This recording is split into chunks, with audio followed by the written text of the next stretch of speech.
A century ago, a mysterious rift tore open in the skies above Earth, unleashing swarms of dimensional beasts that ravaged the planet and drove humanity to the edge of extinction. Only those blessed with awakened talents could stand against them. Among the survivors is Ye Tian, an orphan living with his younger sister, the only family he has left. Unfortunately, Ye Tian possesses one of the weakest talents imaginable, leaving him plagued by doubt about whether he can protect the person he cares for most. But everything changes the day he gets zapped by this creepy energy in his dreams, and upon waking up, he finds a strange notification before his eyes, an otherworldly system prompt granting him the ability to copy his sister's talent. From that moment on, Ye Tian holds the power to rewrite his destiny, for his new gift allows him to copy any talent he desires. Meanwhile, that pigtailed cutie proudly shows off the dish she made for him, braised pork, his favorite. Grateful for the meal and the warmth of home, Ye Tian can't help but smile. The power of talent copying is miraculous, but there's no way he's going to test it on his little sister. Still, he notices her base talent is way better than his own weak tier one.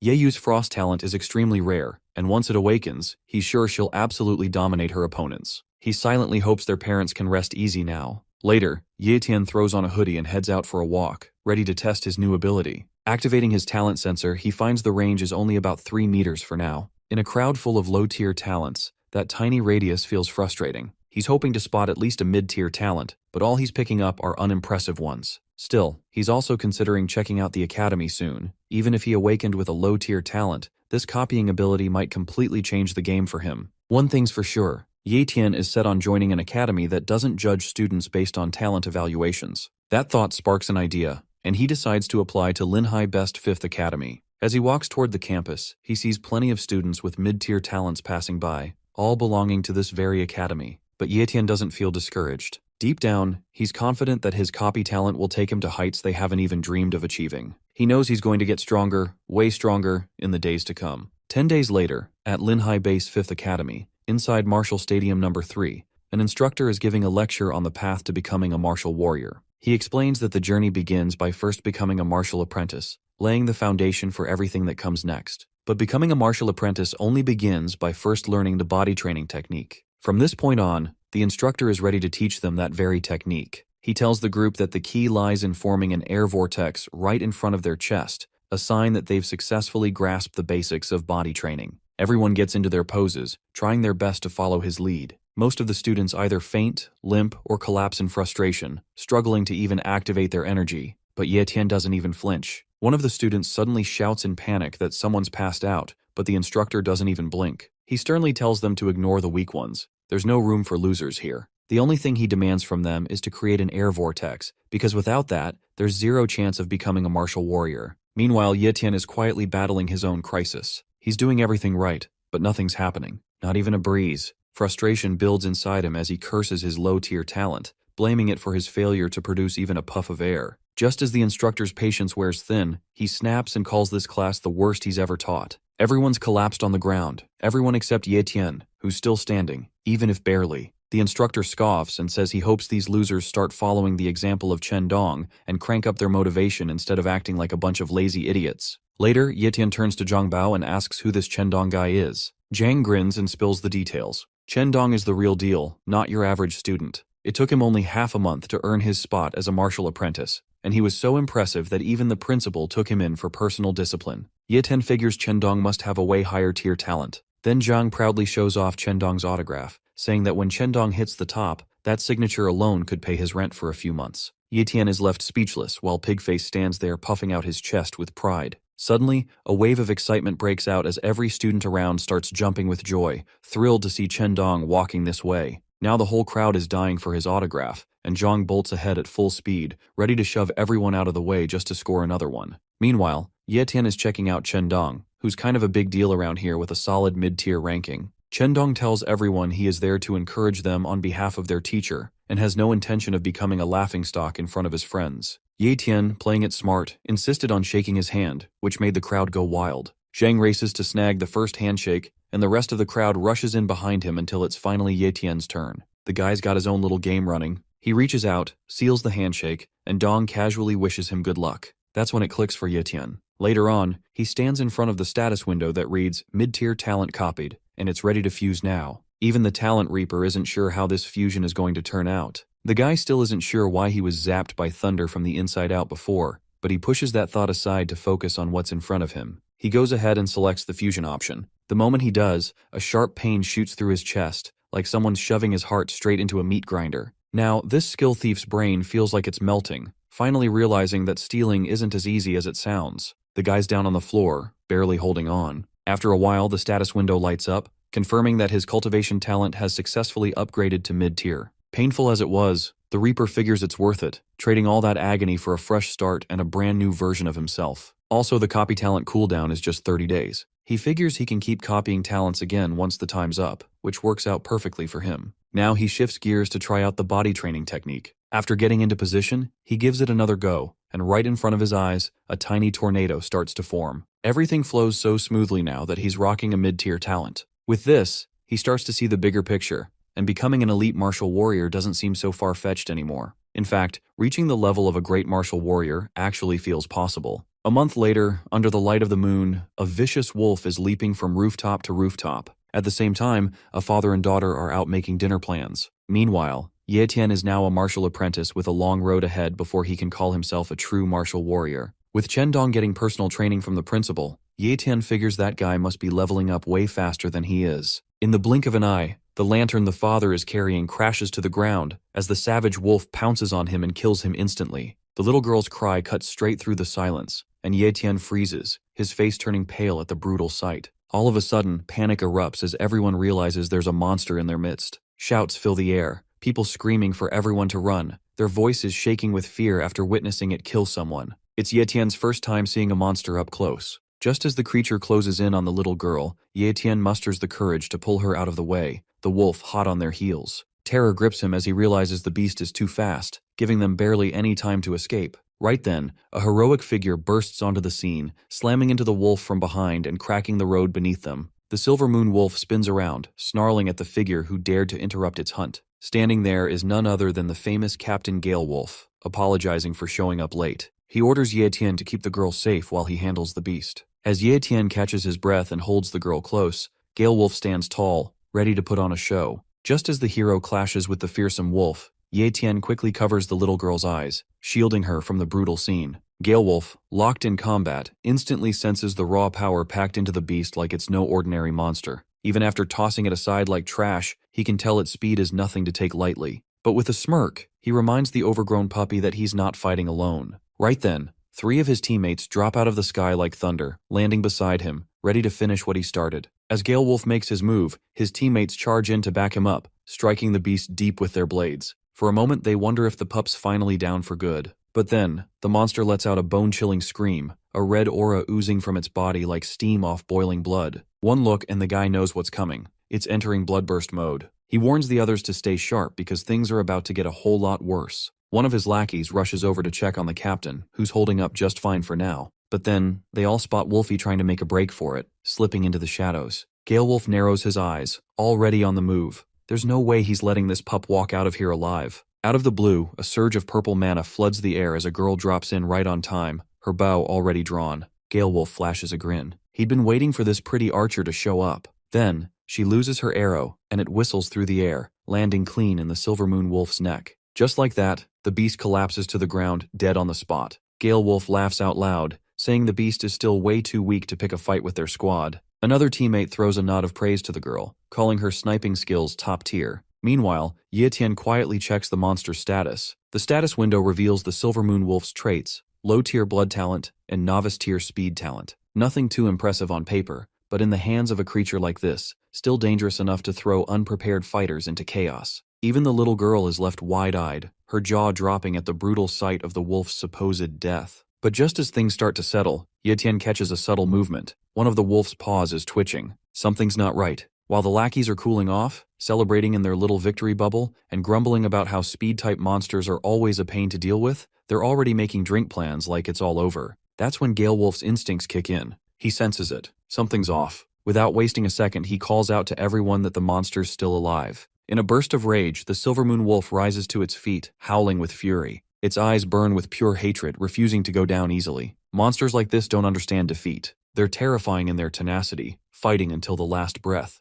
Gale Wolf's team stands ready, waiting for orders, but the captain steps forward. He tells them to stand down. This weak puppy is his to finish. Right then, the big guy turns to Ye Tian and warns him to clear out, saying the area is still dangerous. But Ye Tian's too spaced out to react. Gale Wolf shouts at him to get the heck out, but the Talent Reaper sees this as the perfect chance to give his power a real test drive. Without hesitation, he marches straight toward the beast, ignoring every warning. He slams his fist into the Silver Moon Wolf, and in the next second, the status window pops up, saying Talent Copied. Ye Tian leaps back, only to land right on the wolf's body. The window keeps flashing over and over, repeating the same message. With both hands, this skill thief presses into the monster, sending shockwaves of energy through it, lighting the beast up from the inside. As he keeps copying its talents, Ye Tian starts to enjoy the slaughter, throwing punch after punch into the corpse. Finally, Gale Wolf steps in and snaps him out of it, reminding him that the beast's already long dead. Ye Tian, still gripping the wolf, knows for sure the creature is dead. But what matters most to him is that the talent has been successfully copied. Just then, Gale Wolf steps up and begins assigning cleanup duties to his team. He orders 3 of his subordinates to handle the removal of both the fallen man and the Silver Moon Wolf's corpse, while the archer is tasked with looking after the little girl. As they prepare to leave, Gale Wolf turns to Ye Tian and tells him he hopes to see him again, as a member of his squad,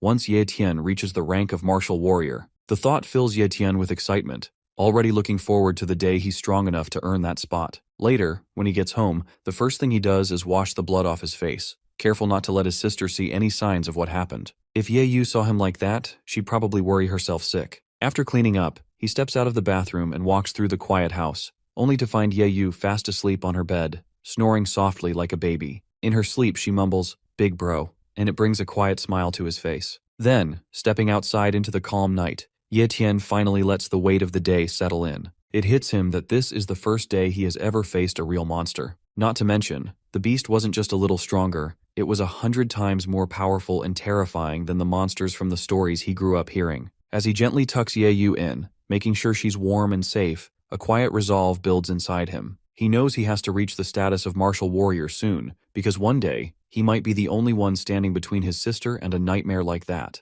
Now, his mind starts spinning with a wild thought, wondering if it's possible to merge monster talents into a human body. On the bed, he stares at the status window hovering in front of him, eyes locked on the details of the monster's talents. He knows deep down this fusion could be life-threatening, maybe even more painful than the last one. But the need to grow stronger burns brighter than any fear. If it means protecting the ones he holds dear, especially his sister, then he's ready to face whatever it takes, no matter how brutal the path gets. For the speed talent, Ye Tian braces himself. He shoves a cloth into his mouth, ready to bite down and endure whatever pain comes with it. As soon as he initiates the fusion process, the agony hits like a storm. It floods through his body, sharp and relentless, each wave feeling like his muscles and bones are being torn apart piece by piece. He grits his teeth, holding on, as if his very being is on the verge of shattering. In the middle of this brutal fusion process, a sharp crack echoes through the room, and his leg fractures instantly. The pain shoots up like fire. He stares at his leg, panic creeping in. He questions whether the talent copying failed.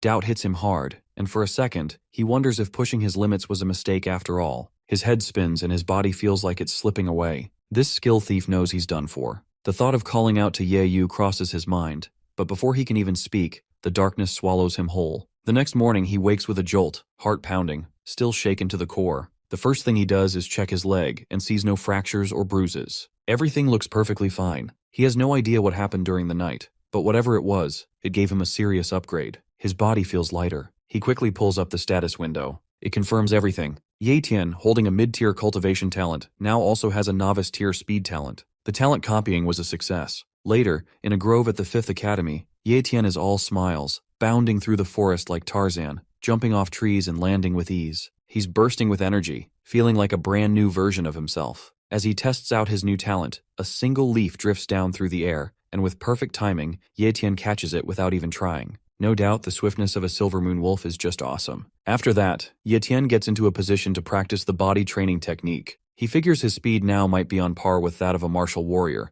but his overall strength is still seriously lacking. It would be great if he could find a way to boost his cultivation speed. Out of nowhere, Zhang calls out to him, spotting Ye Tian training in the grove. He walks over, pats this talent reaper on the shoulder, and immediately notices the difference. Ye Tian feels solid now, like a pretty sturdy guy. Zhang bets he's already broken through the martial apprentice stage. Then he gets bold and asks if Ye Tian's looking for a way to get even stronger, suggesting he try drinking monster blood. This weirdo casually admits that he started improving way faster than before after doing it himself. At first, Ye Tian doesn't believe a word of it, but now he's genuinely shocked to hear that monster blood actually holds that much power. Tian feels a bit bitter about missing the chance to get the Silver Moon Wolf's blood when he had it right in front of him. But then, the weirdo Zhang grins and says he might know a way to get his hands on some monster blood, if Tian's interested. Of course, Tian wouldn't mind hearing more. That's when Zhang spills the details. Apparently, the higher-ups at their Linhai base have opened a new wild zone just outside the city. It's been set up as an exam area for the 5 major academies,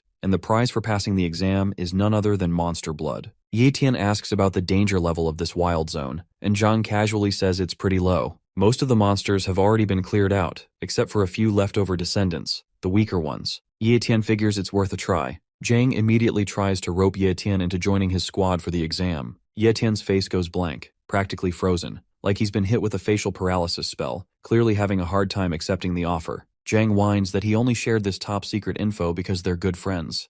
Tian apologizes but says he'll join up next time. Zhang calls him cold-hearted for turning him down like that. But in truth, Tian just finds teaming up too risky. His ability is still a secret, and revealing it could put everything at stake. He figures it's safer to handle things alone. This talent reaper is fired up and more determined than ever to break through, get his hands on that monster blood, and finally reach the rank of martial warrior. 1 month later, at the 5th Academy's main office, the professor demands to know if someone leaked the intel, since Tian signed up even without receiving the exam invitation. Hesitantly, Tian explains the situation. He's already a martial apprentice, so he's qualified enough to register. Frustrated, the professor tosses a life responsibility agreement at him. Even though he wants these kids to live a little longer, if Tian wants to take the exam, he has to sign it. Then, with a mix of anger and challenge, the professor tells him to get out if he's afraid to die. Sometime later, Tian steps out of the office with a slight smirk on his face. He's already signed the agreement. After he leaves, the professor scoffs, wondering if students really believe exams like this are meant for them.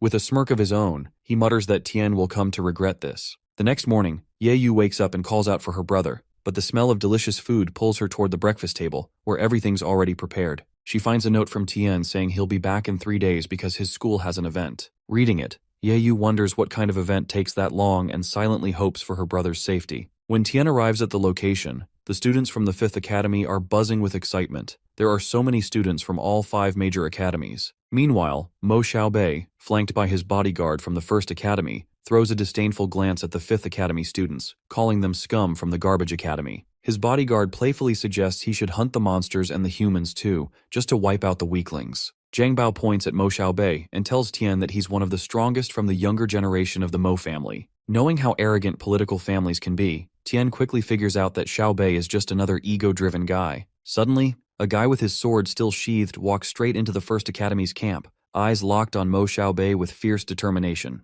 The students start yelling, demanding to know how he even got into their camp. But the guy, clearly angry, ignores them and challenges Xiaobei to come face him. He says he's here to chop him into pieces. Hearing that, Xiaobei just smirks, making it clear he's ready to beat this guy all over again. Tian, seeing them argue like that, gets curious and wants to know who the guy is. Being the gossip king he is, Zhang Bao tells him that the guy is Li Yunxing, a genius from the 2nd Academy who once got defeated by Mo Xiaobei. The professor of the 1st Academy snaps at the students to stop messing around, reminding them that these people are strong and not to be taken lightly. But Tian doesn't care and starts loudly cheering for Li Yunxing. Li Yunxing looks confused and a little awkward, wondering who this random guy is and why he's cheering for him when they don't even know each other. Just then, the authorities find out that 2 rivals are about to fight, and an announcement goes out warning that anyone who starts a fight outside the wild zone will be disqualified from the exams. With no choice left, Li Yunxing walks away from the 1st Academy's camp, but not before vowing that he won't let his rival go once they're inside the wild zone. Xiaobei just laughs and says nothing, clearly amused. On the other hand, Li Yunxing walks up to Tian, praising him for having the guts to cheer him on and asking for his name. When Tian introduces himself, he also takes the chance to observe Li Yunxing's talents, noticing that he has a low-tier cultivation talent and a mid-tier sword talent, which Tian finds pretty decent. Tian, extending his hand, offers a friendly gesture of support, encouraging Li Yunxing to give it his all and aim to surpass Mo Xiaobei in the upcoming Wild Zone exam. Li Yunxing, surprised, shakes his hand and wishes him luck too. What Li Yunxing doesn't know is that it was actually a clever move by Tian, who used the handshake to secretly copy Li Yunxing's sword talent. The moment the announcement is made that the exam has started, the students from the 1st Academy are called to enter the Wild Zone. Without hesitation, they all rush in. Meanwhile, Li Yunxing heads off to find his team, annoyed that the students have to enter based on their academy's order. As soon as he leaves, Tian hurries to a hidden spot where he can safely fuse the copied talent. When he begins the fusion, a powerful surge of energy runs through his body, causing intense pain. Even though he's gone through this 2 or 3 times before, he's still not completely used to it, though he's getting better at handling the pain. Once the sword talent is fully fused, a strong electric wave bursts out around him. To test the new power, Tien slashes at the nearby trees that have been growing for years, and with a single strike, he cuts them down, leaving him stunned and amazed. His status window updates right after, now showing a mid-tier cultivation talent, a novice-tier speed talent, and a mid-tier sword talent. After a while, an announcement is made that the first 4 academies have entered the Wild Zone, and finally, it's time for the 5th Academy. The students of the 5th Academy, including Zhang Bao and Tian, step forward with confidence, ready to face whatever comes next. Upon entering the Wild Zone, all the students scatter in different directions. Tian moves alone along a path, staying alert and cautious. Suddenly, he senses something trailing behind him. Without wasting a second, he spins around and sees a giant snake rushing toward him. Tian leaps high into the air and in the blink of an eye, strikes the monster down with his sword. The snake crashes to the ground lifeless. As proof of his kill, Tian takes one of its eyeballs and earns his first point. After the fight, Tian realizes these beasts are relatively weak, but according to the exam rules, the more beasts a student kills, the higher their rank will be. Determined to reach the top, Tian makes up his mind to secure first place no matter what. The reward for the top scorer includes 3 mid-tier beast bloods and 100,000 yuan, which is no small prize. Tian knows he has a long road ahead, and to earn these rewards, he must keep hunting. Using his speed talent, he starts jumping from one building to another, pushing forward to find more beasts. That's when he spots his friend Zhang trapped and surrounded by a horde of monsters. Zhang is frozen with fear, trembling and calling for help, completely unable to defend himself. As one of the flanged wolves lunges at him, Tian reacts instantly. He grabs a bow, fires an arrow, and kills the beast with precision. Zhang Bao's eyes go wide in shock when he sees Tian. Still terrified, Zhang warns him not to engage with these monsters, saying Tian is also too weak to take on the deadly flanged wolves. Hearing this, a smirk appears on Tian's face, and with the combined force of his speed and sword talents, he moves like a blur around the beasts, slicing them in half within seconds. Once all the monsters are down, Tian stands calmly in the middle of their lifeless bodies, unfazed. Meanwhile, Zhang stands frozen, too stunned to say a word, struggling to believe what he just witnessed. Everything feels unreal to him. After finishing off the monsters, Tian uses his sword to pull out the fang of the flanged wolf, then glances at Zhang to see if he's okay with him keeping it. But Zhang has no say in it. Tian's the one who killed them, so it's only fair he keeps the reward. Noticing how exhausted Zhang looks, Tian asks if he's really planning to keep going in this condition. But Zhang has already made up his mind. He's done with the exam, saying it's way too dangerous, and he's just lucky to have survived without getting hurt. All his teammates are badly injured, so his priority now is to get them out safely. Before Tian takes off again, Zhang warns him about a rumor going around, the presence of a pseudo-beast in the Wild Zone. Tian doesn't know anything about it, so Zhang explains that he heard a group from the First Academy is hunting a giant spotted snake over 10 meters long. It's not just any snake, it's a pseudo-beast, much stronger and rarer than the usual monsters. Taking it down is worth 500 points, which might be the highest score available. As soon as he hears that, Tian pressures Zhang into telling him the beast's location. Reluctantly, Zhang says it's in the southeast. Without wasting a moment, Tian darts off in that direction, knowing that if he manages to get those 500 points, first place will be his for sure. As Tian reaches the southeast, he spots students in First Academy uniforms lying injured or dead on the ground. He, scanning the area, notices a massive eruption taking place nearby. He follows the source and climbs onto a rooftop where he gets a clear view of a gigantic pseudo-beast wreaking havoc. Most of the First Academy students, including Mo Xiaobei, are engaged in battle with the monster, but it's obvious that the creature is completely out of control. Xiaobei is shouting orders, urging his team to bring the beast down and secure the 500 points. His bodyguard, closely observing the fight, notices that the beast is starting to tire and quickly informs Xiaobei that now would be the perfect time to strike. Just as they prepare to move in, the pseudo-beast, overwhelmed with fury, lets out a thunderous roar that sends shockwaves tearing through the ground. Mo Xiaobei, hearing the roar, swiftly kicks off the ground, deciding to take care of the rest. With a wicked smirk on his face, he lunges forward to deliver the blow to the monster with his sword. The next second, he stabs the blade into the pseudo-beast's head, blood immediately splattering out of it. Instantly, he gets a powerful blow from the monster's tail, causing him to be knocked off the monster's head. Xiaobei has fallen on the ground near a building, causing a huge dent in the wall. A few seconds later, he raises his head, rejoicing evident on his face, since the 500 points are his now. The pseudo-beast has finally collapsed on the ground. Seeing this from the roof of a nearby building, Ye Tian regrets being late. Meanwhile, Mo Xiaobei walks towards his bodyguard, who is bowing down in respect and congratulating his master on scoring 500 points. Xiaobei, being arrogant as usual, claims to have first place in exams now. However, instantly, the monster's skin color changes, and it opens its bloodshot eyes. Without wasting a second, it rises from the ground, roaring loudly. The students freak out, but the monster's anger is doubled now. It is causing the students harm. Xiaobei can't believe all his efforts ended up in vain. But before anyone can react further, the monster rises into the sky and escapes, leaving chaos and destruction behind. That's when Xiaobei realizes this wasn't just a pseudo-beast, it was a full-fledged monster. With that in mind, all the surviving students from the other academies, along with Xiaobei and his team, decide to go after it. Monsters are worth a massive 1,000 points, and none of them are willing to let that kind of opportunity slip away. Knowing their earlier attacks already weakened it, Xiaobei understands they need to catch it quickly before someone else finishes the job and claims the reward. If they don't, all their sacrifices and effort will mean nothing. Meanwhile, Ye Tian stands on the rooftop of a building, surrounded by a surge of powerful energy, a confident smile on his face. Thanks to the skills he copied, he knows he's faster than Xiaobei and the others, and he never expected a monster worth 1,000 points to show up so suddenly. Without wasting time, he decides to go all in, pushing his speed and power to the limit. His aura flares stronger than ever, and with unwavering determination in his eyes, he launches himself into the sky. In just a few seconds, he covers a huge distance, racing to catch up and track down the monster. Sometime later, the massive monster crawls toward a crumbling, rubbled building, leaving a trail of thick, purplish mucus behind as it tries to hide. At that exact moment, Ye Tian arrives at the scene, landing smoothly on the ground. He quickly notices that the first academy students haven't reached the area yet and spots the fresh mucus left by the monster. Without hesitation, he crouches down and touches it, trying to determine how recently the monster passed through. Following the trail, he moves toward the rubbled building and stops just outside, standing still as he senses the presence inside. A greedy smile spreads across his face at the thought of claiming 1,000 points all for himself. As Ye Tian carefully enters the building, he's immediately hit by the strong, pungent stench of the monster. Even though he knows it's close by, he walks forward without fear, his energy beginning to fill the space around him. As he scans the surroundings, his eyes suddenly widen in shock and a drop of cold sweat runs down his forehead. Right in front of him is the massive monster, its mouth wide open as it drinks some kind of liquid dripping from the ceiling. The source is a strange, shiny stone, and the liquid falling from it is clearly not ordinary water.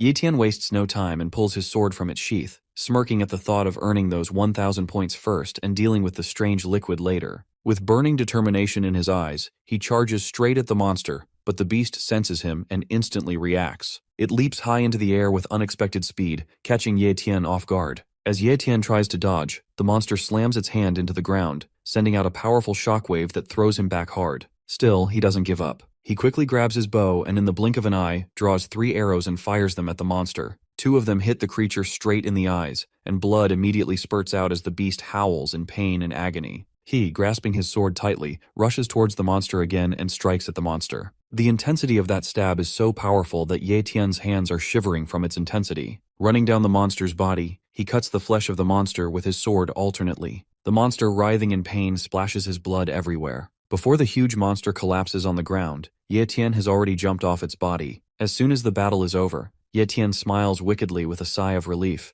admitting that there was no way he could have killed it if Mo Xiaobei and his group didn't wear the monster down first. His focus then shifts towards the liquid, wondering what it is. Though towards him, it doesn't matter since a monster was after this. It must mean that it is some kind of treasure. Without putting any more logic, he collects the dropping liquid in his flask, deciding to examine it later. Additionally, Ye Tian removed one of the eyeballs of the monster with his sword as proof that it had been killed, and since the blood of the heart of a monster is extremely valuable, he collected it too in another flask. As the drops filled the stone-filled half of the flask, Ye Tian thought it was more than enough. One last time he looks at the stone on the ceiling. A thought comes into his mind to not let this thing be a center of attention for Mo Xiaobei. So without any second thoughts, he quickly cuts off the rock hanging from the roof, putting it in the bag. With that, Ye Tian decides to leave, satisfied that with all these things, he will definitely be placed first. Meanwhile, sometime later, the students of the first academy arrive at the scene and find the monster lying dead. As they examine the body, panic quickly spreads among them after they discover that one of its eyeballs has been removed and its heart has been completely drained of blood. Mo Xiaobei's bodyguard is stunned by the sight and turns to his master, asking what they should do next, since all that's left is a lifeless corpse, which holds no real value anymore. Xiaobei's fists tremble with rage, and his teeth grind as his face flushes crimson with fury. Demanding to know who dared to steal the 1,000-point trophy that was rightfully his, he swears to hunt down and destroy whoever took it. Ye Tian stays hidden in the same building, quietly watching the students from the first academy. Raindrops fall steadily, soaking him as he observes from above. That's when he notices the group leaving the building. One of the men suggests to Mo Xiaobei that whoever stole the points must have gone inside, prompting Xiaobei to order a full search of everyone they come across. He makes it clear that they must find the thief no matter what, and he won't let the person responsible get away so easily. Ye Tian hears everything and realizes he needs to stay out of sight for a while or risk being discovered. With that in mind, he leaps through the air, weaving between tall, half-ruined buildings, lost in thought. Sooner or later, all the students, including Mo Xiaobei, will know the truth. Once he submits the monster parts for point calculation at the end of the exam in 3 days,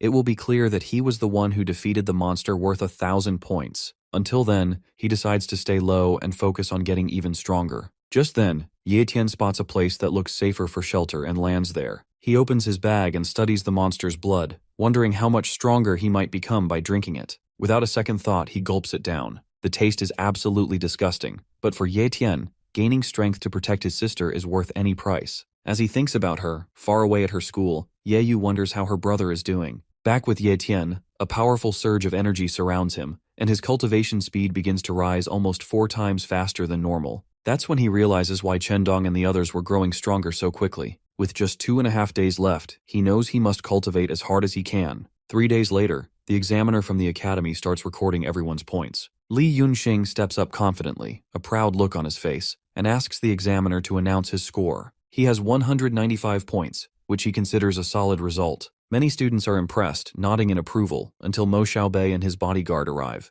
With a smug grin, Xiaobei mocks the others for celebrating such low scores. Then, with a wicked smile, he hands his bag to the examiner. The entire arena erupts in chaos when the examiner announces his total 427 points. Lin Yunxing, filled with jealousy, accuses Mo Xiaobei of stealing points, but the other students are clearly impressed and begin congratulating him for having the highest score so far. However, Xiaobei's expression darkens as he admits that the true highest score should be 1,000. Since no one else has shown up with that number, the examiner concludes that anyone who hasn't returned by now is most likely dead, and based on that, Mo Xiaobei should be awarded first place in the exam. Just as the decision seems final, a sound of footsteps echoes through the area, catching everyone's attention. The students and the examiner all turn toward the source, and from a distance they spot a shadowy figure approaching. Curiosity fills the air as they watch closely, eager to find out who this mysterious student really is. The student turns out to be none other than Ye Tian. He walks up confidently to the examiner and hands over his bag, which contains the monster's eyeballs.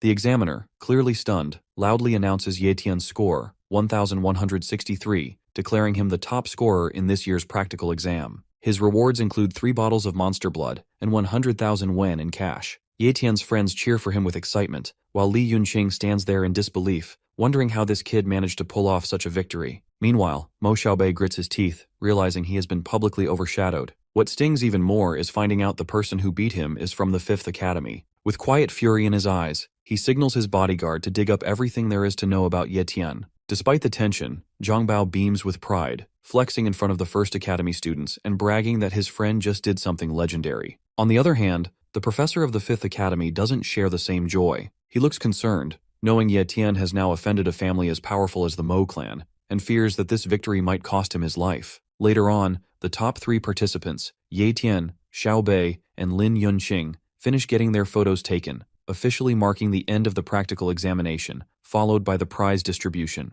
As they stand together on the podium, Xiaobei throws a backhanded compliment at Ye Tian, praising him for having the guts to steal from him. But before the tension escalates, Lin Yunxing steps in and defends Ye Tian, pointing out that just like Xiaobei, Ye Tian earned his points through his own skill. Still clinging to his pride, Xiaobei claims he's the strongest, prompting Ye Tian to challenge him right then and there to a fight whenever he's ready, so they can settle who truly deserves that title. Ye Tian knows that once you're targeted by someone powerful or politically connected, there's no running away. The only option is to become strong enough that they won't dare challenge you again. Fast forward 3 days, Ye Tian finally returns home. Ye Yu immediately rushes to hug him and checks if he's hurt. She's relieved to see he's okay. Ye Tian then surprises her with a large sum of money, telling her it's for her education and living expenses. Their playful moment is interrupted when he pulls out a mysterious book, the Illustrated Book of Treasures. Ye Yu eagerly sits beside him as they flip through its pages together, and that's when Ye Tian spots an image of the very same stone he saw on the ceiling during his hunt. It's called the Terracore Elixir, a rare substance known to boost a person's natural talent for cultivation, though it only works for those with low or mid-level abilities. Interestingly, the book also mentions that even rarer terramordial stones, which can enhance high-level talents as well, are sometimes found nearby. This makes Yetian realize that the monster must have used the terracore elixir to grow stronger, and now he's accidentally taken this incredibly rare treasure without even knowing its true value. His thoughts are interrupted when Ye hands him the terracore elixir, now stored in a small flask. But Yetian no longer needs it, so he simply smirks and tells Ye to drink it instead, saying it's her turn to become stronger. Ye is completely shocked. Both siblings are sitting in the lounge, but none of this makes sense to her. She refuses to drink the elixir, arguing that she hasn't even awakened her talent yet, and it might end up being wasted. When they check her status window, it shows cultivation talent as low tier, and her first talent as novice tier, still unawakened. Since her talent is low tier, there should definitely be some improvement after drinking the terracore elixir, though Yetian has no idea how big that improvement might be. Still, Ye suggests they sell it instead, saying that something this valuable would fetch a huge price. Ignoring what he calls her dumb suggestion, Yetian flips through the book again and learns that the location where the elixir was found might have also held a rare terramordial stone. Realizing he destroyed the place, he starts to regret it. Now, if word gets out, potential buyers might not believe he doesn't have the stone and could even come after him for it. Ye is stunned, calling it a complete waste. Not wanting to waste the elixir too, Yetian quickly picks it up and, before she can protest, opens her mouth and forces her to drink it. Ye grunts and coughs, but then a warm, comfortable feeling spreads through her. However, when they check her status again, her cultivation talent still shows as low tier, leaving Yetian wondering if the book might have been wrong. Ye, feeling sleepy, decides to lie down and rest. Meanwhile, Yetian chooses to wait a little longer, thinking maybe the elixir just hasn't taken effect yet. About an hour later, Ye is fast asleep on the sofa, while Yetian sits nearby at the table in the same lounge. Suddenly, strong waves of talent aura begin to radiate from Ye. Yetian quickly checks her status window and is stunned to see her cultivation talent has jumped to mid-tier, an increase of 2 full tiers. With a mid-tier cultivation talent combined with her rare frost talent, Yetian is certain that Ye has the potential to become a top-ranking martial warrior in the future. That realization sharpens his own determination. Thinking of Xiaobei, he silently dares him to bring it on, because Yetian refuses to ever lose to him. Later, back in his room, Yetian is drinking the monster's blood again, which tastes worse than anything he's ever had. Worse than shit, even. But to offset the horrible flavor, he munches on peanuts while wondering just how much this will improve his cultivation speed. To his surprise, the speed is now increasing at 8 times the normal rate. He's amazed at how effective mid-rank monster blood really is. If he had enough of it, he's confident he could break through to the martial warrior realm within a month. Unfortunately, he only has 2 bottles left, which leaves him wondering what his next move should be. 10 days later, deep in the woods of the 5th Academy, Yetian is calmly meditating, his powers quietly circulating, when Zhang Bao comes rushing toward him in a panic. Out of breath and full of fear, Zhang tells him that Mo Xiaobei has gone into seclusion and is trying to break through to the martial warrior realm. Zhang is shocked to see that Yetian doesn't even flinch. Instead of being worried, Yetian actually feels disappointed that Xiaobei hasn't challenged him yet. He already looked into Xiaobei's talent and knows that his cultivation is mid-tier as well, so it'll likely take him about a month to make the breakthrough. Zhang tries to make him see how serious this is, reminding him that Xiaobei comes from a wealthy and powerful family, and that just 3 bottles of monster blood won't be enough to beat someone like that. Getting dramatic, Zhang promises to collect Yetian's corpse as a loyal friend, and even vows to take good care of Ye. Tian completely ignores the nonsense and focuses on what he has left, some low-rank monster blood and the blood from the monster's heart. With those, he'll probably reach the advanced martial apprentice rank, which is just one small step below the martial warrior realm. It might not be enough for a full breakthrough, but with his speed and sword talent, he's confident he can still go head-to-head with a real martial warrior. In another part of the world, at the Mo estate, the steel gates of the Grand Castle burst open,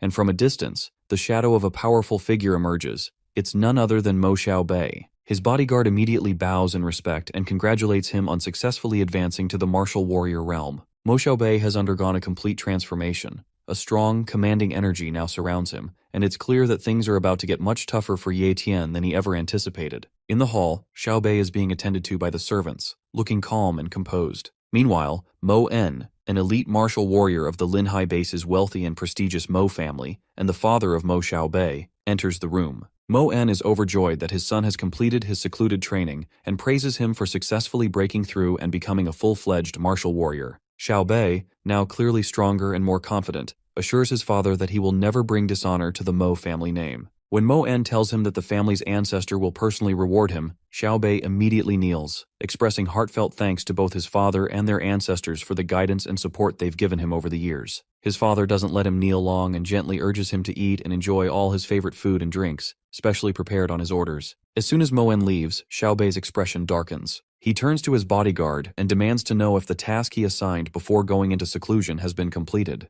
Without hesitation, the bodyguard informs him that Ye Tian has no parents, no family ties, and no political or influential backing, which means they can deal with him however Xiaobei wants. Hearing that his enemy has no protection or support, Xiaobei decides it's time to end the game, but he plans to do it in a far more entertaining way. Believing Ye Tian to be weak, Xiaobei orders his bodyguard to arrange his assassination. The bodyguard warns that committing murder in their territory could cause complications, but Xiaobei insists on doing it discreetly using a shadow assassin. Although the bodyguard hesitates, noting that hiring a shadow assassin would cost at least 1,000,000 yuan and might not be worth it, Xiaobei explains his reasoning. In Linhai Base, only a few powerful families hold control, while everyone else lives like slaves. When poor commoners show signs of talent, the elite act quickly to eliminate them and maintain their grip on power. Meanwhile, deep in the forest of the 5th Academy, Ye Tian has been training for hours, his body surrounded by a strong aura. When he senses the rain approaching, he decides to head home. As he walks through the pouring rain, he suddenly feels a presence nearby and checks the status window.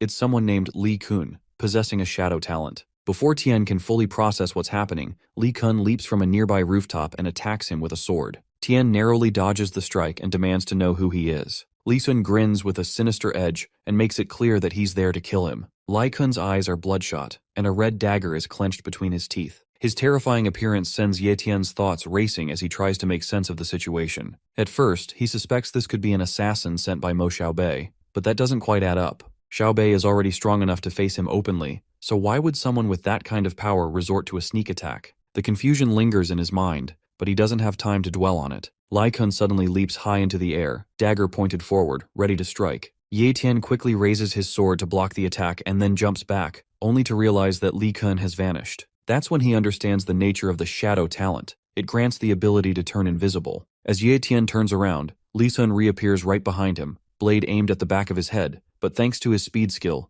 Tian narrowly dodges the strike. The failed sneak attack frustrates Li Kun, who clearly didn't expect someone at Ye Tian's level to be this fast. Tian decides it's time to stop playing defense and flips the situation. With a wicked grin, he lunges forward and swings his weapon at Li Kun, but once again, the assassin disappears. This kind of talent would be difficult for an ordinary martial artist to handle, but against Ye Tian, tricks like these are completely useless. In the middle of a narrow alley, Ye Tian stands still, focused entirely on sensing his opponent. The moment he feels a shift in energy, he swiftly swings his sword, sending Li Kun's body flying through the air. Blood gushes from Li Kun's mouth as he crashes to the ground, stunned and disbelieving. He can't comprehend how Ye Tian, who isn't even an elite martial warrior, could see through his shadow talent. Driven by curiosity and desperation, he demands an explanation. But Ye Tian remains calm, slowly walking toward him, and instead of answering, turns the question back on him, saying that if Li Kun really wants to know, he must first reveal his own identity. Smirking, Li Kun tries to reach for his weapon and taunts that he'll only reveal the answer when Tian is taking his last breath.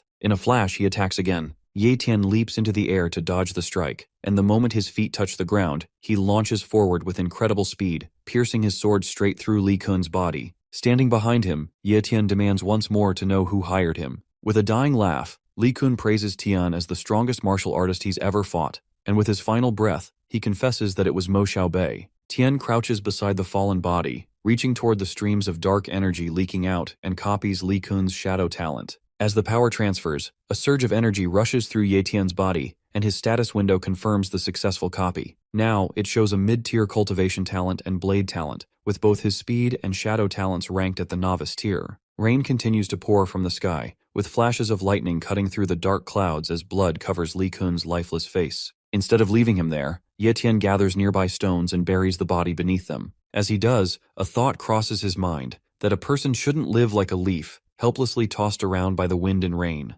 Walking away, he notices a single leaf drifting down, catches it in his hand, and silently promises himself that he will live not as the fallen leaf, but as the wind and the rain itself, strong, powerful, and unstoppable. Leaving the forest behind, Tian returns home just as heavy clouds continue to gather over the city. After a hot shower and drying off, he settles into the lounge, sinking into the sofa with a long sigh of relief. He's brought back everything that belonged to Li Kun, including his weapons. Picking up the twin blades, Tien immediately realizes they are primordial weapons, the kind that far outclass his own sword, which had broken during the fight. Li Tun's belongings also include a gold card worth 1 million yuan and a silver card worth 100,000, making a total of 3.5 million yuan. Without a second thought, Tien slips the cards into his wallet, grinning at the idea of using the money Xiao Bei spent to kill him for his own benefit. Among the items, he also finds a book titled Shadow Blade, a bronze-rank blade skill, and with a gleam in his eye, he adds it to his growing arsenal. Upon opening the book, Tien is thrilled to find exactly what he needs, knowing that blade skills can help him fully unleash the potential of his blade talent. Without wasting time, he heads to his bedroom, grinning as he slams the door shut and sits on the bed to begin learning. He opens the first chapter of the skill book, ready to dive into training, but reality suddenly strikes him. A wave of panic hits as he realizes Ye Yu isn't home yet. Fear creeps in, and Tien bolts back to the living room, his mind racing. If Mo Xiaobei had enough information to send an assassin after him, then it's possible Ye Yu is in danger too. Without a second thought, Tien leaps from the balcony, dashing from rooftop to rooftop, his heart pounding with worry as he prays for his sister's safety. When he arrives at a regular middle school in the downtown area, he lands in the schoolyard and starts searching frantically. Even though he knows this is an ordinary school where martial warriors aren't allowed to cause trouble or harm students, Tien isn't convinced that someone like Xiao Bei would care about rules. Suddenly, he feels something poke him in the back. A voice warns him not to move. Reacting instinctively, Tien spins around and prepares to counter, but stops cold when he sees it's his sister, Ye Yu, holding an umbrella and grinning. She casually explains that she was on cleanup duty after class and had stayed behind to tidy up the rooms, completely unaware of her brother's panic. Walking through the streets on their way back home, Ye Yu notices her brother completely soaked, barefoot, and without an umbrella. Concerned, she asks him what happened, but instead of telling her the truth, Tien brushes it off with a vague excuse. As they continue walking along the sidewalk, a sleek black-tinted car idles by the roadside. Inside, Mo Xiaobei sits silently, gritting his teeth in frustration, his eyes locked on Tien. He can't understand why his target is still alive and unharmed, and the sight of Ye Tian walking casually beside his sister only fuels his rage. On their way back home, the siblings stop by a sausage shop, and as soon as their order is ready, they enjoy the weather while strolling along the busy street. Tien casually asks Ye Yu what she'd like for dinner, mentioning that he'll be cooking tonight. After thinking for a moment, she requests his signature dish, boiled meat slices. Meanwhile, the same black-tinted car from earlier is still following them, but this time Tien notices it and realizes they're being stalked. Without letting Ye Yu suspect anything, they safely return to their apartment, though Tien keeps an eye on the car still parked outside. Inside, Ye Yu calls him to help set the table for dinner. 3 days pass, the sky's clear, but the stalking continues. Ye Yu is back in class, fully focused on her studies, while Tien watches over her from a nearby rooftop, determined to protect her. That same black-tinted car is parked outside her school, and the thought of his enemy targeting his sister fills him with anger. When the car finally drives away, Tien immediately decides to follow it, hoping it will lead him to some answers. Summoning magic around himself, Tien leaps swiftly from one building to another and arrives at the location where the black car has stopped near a construction site. Landing quietly on top of a construction crane for a better view, he watches as someone steps out of the car and walks into the building. When Tien gets a proper look, he immediately recognizes the man as his enemy. Inside the building, blood stains the floor as a bouncer mercilessly beats a man who lies there begging for mercy, saying he has no money to repay Xiao Bei, but promises to return it once he collects enough. He pleads desperately, asking Xiao Bei to let him go. Sitting casually against the wall, Xiao Bei coldly threatens to double the debt if it's not paid today, reminding the man that borrowing his money comes at a heavy cost. The man kneels, explaining that the interest is unbearable, and he has elderly parents and children to care for, so he truly can't pay today. Before Xiao Bei can respond, his main bodyguard walks in, and Xiao Bei immediately demands news about the shadow assassin. The bodyguard reports that the assassin has disappeared, though he will try to reach him through another contact. Hearing this, Tien now has full confirmation that Xiao Bei was behind the assassination attempt. Meanwhile, Xiao Bei's frustration boils over, and he kicks the poor man until he dies. Showing no remorse, he orders one of his men to dispose of the body. He then asks his bodyguard if he has figured out how to deal with Tien's sister. Bowing his head slightly, the bodyguard informs him that he plans to hand the task to a friend who has just been released from prison. As Xiao Bei walks toward the bodyguard, his frustration boils over. He admits that trusting others was his mistake, and now he'll handle everything himself. Without another word, he throws a punch that knocks the bodyguard to the ground instantly, coldly calling it punishment for failing his duty. Seizing the moment, Tien summons his primordial weapon and launches himself forward to strike Xiao Bei from behind. Just in time, Xiao Bei turns around, and for a split second, fear flashes across his face. A streak of the blade slices through the air. Although Xiaobei dodges slightly to the side, blood bursts from the cut as Tian's blade finds its mark. Tian stands firm, a wicked grin stretching across his face. The body hits the ground, and the remaining guards gather around in shock, realizing their master has been killed. Frowning, Xiaobei's closest bodyguard assumes the killer used the shadow assassin's skill to hide the body and suspects it might be Li Kun.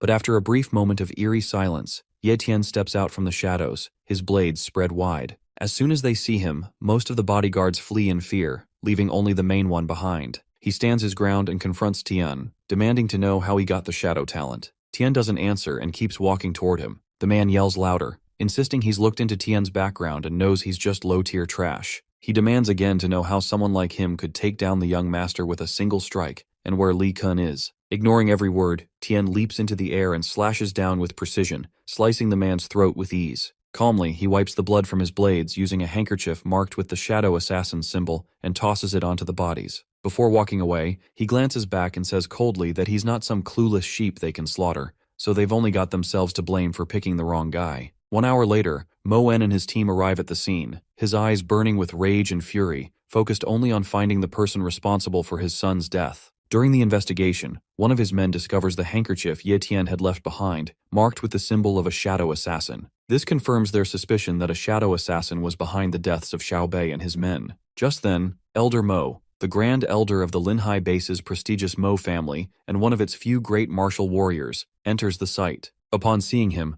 Mo En falls to his knees, sobbing and wailing over the loss of his son, the prodigy of the Mo family. In contrast, Elder Mo remains calm and composed, asking Mo En to stand and speak properly. But Mo En, overwhelmed by grief, continues crying, unable to compose himself. He mourns that his son had the potential to become a truly great martial warrior, perhaps the one who would have elevated their family to a new level of greatness. Struggling through his sorrow, he informs the Grand Elder that Xiaobei had just broken through to the martial warrior realm and recently attended his celebratory banquet, only to meet such a brutal end. The Grand Elder agrees that Xiaobei had immense potential and could have become the second great martial warrior in the family after him, acknowledging that this tragedy has completely shifted the course of their family's future. That being said, Mo En hands the Grand Elder the handkerchief found at the crime scene, begging him not to let his son's murder go in vain and to avenge Xiaobei. As the Grand Elder examines the handkerchief, he immediately recognizes that it belongs to a shadow assassin and assumes that one of the families who hold grudges against them must be behind it, as only they would have the means and motive to discreetly hire such a dangerous killer to eliminate someone so influential. However, as he lifts the handkerchief for a closer look, his eyes narrow in surprise, he spots faint traces of iron fang, a detail that instantly startles him. Back at school, Zhang Bao is ranting to Tian about the strength of the Iron Fang base, which is evidently stronger than their Linhai base. He briefly explains that the Mo family's Grand Elder suspects there are families in the Linhai base secretly colluding with the Iron Fang base, possibly aiming to eliminate the younger generation's elites, and then take over the entire Linhai base. Lowering his voice, Zhang Bao adds that he even heard Mo Xiaobei was killed right after breaking through to the martial warrior realm. Hearing this, Tian keeps a calm expression, hiding the grin that threatens to appear, relieved that no one is suspecting him of the crime. At the same time, Zhang calls Tian lucky for not getting killed, since Xiaobei had planned to take care of him once he became a martial warrior. Silently listening, Tian falls into thought, remembering that he was the one who planted Li Kun's handkerchief at the crime scene,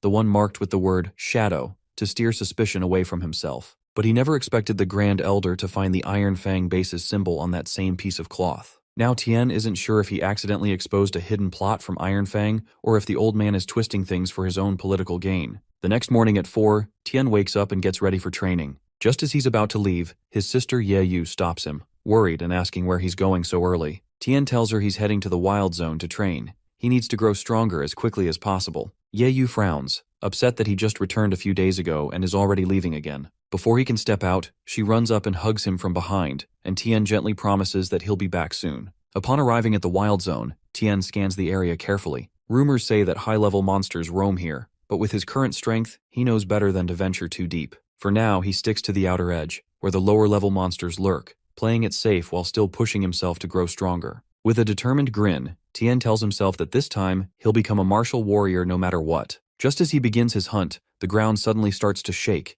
and panic flashes across his face as he wonders if it's an earthquake. But when he turns around, he spots the source, an armored ox with a weak-tier bloodline talent and a low-tier defense talent. Tian studies its status window and hums to himself, calmly analyzing the situation and wondering whether the monster has seen him. The answer comes quickly as the ox charges straight at him. Instead of dodging or retreating, Tien tosses his bag to the ground and lunges forward to meet it head-on. Leaping into the air, he summons his primordial dagger and strikes, but the monster activates its defense talent, creating a shield around itself that blocks the attack from all sides. The ox roars, sending out a powerful shockwave that blasts Tien backward and slams him into a nearby rock. Despite the hit, Tien stands up with a wicked smile, praising the monster's talent and declaring that it will soon be his. Holding both primordial daggers, he moves forward again with confidence while the monster waits in place, roaring with intensity as it prepares for the next strike. The monster struck the ground with its hoof, its eyes burning with red fire as it opened its mouth and charged forward. Raising his dagger, Tien smirked and vowed to himself that he would make the low-tier defense talent his. Without hesitation, he lunged forward and leapt onto the ox's massive body. Once above its head, Tien recalled that most monsters tend to have the same weak spot.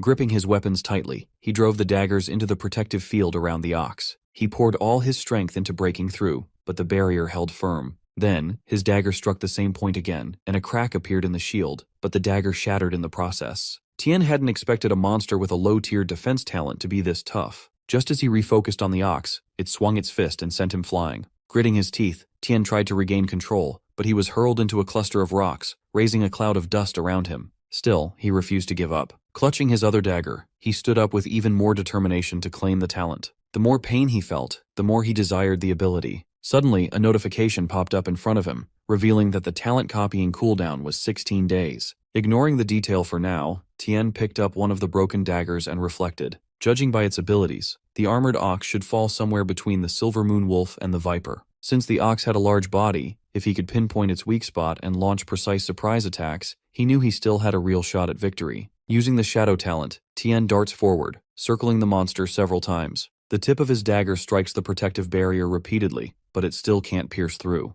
While the shadow talent is working in his favor, keeping the monster unaware of his attacks, his blade talent is proving useless against the solid defense shield. Frustration boils inside him as he struggles to find any weak spot. He starts to wonder if this defense talent has any gaps at all, but after a closer look he notices something. The barrier appears noticeably thinner around the monster's butt. Scratching his cheek and a little unsure, Tien mutters to himself that maybe this is the weak point. Without wasting time, he activates his shadow talent and rushes in, aiming the dagger right at the spot. As soon as the blade pierces through, the monster lets out a thunderous roar, and within seconds, its massive body collapses to the ground. A pool of mucus spreads beneath it as it lies there cold and lifeless. Squinting with a smug look, Tien can't help but feel proud that his guess was right after all. Just as Tien had expected, once the monster was dead, the blade pierced through its body with ease, making him realize that no matter how much strength or capability someone has, death renders it all meaningless. He begins storing the monster's blood in several glass flasks, wiping the sweat from his forehead as he finishes. Noticing the ox's thick hide, he knows it will fetch a good price, so he also plans to take its eyes and testicles. However, the most valuable part is the pair of horns, and with a swift swing of his dagger, he cuts them clean off. Loading all the loot onto his back, Tien sets off in search of a quiet place to cultivate. Eventually, he finds a cave and settles there in peace. Taking a deep breath, he places the fresh monster blood beside his sister's peanuts, which he uses to mask the awful taste. Staring at the flasks, he plans to rely on them to push through to the martial warrior realm. Picking up one of the bottles, he gulps down the blood and quickly chews peanuts afterward. Instantly, a powerful wave of energy surrounds him, and his cultivation begins. 20 days later, inside the cave, Tien lets out a long breath, but then his eyes suddenly ignite with blue flames, and a piercing scream bursts from his mouth as lightning surges through the entire cave. The ground outside shakes from the aftershocks of his transformation. Two girls stand near the cave. One of them, wearing a red cloak, finds it amusing that someone would choose to break through to the martial warrior realm in such a barren and isolated place. Meanwhile, the other girl, dressed in a black cloak with the martial pavilion symbol on it, remains quiet but offers a faint smile, clearly intrigued by what she's sensing. Back inside the cave, Tien feels a powerful surge of energy and instantly recognizes it as the martial warrior realm. His mind quickly shifts to the armored ox he defeated, remembering that the talent copying cooldown was 16 days and realizing it has now been 20. He rushes back to the spot where he left the ox, hoping to copy its defense talent. However, upon arrival, he finds only the skeleton remains, making it impossible to copy the talent. Frustrated, he regrets cutting the monster into so many pieces. On the other side, the red-cloaked girl wonders if Tien might have been the one who killed the monster. The girl in black shakes her head and disagrees, pointing out that the creature had been dead for days, while Tien only just broke through to the martial warrior realm. She adds that it would have been impossible for a martial apprentice to defeat such a monster, but still quietly praises his courage for even daring to scavenge in such a dangerous mountain. Before heading back home, Tien takes off his clothes to go for a swim, having spent 20 days in the wild zone. Seeing this, both girls quickly freak out and, completely embarrassed, decide to leave. Later, at the Linhai base's martial marketplace, Tien explores the area and is impressed by how massive the market is. As he continues walking, he spots a shop in front of him called the Martial Pavilion, the same one the girls from earlier were associated with. The girl in the red cloak nudges her friend in the black cloak, pointing out that he's the guy they saw earlier. Feeling a strange sense of familiarity, Tien turns toward the girls, and when he locks eyes with the girl in black, something clicks. Shocked, he asks if she's Yeyu, his sister. When Tien calls out to the girl, mistaking her for his sister, he quickly gets embarrassed. But when he glances at her status window, his eyes widen in shock. This girl is an absolute genius. Her name is Yui Ling, and she possesses a high-tier cultivation talent, a mid-tier sword talent, and a low-tier speed talent. The girl in the red cloak, Xiao Yu,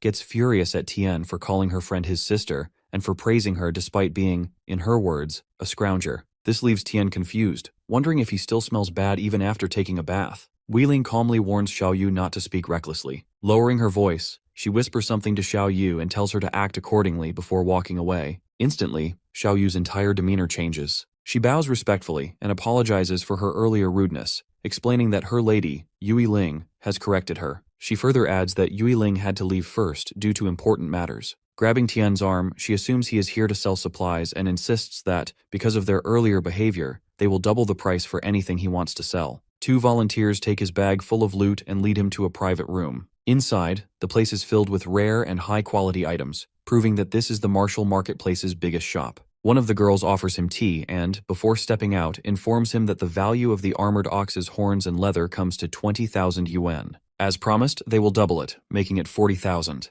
This comes as a surprise to Tien, who never expected to walk away with so much money. A little later, Xiao hands him 4 white cards, each worth 10,000 yuan. Grinning with excitement, Tien can't help but think how happy Yeyu will be when she sees this. Just as he's about to leave, Xiao adds that the manager, Yui Ling, instructed her to let him know that, as a further gesture of apology, he'll receive a 50% discount on anything he wants to buy. Hearing that, Tien decides not to hold back and starts browsing the shop's reference menu. As he scrolls through the list, he finds the prices ridiculously high and mutters inwardly that the big families controlling the Cultivation Association are the reason everything is so overpriced. Still, he settles on buying a profound training manual, a monster directory, 3 bottles of mid-tier monster blood, and 3 restorative elixirs. Altogether, it costs 78,500 yuan, but with the discount and a little rounding down, he only needs to pay 70,000. Tien hands over the gold card, glad that he took Li Kun's money, but deep down, he knows this VIP treatment isn't just because someone at the shop called him a scrounger.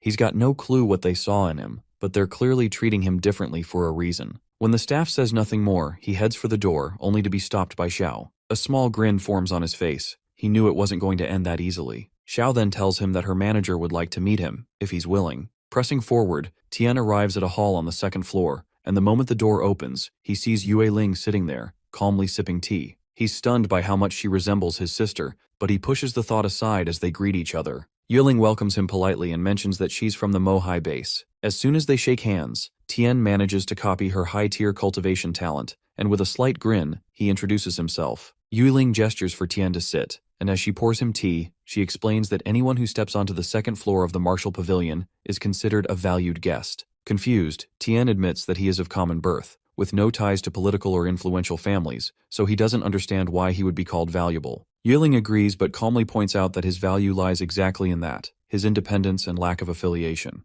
Tien says nothing in response but quietly notes how composed and thoughtful this girl is, so unlike his sister Yeyu. Without wasting time, Yue Ling slides a symbol across the table and reveals the real reason she invited him. She wants him to join her martial pavilion. The way she says it reminds him of Yeyu, someone he could never bring himself to say no to. Even so, he asks something that's been on his mind. Mohai is a massive base filled with talented people, so why would they want someone like him, a novice martial warrior? Yue Ling rises and explains that bases like Mohai are powerful, not because they never lack talent, but because they are always searching for more. Tien finds himself unexpectedly impressed. She may look like a delicate girl, but her words carry weight and vision, far beyond anything his silly sister could ever manage. Seeing him lost in thought, Xiao cuts in and suggests he shouldn't overthink it, adding that even elite disciples from powerful families dream of joining her lady, but don't meet her standards. Tien knows it's a golden opportunity, yet he also understands that joining any organization means giving up freedom and risking exposure. If anyone finds out about his secret ability, it could lead to a gruesome death. Wanting to stay safe and independent, he hesitates. Yiling notices his reluctance and directly asks for the reason. Struggling to say no to a face that looks so much like his sister's, he tries to explain by bringing up the rumors about the Iron Fang invasion.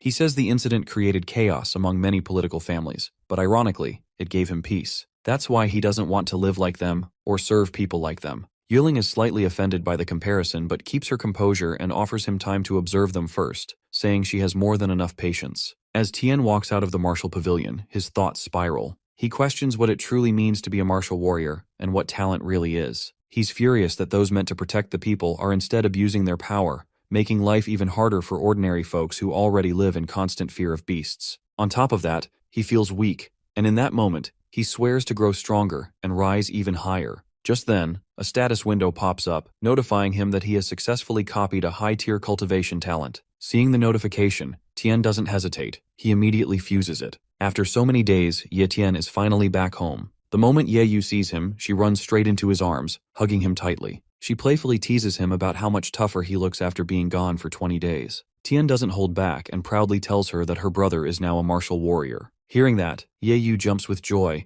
and seeing her so happy makes Tien smile. He thinks to himself that once her talent awakens, she'll become a martial warrior too, and he decides to keep improving her talent whenever he finds compatible items. After the excitement settles, Ye Yu insists on giving him a trim since, after growing his hair out for more than 20 days, he's starting to look like a beggar. Now that he's a martial warrior, he needs to take better care of his appearance. Sitting down for a haircut, Tien relaxes completely, trusting Ye Yu as she's been giving him the same style for years. As she snips away, a wave of nostalgia hits him. She's been cutting his hair ever since their parents passed away. He remembers when they were younger, how her hands would tremble as she tried to cut his hair after he got roughed up. She had begged him to go to the hospital, but they didn't have the money, so he convinced her to just help cut his hair short so they could clean and dress the wound. Back then, she had dropped the scissors in fear and cried, wishing her brother had the power of the immortal jellyfish, the creature from the story he used to read to her that could heal endlessly. Immortal jellyfish are said to possess a healing ability that allows them to recover almost instantly from injuries. Back then, Tien never believed in any of that, but now, standing in the present and recalling those stories, he quickly rushes to grab the illustrated book of treasures he purchased earlier. Flipping through its pages, he searches for the immortal jellyfish and finds it almost immediately. According to the book, this creature is a water-type beast with a healing talent and can be found in a place called the Lake of Death. The discovery sparks a thought in Tien.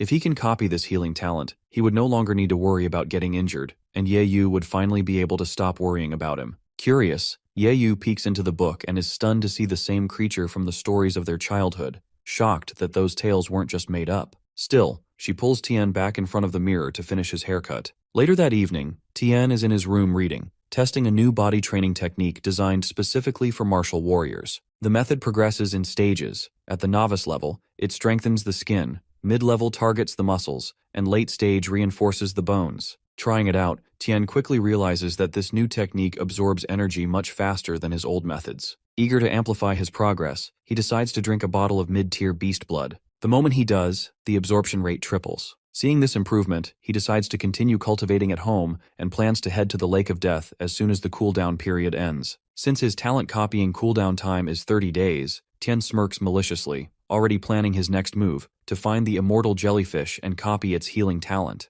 At the martial pavilion, Xiao welcomes Tien and assumes he's there to meet Yue Ling, but instead, he says he's looking to buy something. Noticing his neat outfit, Xiao thinks to herself that he's looking much more handsome now. When they reach the reception, Tien asks for a map of the Lake of Death. After searching for several minutes, Xiao finally finds the map and hands it over. The moment Tien sees it, a wicked grin spreads across his face, excited at the thought of copying some powerful talents. After paying for the map, he quietly sets off for his destination, leaving Xiao behind with curious thoughts, wondering if he's off to collect junk again. Watching him leave, a wave of worry hits her. She recalls the warning from the young miss about how dangerous the Lake of Death is, a place crawling with terrifying water beasts where even elite martial warriors struggle to survive. Now she can't help but feel anxious, hoping nothing bad happens to him. At the Lake of Death, Tien is stunned by the sight of its barren and chaotic landscape. The desolate, stormy atmosphere makes him even more certain that powerful talents await here, and it's clear from the eerie calm that danger could strike at any moment. Instantly, he spots a water monster emerging, so he activates his invisibility and decides to observe for now.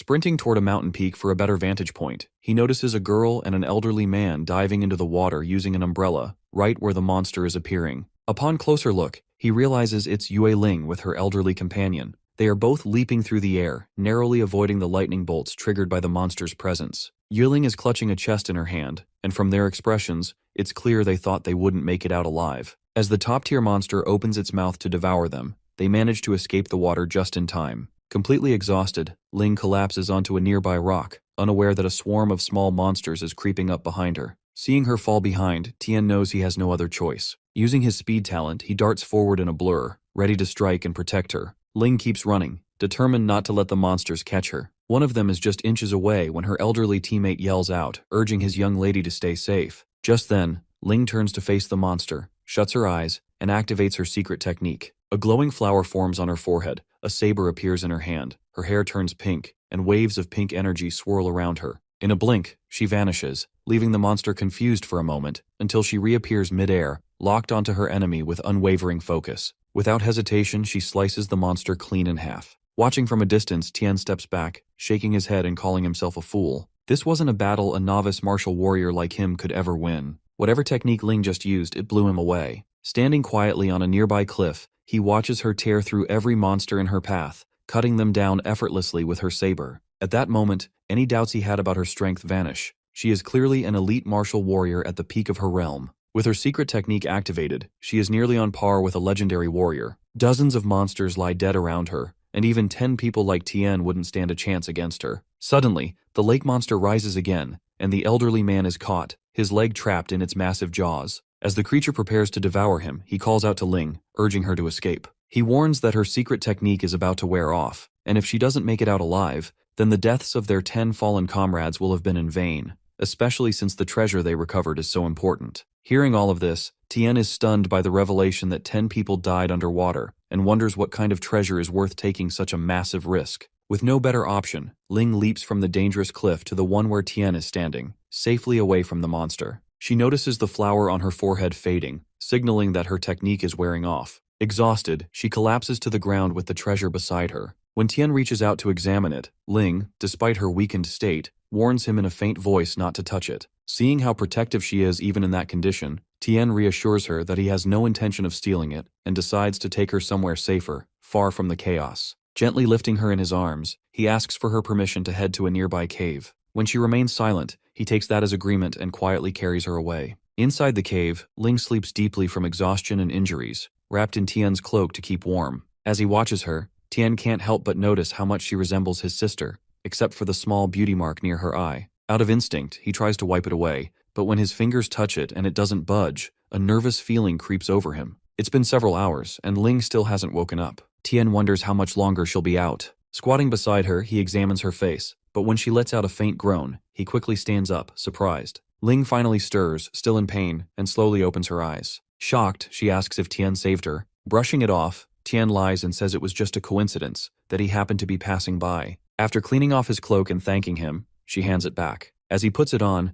Ling compliments his guts for daring to come to the Lake of Death alone and makes a silent vow to recruit him into the martial pavilion no matter what. Suddenly, without warning, she summons a glowing orb that startles Tien. Ling grins at his reaction and explains it's called a light stone, a tool that stores and emits light. Tien is stunned by how she made it appear so effortlessly. Ling finds his curiosity amusing and promises to explain everything once she finishes drinking her healing potion. As she quietly waits for it to take effect, Tien drifts into thought, wondering if this could be some kind of space-type talent. But he recalls none of her listed talents included anything related to space. Once her healing is complete, she suddenly kicks Tien lightly on the leg and tells him to get up, reminding him he wanted to know where the items came from. Alternatively, she picks up the bronze chest in one hand and a small pouch in the other, and to Tien's surprise, the pouch absorbs the entire chest in an instant. That's when it clicks for him. It's not a space talent, but a space-type treasure. She, casually adjusting her hair, offers to teach him how to use it if he agrees to join the martial pavilion. But before she can even finish, Tien rolls over and pretends to sleep the moment she mentions joining,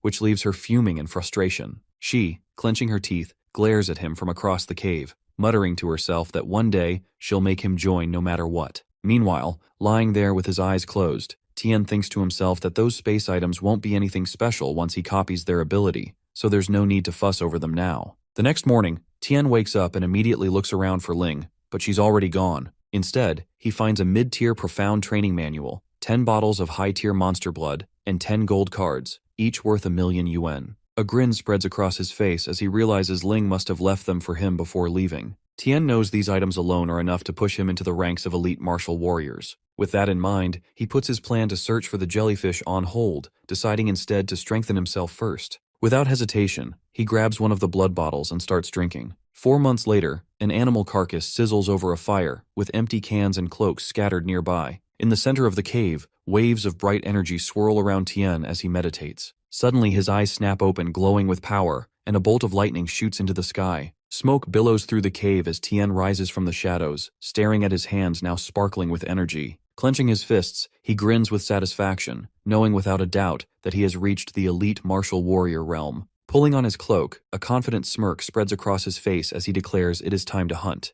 It has been raining for a long time now. After stepping out of the cave, Tian notices 11 newly constructed graves and instantly understands that Ling must have made them. Standing in front of one, he reflects that with the number of monsters in the lake, not even bones would have remained. Yet despite that, Ling had the kindness to mark their deaths with graves. His eyes then catch sight of an umbrella, the same one Ling and her elderly teammate, now dead, used to dive with. Curiously, he opens it and is amazed to find it creates a waterproof bubble. As he studies it more, he realizes the bubbles fully surround him, allowing him to dive into water without trouble. Excited by the discovery, he combines it with his shadow talent to remain undetected by monsters and plunges into the lake of death. As he dives deeper, something massive catches his attention. At first, he can't tell what it is, but soon recognizes it as a tiger claw fish with a mid-tier innate talent. The creature is so large that Tian nearly panics, afraid it has spotted him, but he holds his nerve and keeps descending. Eventually, he reaches the deepest part of the lake and begins to wonder if the immortal jellyfish is really down there. Suddenly, he senses something suspicious following him, and when he turns, a set of tentacles crashes into the ground, sending him tumbling through the water. Alarmed, he scans the area and then sees the opponent's status window. His eyes go wide in disbelief.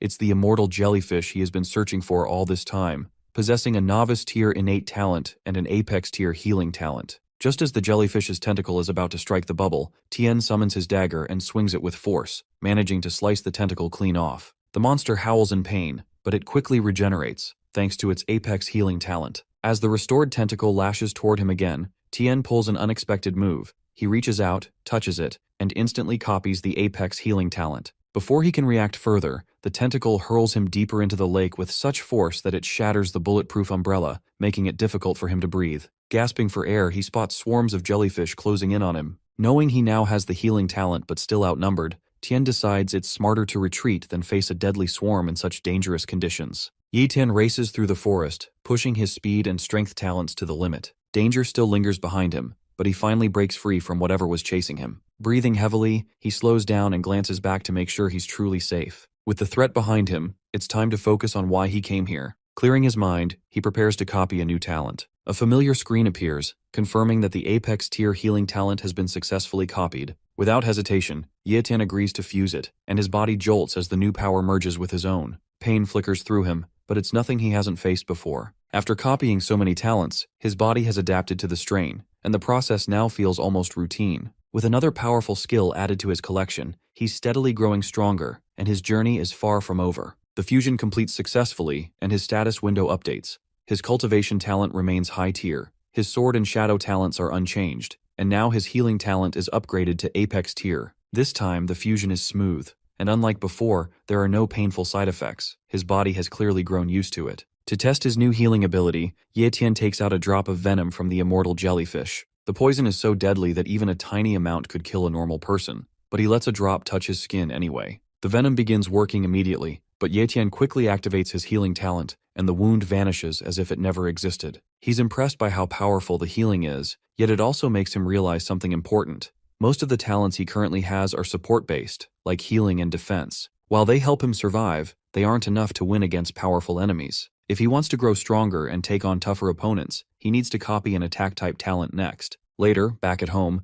Tian sits quietly as Yu trims his hair. He's flipping through a beast encyclopedia, scanning the pages for something worthwhile. He reads about the aggressive bear and the flame bird, but neither impresses him. They're just average. Suddenly, Yu gets annoyed and scolds him for disappearing without telling her anything, calling him horrible for making her worry. Ye Tian offers a small smile and apologizes, knowing she's right. As she continues cutting his hair, Ye Tian suddenly freezes. Something in the book grabs his full attention, the mighty ant. He reads the entry carefully. Even though this beast is low tier, it's always found in groups, and when they attack together, even top martial warriors struggle to survive. Ye Tian's eyes light up. This is exactly what he's been looking for. It's not about raw power alone, it's about teamwork, coordination, and overwhelming force. Now he knows what to hunt next. Ye Tian enters the martial pavilion and is greeted by a polite voice welcoming him inside. Behind the counter, a familiar girl recognizes him and smiles, surprised to see Ye Tian again after some time. She casually asks what he's looking for today, and without wasting a moment, Ye Tian replies that he needs a complete mighty ant body. At first, Xiao seems a little confused, thinking maybe he wants it to soak in wine like others do to boost physical recovery. She even jokes that maybe he's feeling weak, but Ye Tian quickly clears up the misunderstanding. Xiao apologizes and tells him they don't have any mighty ants in stock, but instead of turning him away, she shares some recent news that might interest him. She explains that Linhai Base is currently working with a mid-sized base to build a commercial trade route, and the area between the two locations is wild and filled with dangerous beasts. Among them is a nest of mighty ants. Hearing this, Ye Tian immediately connects the dots and asks if the base she's referring to is the Iron Fang Base, the only mid-sized base close to Linhai. Xiao confirms his guess and says the Iron Fang Base is located about 100 kilometers away. The mighty ants are somewhere along that route, and it might be the opportunity Ye Tian has been waiting for. While chatting with Xiao, Ye Tian listens closely as she shares more about the situation with the Iron Fang Base. She brings up something interesting. Apparently, some time ago, a person from the Mo family died under mysterious circumstances. Because of that, the Mo family suspected the Iron Fang Base was secretly planning an invasion. Ye Tian raises an eyebrow, but Xiao continues and explains that the Mo family went to investigate the matter directly. Surprisingly, the Iron Fang Base managed to resolve the misunderstanding peacefully, at least on the surface. In fact, it was only because of the Mo family's involvement that the Iron Fang Base and the Lin family were able to reach an agreement to build a commercial trade route. That bit of information gets Ye Tian thinking, if the Mo family had a hand in this, then there's a good chance they were involved in something shady, because the timing and connections feel off. Ye Tian doesn't say much, but it's clear that suspicion is building in his mind. Just then, Xiao finds what she's been looking for and hands Ye Tian a small item. It's a token. She explains that the token is required to participate in special events, and it was originally meant for their young miss, but apparently, plans must have changed. Before Ye Tian can ask more, Xiao adds with a proud smirk that their martial pavilion is part of a large base, and they have no plans to lower themselves by working under a mid-sized base like the Iron Fang, clearly unimpressed by the Iron Fang's ambitions. The two bases are working together to build a trade route, but the path is filled with dangerous beasts, so they've decided to send out a team of martial warriors to clear the area. For Ye Tian, this is the perfect opportunity because he's been looking for a mighty ant, and joining this mission might help him find one. In the Linhai base, the Lin family holds absolute power, and even the once powerful Mo family is now treated like nothing more than loyal subjects. Knowing this, Ye Tian makes up his mind. It's time to move. When he reaches the Lin family's recruitment area, he sees just how serious they are. As expected, they've gathered a huge crowd, and hundreds of warriors are ready to take part in the mission. But Ye Tian stays cautious, blending into the background because drawing attention now could be risky. Suddenly, the crowd grows quiet, and a powerful presence enters. It's Lin Mingji, the current head of the Lin family and a peak elite martial warrior. Lin Mingji greets the warriors and officially begins the beast-clearing operation. Ye Tian watches from the back, staying alert, but then something catches his eye. The Mo family is here too. Lin Mingji steps forward and addresses the crowd with a powerful voice. He explains that everyone knows how small the Linhai base is, and because of that, resources are limited, and not everyone can get what they need to grow stronger through cultivation. That's why this collaboration with a mid-sized base is such a big deal. If the operation succeeds, the benefits will be huge not just for the Lin family, but for everyone involved. Still, Lin Mingji doesn't sugarcoat the situation, and reminds everyone that clearing out the monsters along the trade route won't be easy. There's real danger, and some might not make it back. Even so, he promises that the rewards for this mission will be greater than anything offered in past hunts. The warriors in the crowd start to feel the excitement. For many of them, this could be their chance to make a name for themselves or gain something valuable enough to change their future. The crowd breaks into loud cheers, voices echoing through the base as everyone shouts praises for the Lin family. Amid the excitement, Ye Tian watches from a distance and notices Captain Galewolf, wondering if he still remembers him. But before he can think too much about it, Lin Mingji speaks again with strong conviction,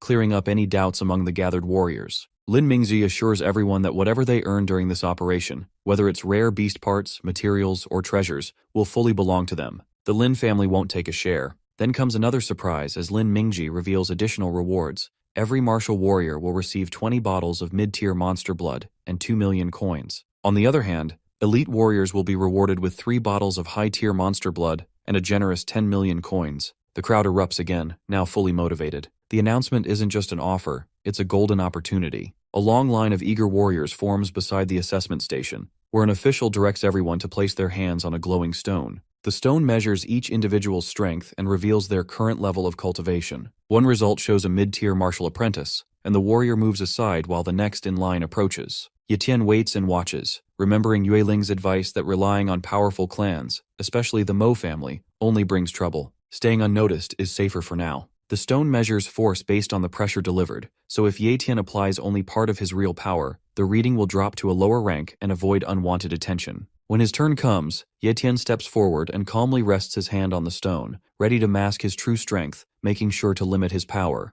Yetian wants the result to show a late-stage martial warrior, just enough to participate without drawing too much attention. The stone glows briefly and displays the result, late-stage martial warrior. The crowd around Yetian stirs, and people glance over, surprised to see someone so young already at that level. Some assume he must be from a powerful family, given the talent needed to reach that stage so early. Yetian stays composed but thinks he might have revealed a bit too much. Even though he held back, the attention is already growing. Nearby warriors talk among themselves, comparing their own progress. One complains about still being stuck in the mid-stage, while another jokes about how real geniuses always show up young, leaving the rest of them struggling to move forward. Not far from the assessment area, Captain Galewolf watches the scene. His squad is still short one member, and after seeing Yetian's display, he considers adding him to the team. The crowd buzzes with excitement as Yetian approaches, and despite his strength, he heads straight for Captain Galewolf's group. Many others hoped he would join one of the stronger or more elite squads, but Yetian makes his choice without hesitation. Galewolf immediately recognizes him and recalls the young martial apprentice who once saved a little girl from the jaws of a silver moon wolf.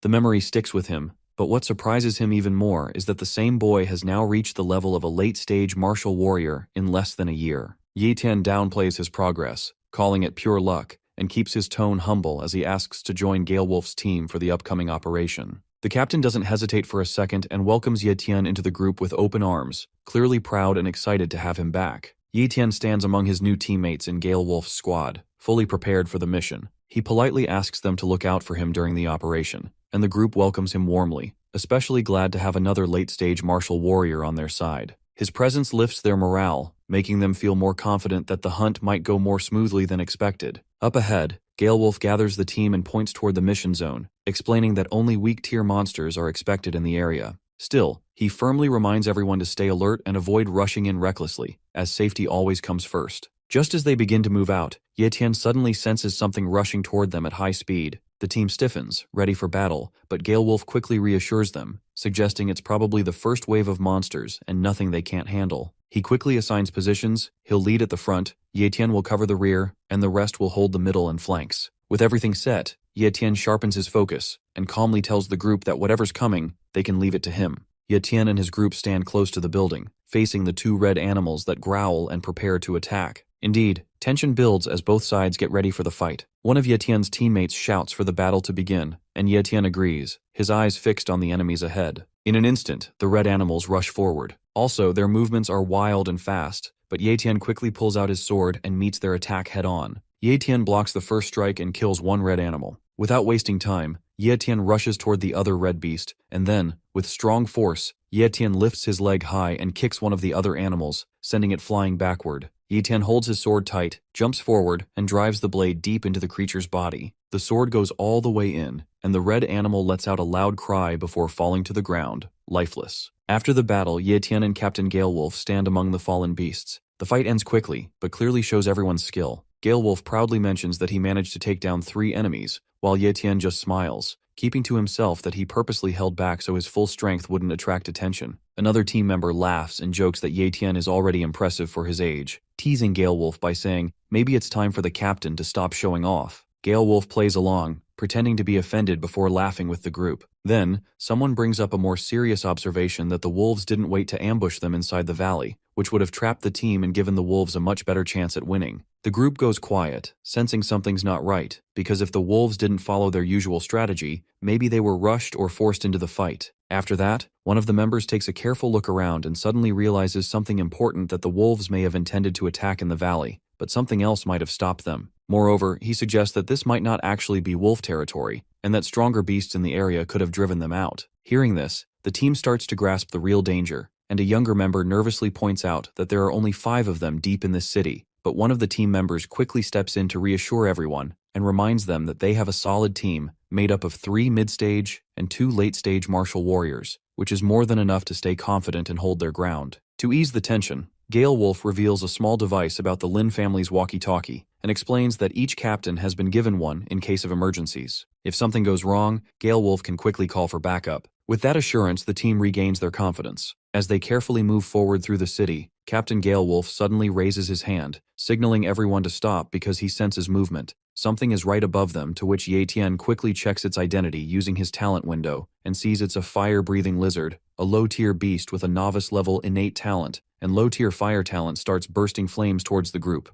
The other crew members step in confidently, since Ye Tian and Gale Wolf handled the earlier monsters. Gale Wolf reminds everyone that while the lizard is low-tier, its flames can still be dangerous, so they need to be cautious. The small squad charges into action and Ye Tian watches from the side, a little concerned at first, but Gale Wolf reassures him that the team will be fine. A short while later, the group returns victorious with the beast taken down. They celebrate the smooth win and give credit all around. One of them tries to downplay their role, but another points out that the distraction arrow made the kill possible, proving that teamwork won the battle. One of the team members says that it was an easy fight, and he doesn't feel tired at all because that low-tier creature didn't put up much of a challenge. Moreover, he feels confident, even ready to face a few more if they come. Just as the team begins to relax, a sneak fireball comes their way. Luckily, Ye Tian steps on time and saves that guy. Looks like more creatures are approaching. Since the first was a fire-breathing lizard, Ye Tian quickly realizes the incoming beasts are likely more of the same, and the fight is far from over. Captain Gale Wolf's voice breaks through the radio, urgently reporting trouble in Zone B and calling for backup, but only silence answers. As time passes, Gale Wolf realizes the harsh truth. He misjudged the Lin family's priorities, and they clearly don't care about his squad's safety. Feeling betrayed and responsible, he makes a bold decision. He plans to hold off the incoming threat alone so his team has a chance to escape and urges them to run,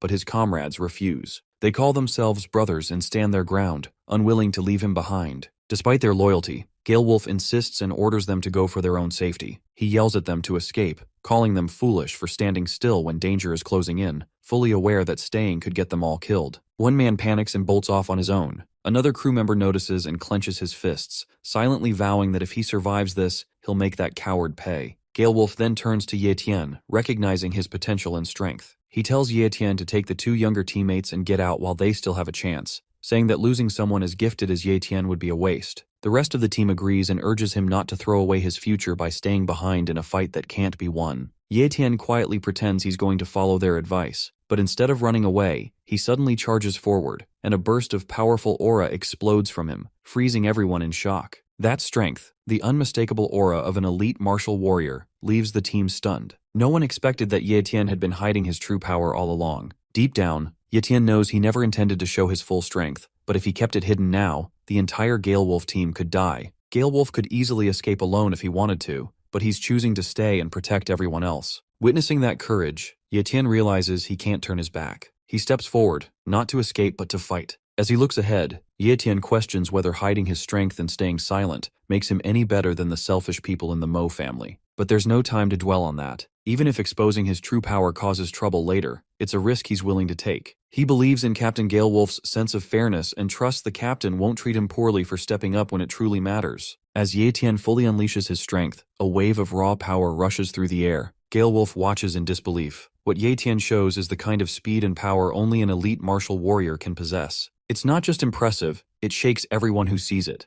Without hesitation, Ye Tian activates his Shadow Blade skill, and enemies fall one after another. It becomes crystal clear to everyone there that Ye Tian isn't just strong, he's one of the top fighters in the entire Linhai base. While the team is still recovering from the shock of Ye Tian's strength, a sudden scream comes from behind. It's the same guy who ran off earlier, now trapped and begging for help. One of the teammates notices and hesitates, unsure whether to intervene, but Captain Gale Wolf doesn't even glance back. He reminds them all that the man made his choice when he abandoned the team in a moment of crisis, thinking he could survive alone, and now he's dealing with the consequences. Meanwhile, Ye Tian clears the path ahead and calmly turns to face the others, asking if they want to move forward with him or stay behind. Without a moment of doubt, Gale Wolf answers for the entire squad, declaring that they're the Gale Wolf team and they stick together no matter what. With that, they regroup and follow Ye Tian into the next battle, ready to face whatever comes. The team takes a break after a tough battle, and one of the younger members groans in pain while another jokes about how ridiculous he looks compared to Ye Tian, who's calm and barely scratched. Everyone turns to Ye Tian with admiration. Captain Galewolf thanks him sincerely for leading them to safety, but Ye Tian brushes it off casually, saying it was nothing. Then he surprises them by announcing he won't be heading back with the group because there's something deeper in the danger zone that he wants to try. Galewolf is taken aback and asks if Ye Tian really plans to go further alone. Given the risks, it doesn't seem like the smartest move, but Ye Tian gives a confident smile and insists he'll be fine. One teammate tries to convince him to stay, but Galewolf steps in and tells the others there's no use following him because they'll just slow him down. With the strength Ye Tian has shown, he's more than capable of going solo. Ye Tian knows that before he faces stronger families or greater threats, he needs to fully understand his healing talent.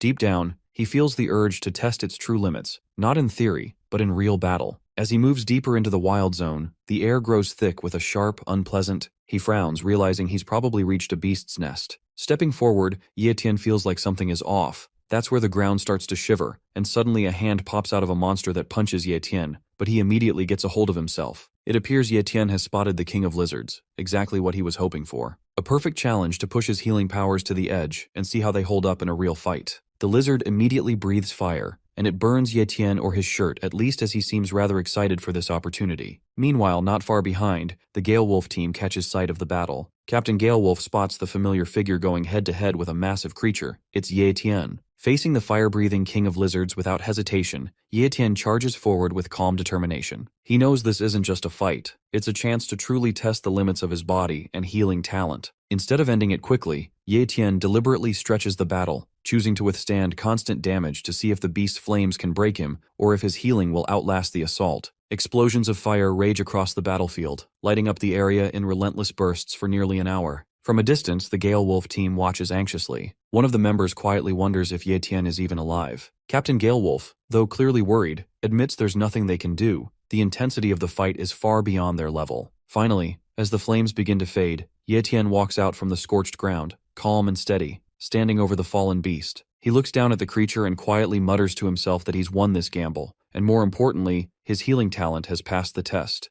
The healing talent Ye Tian just tested has proven powerful, but it drains a lot of stamina. Feeling completely exhausted, he glances at the body of the mid-tier beast he defeated and decides to use its monster blood to quickly restore his strength. Back at a safe distance, the Galewolf team sees the flames have finally died down, and one of them asks if it's over. Just then, Ye Tian walks out of the smoke, alive and steady. A wave of relief hits the team as they spot him. Ye Tian looks a little surprised to see them still there and reminds Captain Galewolf that he told them to return earlier. Galewolf scratches the back of his head and explains they stayed because they were worried, even if they couldn't help much, and they didn't want to abandon him. A female team member rushes over and notices Ye Tian's clothes have been burned away by the flames. She offers him an extra pair and apologizes that they might be too big. Ye Tian thanks her sincerely and puts them on without complaint. Then they all turn their attention to the battlefield rewards because there's a huge pile of beast corpses lying around. One of the crew members asks what to do with the loot, and Galewolf immediately says they'll follow Ye Tian's lead since he did all the work. But Ye Tian insists that because they stayed and didn't run away, and now that the danger is over, they should take the rewards back to base together. The team laughs at that, and one of them jokes that even though the beasts didn't kill them, hauling all these heavy bodies back might be what finally does them in. The moment Ye Tian refuses to carry the defeated beasts back, Captain Galewolf looks puzzled and asks where he's heading instead. Ye Tian simply says he's going to the area where the mighty ants live, and that instantly grabs the captain's attention because Galewolf knows how dangerous that place is. He explains that while a single mighty ant might seem weak on its own, everything changes inside their nest. They live in massive groups and attack together with overwhelming force, and even powerful warriors struggle to survive once surrounded. Galewolf warns that going there alone is basically a suicide mission. Despite the warning, Ye Tian remains confident and determined to move forward. Soon he arrives near the ant nest and sees the area is already packed with people. Powerful groups from different bases have gathered. Ye Tian spots members of both the Mo family and the Lin family among the crowd, and then his eyes land on an old man standing with a strong presence. Ye Tian wonders which family the man belongs to, and it turns out he's Elder Qing, a respected warrior from the Iron Fang base. Seeing so many powerful figures gathered in one place, Ye Tian realizes that this mighty ant mission isn't just dangerous, it's become a major event, drawing serious attention. Now, it's his turn to step into the mix and make his move. Elder Qing's sharp senses quickly pick up that someone is watching from nearby, and his tone shifts as he commands his men to capture the spy. Ye Tian, hiding in the shadows, doesn't flinch. He already knows that sooner or later, he'll have to get involved with these powerful groups, and getting caught might even help him gather more information. The guards rush forward and surround him. Elder Qing steps forward, demanding to know who Ye Tian is and why he was watching from a distance. Without showing any fear, Ye Tian calmly explains that he's from Linhai Base, and came because he heard there was an important mission and wanted to help. Impressed but still cautious, Elder Qing tells his men to stand down. Confusion spreads among the gathered warriors as none of the powerful families recognize him. One after another, they all deny knowing Ye Tian or claiming him as their own, which only deepens the mystery. Elder Qing studies him more carefully, realizing that it's rare to find a young elite warrior with such talent and no powerful family name backing him. His abilities are clear, but his unknown background raises even more questions. As Elder Qing begins questioning Ye Tian's identity, the Lin family's leader quickly steps in and confidently claims that Ye Tian is one of their own, brushing off all doubts. It's a clever move, seeing the strength Ye Tian displayed, and he clearly doesn't want to risk letting such talent slip away. Ye Tian watches the scene unfold without surprise, having already expected that once they realized he was an elite martial warrior, someone would try to recruit him on the spot. The Lin family just happened to be the fastest to act. Without making a scene, Ye Tian plays along and blends into the group, keeping things simple. The Lin family head looks pleased with himself, thinking he got lucky by gaining a powerful new ally without having to lift a finger. To him, this is a win. Meanwhile, high above the scene, two girls are watching from a hidden spot. Xiao is clearly annoyed and finds it amusing that the Lin family is trying to claim Ye Tian as some prize. Beside her, Yueling agrees, feeling that Ye Tian doesn't belong in a second-rate clan like the Lin family. In her eyes, someone with Ye Tian's potential should be standing at the top, somewhere like the martial pavilion. Now that Ye Tian's identity as an elite martial warrior is out in the open, he knows things won't be as simple going forward since hiding his true power is no longer an option. Still, with the strength he currently holds, Ye Tian isn't worried because he's confident he can handle whatever comes his way. Just then, a voice calls out to halt, and one of the martial warriors reports to Elder Qing that the formation is complete and everything is ready for the operation. Elder Qing turns his gaze toward the distance, his eyes settling on a cluster of rough, raised soil peaks, and he immediately recognizes them as the entrance to the mighty ant's nest. Yuten watches in silence, knowing this is exactly what he came for, and now he's finally standing at the place he's been chasing all this time. Elder Qing tells the warrior to return to his position, and without hesitation, the man obeys. Without wasting another moment, Elder Qing raises his hand and orders everyone to move back. The warriors quickly retreat, unsure of what he's about to do. With sharp focus, Elder Qing activates the formation, and a powerful surge of energy explodes outward as he commands it to break. Suddenly, flames pour down from the sky in a fierce and deadly attack known as Flame Shower. The scene is intense as massive bursts of fire crash down like a storm, engulfing the entire nest in flames. From a distance, one of the warriors watches in awe, quickly realizing that Elder Qing isn't just powerful, he's a formation master, and that explains the strength behind the Iron Fang base. High on a cliff, the two girls observing the battle are stunned. One of them comments on how costly that kind of formation must be, and wonders if Elder Qing has gone too far, but deep down, they both know the truth. The Iron Fang base has its own ambitions, and if using one powerful formation helps them gain control over Linhai base, then it's a price they're clearly willing to pay. On the battlefield, all eyes turn as the flames finally begin to fade, revealing a flattened mound. The destructive force of the attack leaves the warriors speechless, but something isn't right. There are no mighty ant bodies in sight. No corpses, no remains, nothing but dust and ash. Warriors quickly scatter, searching for proof that the creatures were destroyed, but their efforts come up empty. The nest seems empty, and tension builds as doubt creeps in. Did the flame shower really wipe them all out? Or is the real threat still hidden underground? Ye Tian clenches his fists, clearly frustrated, because without a full body, he can't copy the mighty ant's talent, and the intense attack has turned everything to ash. Watching from a nearby cliff, Yueling narrows her eyes and thinks to herself that while Elder Qing's formation worked, it may have gone too far. Stirring up a mighty ant nest with such an overwhelming attack is like kicking a beehive and hoping nothing stings back. Suddenly, one of the warriors notices something strange, a dark hole where the anthill used to be. It's so deep and shadowy that no one can see the bottom. As they step closer, curious but cautious, the ground trembles slightly, followed by a strange sound rising from the pit. In the next moment, massive ants burst out in waves, flooding the area with movement. Panic spreads as more and more ants crawl out, their numbers far beyond what anyone expected. Elder Qing wastes no time and shouts for everyone to prepare for battle. Warriors snap into formation, and the fight begins. Chaos erupts as the Lin family's leader charges forward, rallying the Linhai base's martial warriors to follow him. They rush in with full force, Ye Tian's blades flashing as they meet the swarm head-on. The warriors strike fast and hard, cutting down ants and pushing forward with growing confidence. One warrior cheers after slaying an ant, boosting the morale of those around him. Amid the chaos, Ye Tian stays composed, eyes sharp and focused. While moving past a fallen mighty ant, he casually touches it, and in that instant, something triggers. A rush of power surges through him and his status window updates. Ye Tian has successfully copied a high-tier strength talent.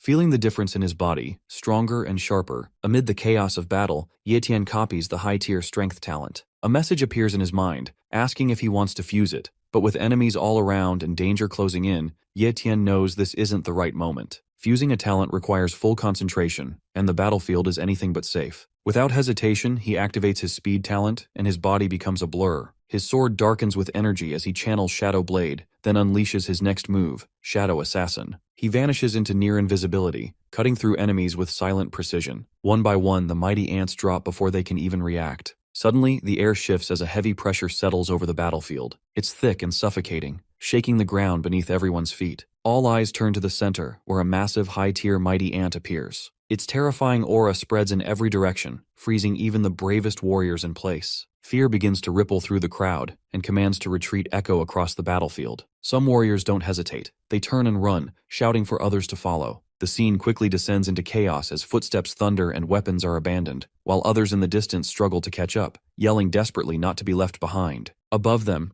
Yueling watches from a higher point and scoffs at how quickly everyone is fleeing, calling them a bunch of losers. She stays calm and composed, clearly unimpressed. While her companion Xiao worries about Ye Tian still being inside, Yueling remains confident and reminds her that Ye Tian will be fine because she believes in him. The battlefield sinks into panic as warriors start blaming each other, their frustration growing louder with every second. They expected someone strong to step up against the high-tier monster, but no one did. It becomes painfully clear that no great martial warrior can face a high-tier mighty ant powered by a strength talent, especially when that level of force matches a grandmaster. Elder Qing, once seen as dependable, ends up being the first to run, and his retreat confirms what many had already feared. The ones they trusted the most turned out to be the most unreliable. Screams echo from the depths of the ant nest as one warrior struggles to breathe, the air growing thick and heavy. His legs buckle under an invisible weight, pressure builds, and his strength begins to fade. But through the dense fog, Ye Tian moves faster instead of slowing down. While others crumble, Ye Tian pushes forward, his body cutting through the darkness. He can tell this mist isn't natural, but he doesn't hesitate. His instincts kick in and guide him. His steps become quicker, his focus sharpens, and he realizes the mist is a suppressor. Staying in it too long would mean death, and Ye Tian isn't ready to fall. Not here, not now. Ye Tian knows the golden ant is likely to keep its eyes on any group movements, especially teams that stand out, so he quietly decides to separate from the team because retreating is the safer choice for now. Looking back at Captain Galewolf's squad, Ye Tian can't help but admire their skill. They dismantled the battlefield with such precision that only the skeletons of the monsters remain. It's a clean job and solid proof of their experience as true hunters. As Ye Tian moves further away, the familiar status window appears, confirming that the high-tier strength talent has been copied successfully and asking if he wants to fuse it. Without hesitation, Ye Tian agrees, and as the fusion begins, power surges through him. This is not just ordinary strength, it feels solid and absolute. With this kind of talent, Ye Tian can finally stand his ground against the big families and powerful figures. He no longer needs to rely on anyone. Strength like this makes him a threat, a shield, and a force entirely on his own. With everything complete and his power rising to a new level, Ye Tian looks ahead with calm resolve because it's time to return home. Ye Tian sits quietly, his mind still focused on the strength he just gained. With the fusion complete, his high-tier strength talent gives him power equal to 10 times his original strength. Even though Ye Tian is still technically just an elite warrior, taking down a beginner-level great martial warrior would now be effortless. Back at home, Ye Yu stares at him in disbelief because he has barely spoken since he returned. Sitting motionless like a statue,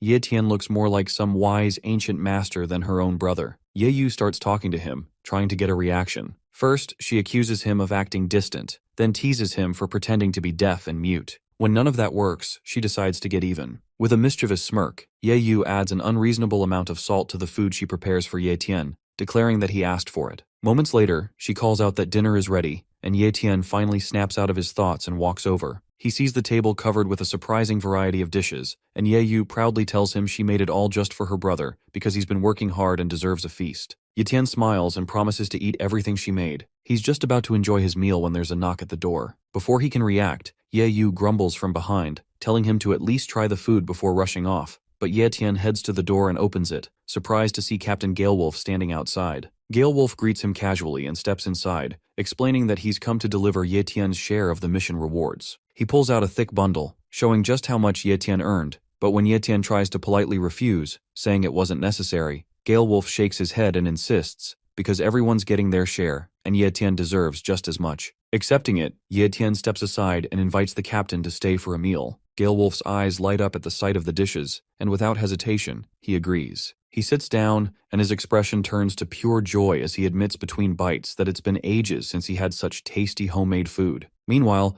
Ye Tian quietly tells him to eat as much as he wants because he's not very hungry at the moment. Ye Yu starts to ask if it's a bit too salty, but before she can say much, Captain Gale Wolf casually disagrees and says the food tastes mild to him, guessing she might have added less salt this time. After hearing this, Ye Yu just shrugs it off, content that he's enjoying it either way. After the meal, Gale Wolf turns to Ye Tian and asks what he wanted to talk about, and Ye Tian mentions he's been at home cultivating for the past few days, so he's out of the loop about what's been happening and wants to know how the beast removal operation is going. Gale Wolf explains that both the Iron Fang base and Linhai base have taken a massive hit, saying that over 50 elite martial warriors have been lost already, and worse, 3 great martial warriors have died too. Shocked, Ye Tian asks if it happened at the mighty ant nest, and Gale Wolf nods, saying that after the first group of martial warriors retreated, a second, much stronger wave was sent in, but even then, they still couldn't win. After hearing what happened at the mighty ant nest, Ye Tian is stunned, and Gale Wolf further explains that the situation was so serious that the Iron Fang base had to send a Grandmaster to finally destroy the ants. Ye Tian realizes how serious it was because bringing in a Grandmaster means the battle had gone far beyond the usual level of danger. Next, Ye Tian asks if the commercial trade route is finally cleared, and Gale Wolf confirms that it is, but adds that he isn't sure what the Iron Fang base is really planning. Ye Tian starts to wonder if such a massive loss of life was truly worth it,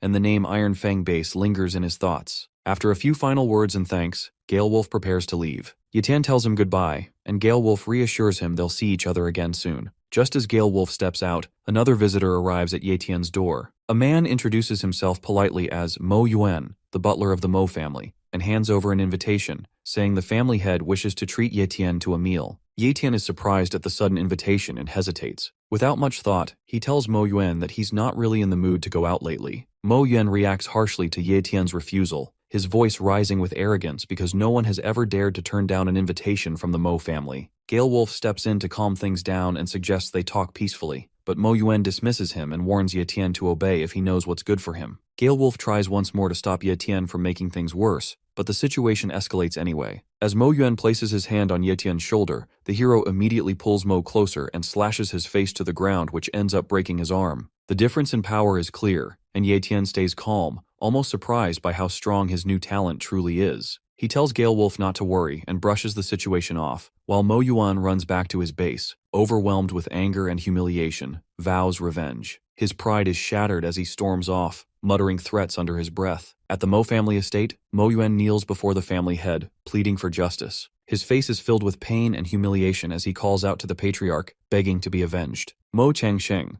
the elite warrior and current head of the Mo family, looks down at him coldly and reminds him that he was sent to deliver an invitation, not to cause trouble. Mo Yuan quickly defends himself, insisting he was polite, respectful, and only did what he was told. He claims that Ye Tian turned hostile the moment he heard the name Mo family, and not only injured him without reason but also ripped apart the invitation that had been personally handwritten by Mo Kangsheng. Hearing this, Changsheng's expression shifts. His pride clearly wounded, he becomes furious that Ye Tian would reject the invitation and dare to destroy a letter bearing his name. He shouts in anger, unable to believe anyone would ignore the Mo family's authority. Just then, a weak cough breaks through the tension. Chang Qing, the former patriarch and Kangsheng's father, sits nearby, pale and frail. Changsheng rushes to his side and urges him to take his medicine. Changqing admits that during the battle with the mighty ants, he used a forbidden technique just to survive. Though it saved his life, it left his body severely damaged. He coughs again, more violently, and finally confesses the truth, that his core is injured beyond recovery. Changsheng tries to comfort him and tells him to stay hopeful, but Changqing simply shakes his head and reminds his son that he knows his own body better than anyone else,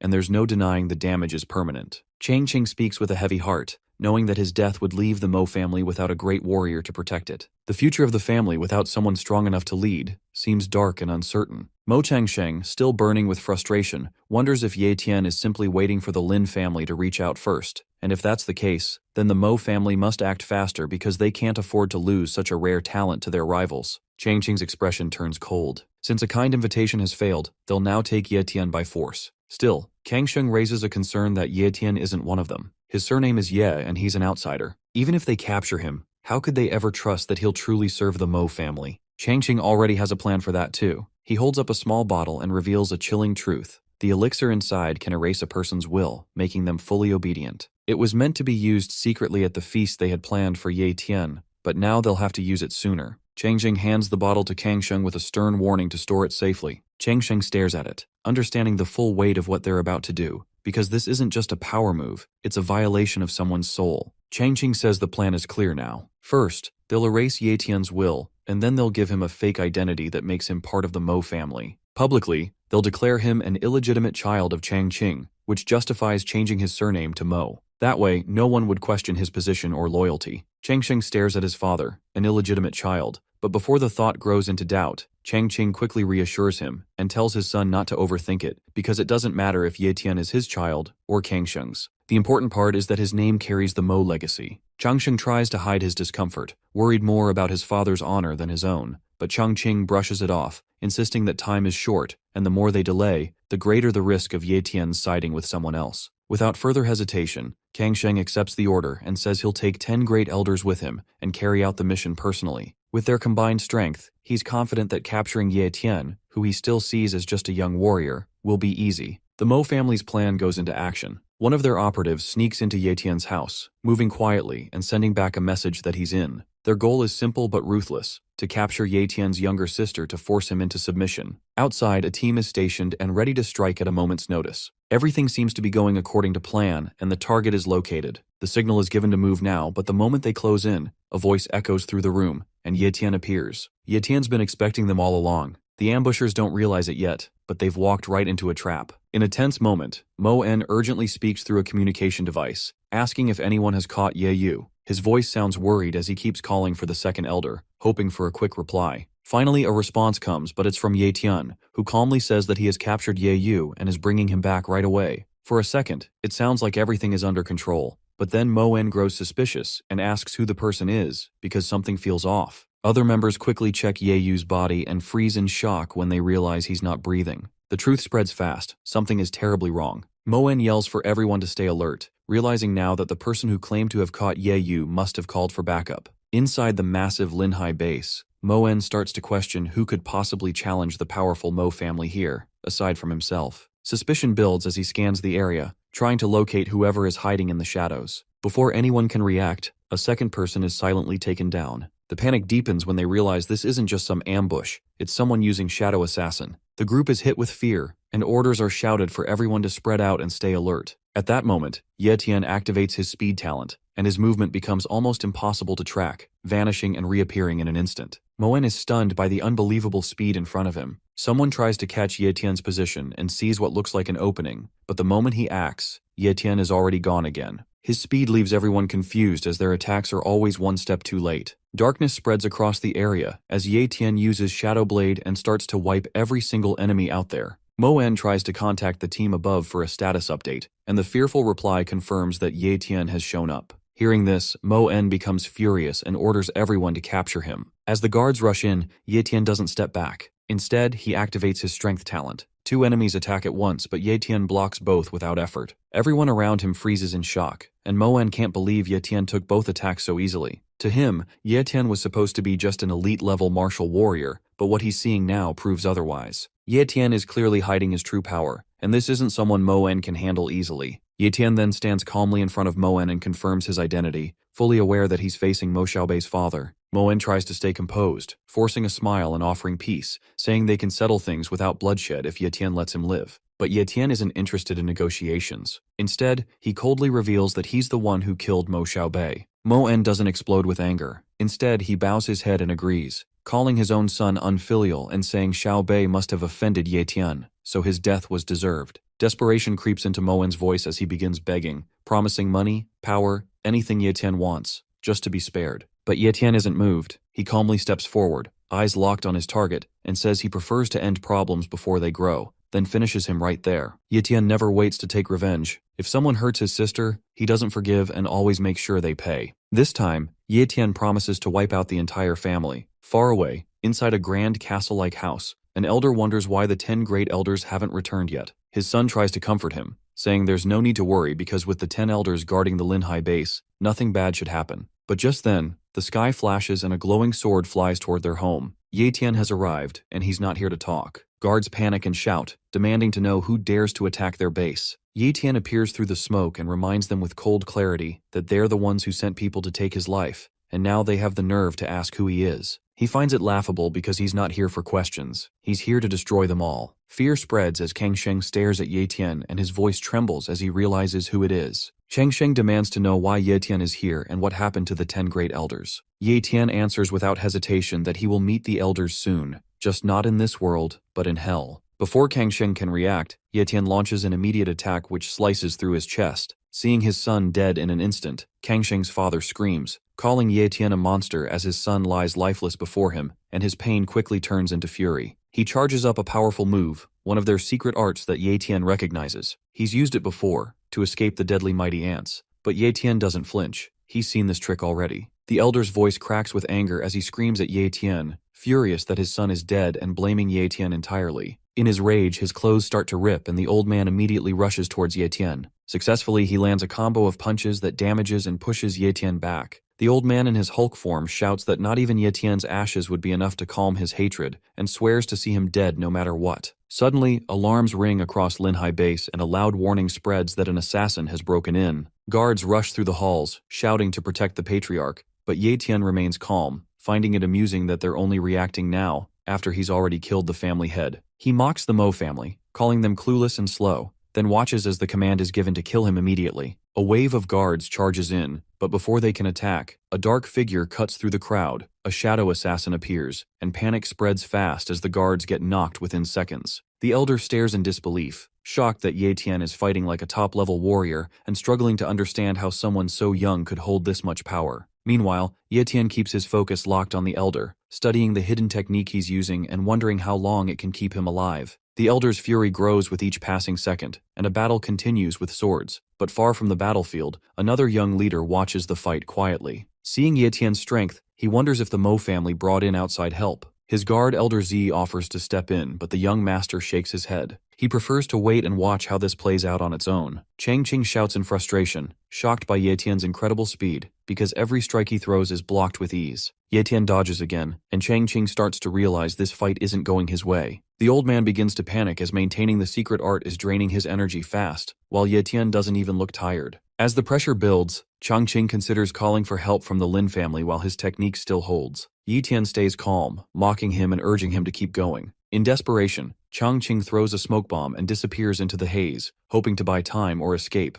but Ye Tian stays right on his tail. No matter how fast the old man moves, he can't shake him off, because Ye Tian's high-tier speed talent keeps him close and matching every step. Chang Qing curses under his breath, realizing he hasn't made any distance at all. With no choice left, he turns to face Ye Tian again. Ye Tian smirks and steps forward, ready to continue the fight, because whether the old man runs or turns back, Ye Tian is more than happy to keep going and finish what was started. Chang Qing feels his strength fading as his secret art reaches its limit as he trips and falls down. He knows this is the end for him and for the Mo family. Ye Tian prepares to strike the final blow, declaring it is time for him to meet his end. Desperate, Chang Qing drops to his knees and begs for his life, offering Ye Tian a priceless treasure and claiming it is the most valuable thing he owns. Even though Ye Tian gets the deja vu vibe, he is half amused and half suspicious, so he agrees to take a look. Chang Qing spawns some sort of magic ball and asks him to accept it, but as he smirks, Ye Tian immediately falls back. That's when the ball explodes and launches poisonous needles towards Ye Tian. Even though he manages to dodge it, Ye Tian still ends up making a minor cut on his face. The poison hidden within the item reveals just how far the Mo family is willing to go. As Chang Qing laughs, thinking he has finally won and the lethal poison will kill him, Ye Tian calmly activates his healing talent and recovers instantly. Chang Qing stares in disbelief, unable to understand how Ye Tian has so many powerful abilities. Ye Tian simply smirks and sends him off with a cold farewell by shooting the same needle right through the old man's chest, leaving the old man to meet his end in the afterlife.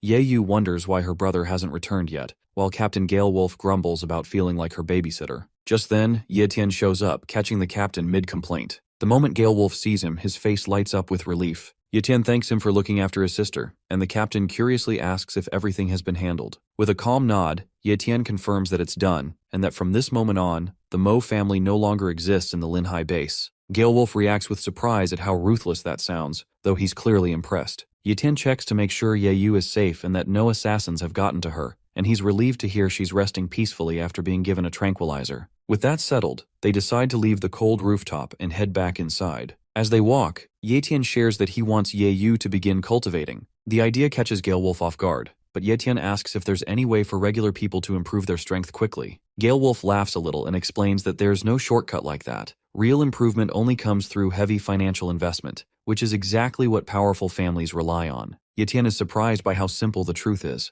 Before parting ways, the captain suggests Ye Tian go check on Ye Yu, who's resting in the bedroom upstairs. Ye Tian nods and heads up to see her. The moment she sees him, Ye Yu runs into his arms, overwhelmed with relief. She had been terrified he might not return, but now that he's back, she clings to him, her emotions pouring out. Ye Tian gently assures her there's nothing to fear and promises he'll always stay by her side. Though still emotional, Ye Yu questions whether he means it, but he gives her his word without hesitation. Meanwhile, whispers begin to spread about what happened. News of the powerful Mo family being completely wiped out shocks everyone nearby. People start to wonder just how strong Ye Tian really is, realizing he's far more powerful than they ever imagined. Excitement stirs as the Lin family arrives. Lin Mingji, the young master, walks in confidently beside the powerful warrior Lin Ze, and their presence draws immediate attention. A servant rushes off to inform a lady about the guests, while others whisper about the Mo family's downfall. Quiet talk circulates about how unexpected the Mo patriarch's death was. He had once been feared and respected,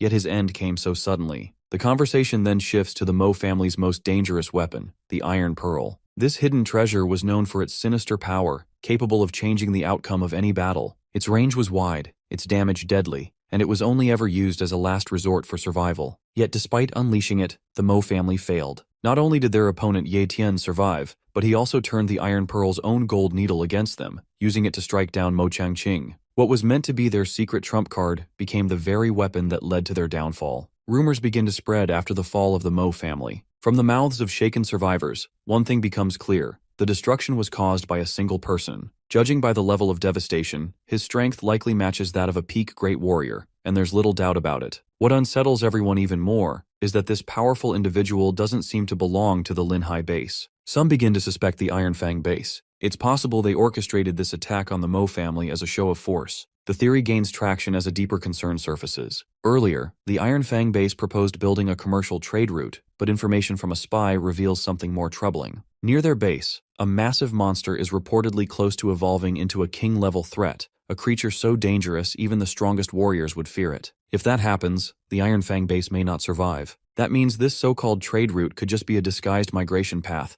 an escape plan in case their base falls. If both bases, Linhai and Iron Fang, end up merging, it won't be a simple union. Leadership and influence will likely split between two factions, one representing the old power structure and the other bringing in new strength. At that point, even the Lin family won't be able to fully speak for itself. It will just become a symbol controlled by whichever side takes the lead. Seeing an opportunity in the Iron Fang base's sudden show of force, the Lin family decides to act swiftly and use the situation to their advantage. Orders are issued, and Elder Z is quick to respond. He plans to personally deliver letters to all major families, inviting them to claim and make use of the Mo family's abandoned resources. Meanwhile, Ye Tian reveals a large stash of powerful elixirs. The sheer number shocks everyone, and Captain Galewolf believes they are worth more than entire estates. Ye Yu, overwhelmed by the value, questions her brother's decision and urges him to return them before getting scammed, but Ye Tian confidently assures everyone that the elixirs are real and incredibly valuable. To prove it, he hands one to Ye Yu. After taking it, she lights up in surprise, immediately feeling its effects. The mood shifts, and any doubts quickly fade as the true power of the elixirs becomes undeniable. Ye Tian prepares to leave once more, this time setting his sights on the Thousand-Leaf Forest. He explains that something important is waiting for him there. With monsters becoming more dangerous,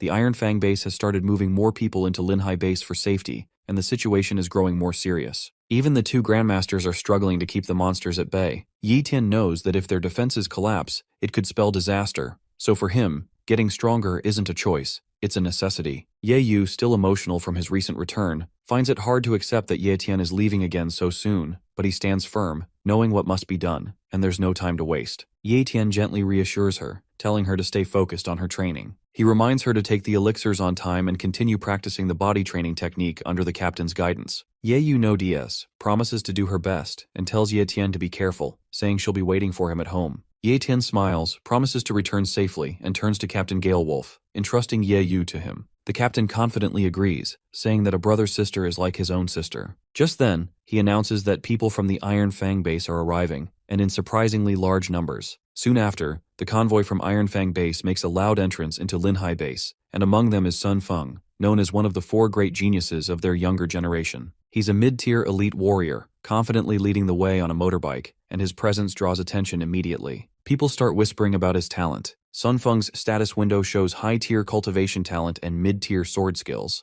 and that combination alone puts him above most others his age. Back nearby, Ye Yu coughs from the dust stirred up by the convoy, and grows annoyed by how flashy the entrance is because it all feels like too much. Ye Tian shares her unease, admitting that something about this situation gives him a bad feeling. Still, he stays calm and tells them it's time for him to head out. Ye Yu, worried but understanding, tells him to be safe. After that, Ye Tian turns away, ready to face whatever comes outside Linhai base. He steps into the thousand-leaf forest, scanning the surroundings. The place looks dry and lifeless at first glance, nothing like what its name suggests, but Ye Tian stays alert, looking for signs of the creature he's after. Soon, he notices a massive footprint on the ground. Judging by its size and depth, it likely belongs to a black wolf panther, a beast known for its incredible speed, and finding it could help Ye Tian improve his own speed talent. Just then, a powerful wave of energy ripples through the air. It's intense and clearly coming from a nearby clash between monsters. Sensing a rare opportunity, Ye Tian quickly moves toward the source. As Ye Tian arrives, he sees 2 gold dragon panthers in front of him, a rare mutated breed far stronger than the black wolf panthers. They are so fast that their movements blur, clearly possessing apex tier speed talent, exactly what Ye Tian is after. Their opponent is just as surprising, a massive gorilla radiating pure strength. Its aura suggests it is a high-tier monster with fighting power equal to a peak great warrior. Despite their speed, the 2 panthers struggle against the gorilla's brute force. Ye Tian watches closely, weighing his options, knowing that copying a talent in the middle of a fight this intense won't be easy. One wrong move could draw attention or worse, put him in serious danger. Soon, Ye Tian sees a small golden panther running toward him. It is just a baby, shining like gold, and suddenly it speaks in his mind. The little one says it wants to be his servant and offers Ye Tian its light of spirit to form a bond. Ye Tian checks its stats. It is a rare gold dragon panther with amazing talents, including extremely fast speed, strong stamina, and a bit of healing. The little panther says its parents are in danger and its mother is about to give birth to another baby. The baby panther begs Ye Tian to save them. After hearing this, Ye Tian agrees and gives it a name, Little Jin. As soon as they form the bond, Ye Tian feels a powerful energy enter his body. He copies the baby panther's top-level speed talent and fuses it immediately. With Little Jin now his pet and his speed greatly enhanced, Ye Tian gets ready to jump into the fight and save the baby's parents. Ye Tian decides to step in, feeling confident after receiving Little Jin's powers. Since the young beast trusts him so much, it only makes sense for him to help. He quickly checks his status. With high-tier cultivation, apex-level speed and healing, solid sword and strength abilities, and even a bit of shadow talent, he's more than ready. Ye Tian observes the giant gorilla, looking for an opening. Instead of charging straight in, he calmly targets its weakness, its eyes. That's where Ye Tian strikes first. After the attack, the gorilla stumbles backward, letting out a loud roar of pain. Its body sways, arms flailing, and then it crashes to the ground with a heavy thud. The 2 panthers, including Little Jin's parents, look surprised. They growl and step closer to Ye Tian, clearly tense and protective. Little Jin quickly runs ahead, meowing loudly to explain that Ye Tian isn't an enemy. Ye Tian stays calm and knows the mother panther is injured and possibly close to losing her unborn cub. Gently, he takes out a healing pill and places it near her, speaking softly and assuring her it's safe and meant to help. Little Jin meows again, and after a brief pause, the panther cautiously takes the pill. A soft meow escapes her after swallowing it, more peaceful now, as if she understands. Ye Tian watches closely, hoping the medicine starts working soon. Little Jin then tells Ye Tian that her father also needs help, and Ye Tian immediately understands, offering the father a healing pill as well. Little Jin thanks Ye Tian with a happy smile. Suddenly the injured gorilla begins to move, trying to escape, but Ye Tian notices the panthers aren't letting it get away. With so much speed and strength on their side, there's no way the 3 apex-tier speed talents can't bring down this high-tier monster. Little Jin proudly jumps in and reminds Ye Tian that it's not just 3 fighters, she's learning to fight too and wants to help. Ye Tian smiles and agrees, saying she's right and it's 4 now. Moving ahead, Ye Tian dashes forward, surprised by how fast his new apex-tier speed talent really is. It's almost too fast to control, but he adjusts quickly and stays focused. He then switches to his strength talent, landing a full power blow on the gorilla. Meanwhile, the panthers start biting off the gorilla's tough skin. That's when Ye Tian charges up and punches the hell out of the gorilla. Surprisingly, the gorilla immediately stands firm and tries to attack Ye Tian, but he dodges. Even with that powerful hit, the beast doesn't die because its body is incredibly tough. There, we see little Jin in his insane mode. The kid immediately charges up and launches himself towards the gorilla, aiming at his head. Impressively, that attack beheads the giant gorilla. Little Jin then runs up beside Ye Tian and looks around with wide eyes, asking if they've won. Ye Tian nods and says they did because the gorilla is finally down. He then glances at the two panthers, a bit amazed, because he never thought he'd be fighting side by side with magical beasts. But before he can relax, he notices something worrying. The female dragon panther is hurt. Little Jin rushes to his mother in a panic. The intense battle must have hurt her internally, and she's clearly in pain. Jin calls out to her again and again, worried and unsure of what to do. Ye Tian quickly kneels beside them. Thankfully, he always carries healing medicine for emergencies like this, and without wasting any time, he takes out a special pill meant to heal internal injuries and gently offers it to the dragon panther mother. She hesitates for a moment but then swallows it. A few seconds later, her breathing eases, and her eyes soften. Little Jin turns to Ye Tian with relief, saying that her mom is already feeling much better, and Ye Tian smiles, glad she's safe for now. Just as the tension fades, Little Jin warns Ye Tian that danger is coming. A group of black wolf panthers appears. They are the ones who brought the gorilla here on purpose. It's clear they want to take over the forest and push out Jin's parents to become the new leaders. Watching them closely, Ye Tian sees their aggressive posture and knows they're here to challenge for control, but he's not going to let that happen. He steps forward and says no, he won't allow them to take the forest by force. Without waiting, Ye Tian jumps into battle. The fight is quick and intense, but in the end, Ye Tian wins and the black wolf panthers retreat, unable to match his strength. After the fight, Ye Tian lifts Little Jin and tells all the forest creatures that from now on, Jin will be their new leader, and the others quietly accept this without resistance. Even though Jin's mother is still weak, she walks over and insists on thanking Ye Tian, offering him a special gift to show her gratitude. Ye Tian is surprised because he didn't expect anything in return. As he and Little Jin walk through the forest, Ye Tian starts to wonder how much farther they need to go. Little Jin excitedly points ahead, saying the destination is just inside the nearby cave. When they reach the spot, Ye Tian notices something glowing. It's a spiritual herb resting on a stone. Jin explains that this is the gift her mother promised. However, the fruit isn't ready yet and needs 30 more days to fully ripen. Ye Tian nods, curious about its powers and looking forward to discovering what it can do once it's ready. Just then, sounds echo from deeper inside the cave. Ye Tian encourages Jin's mother to push, as it's the moment of birth. A small cry rings out,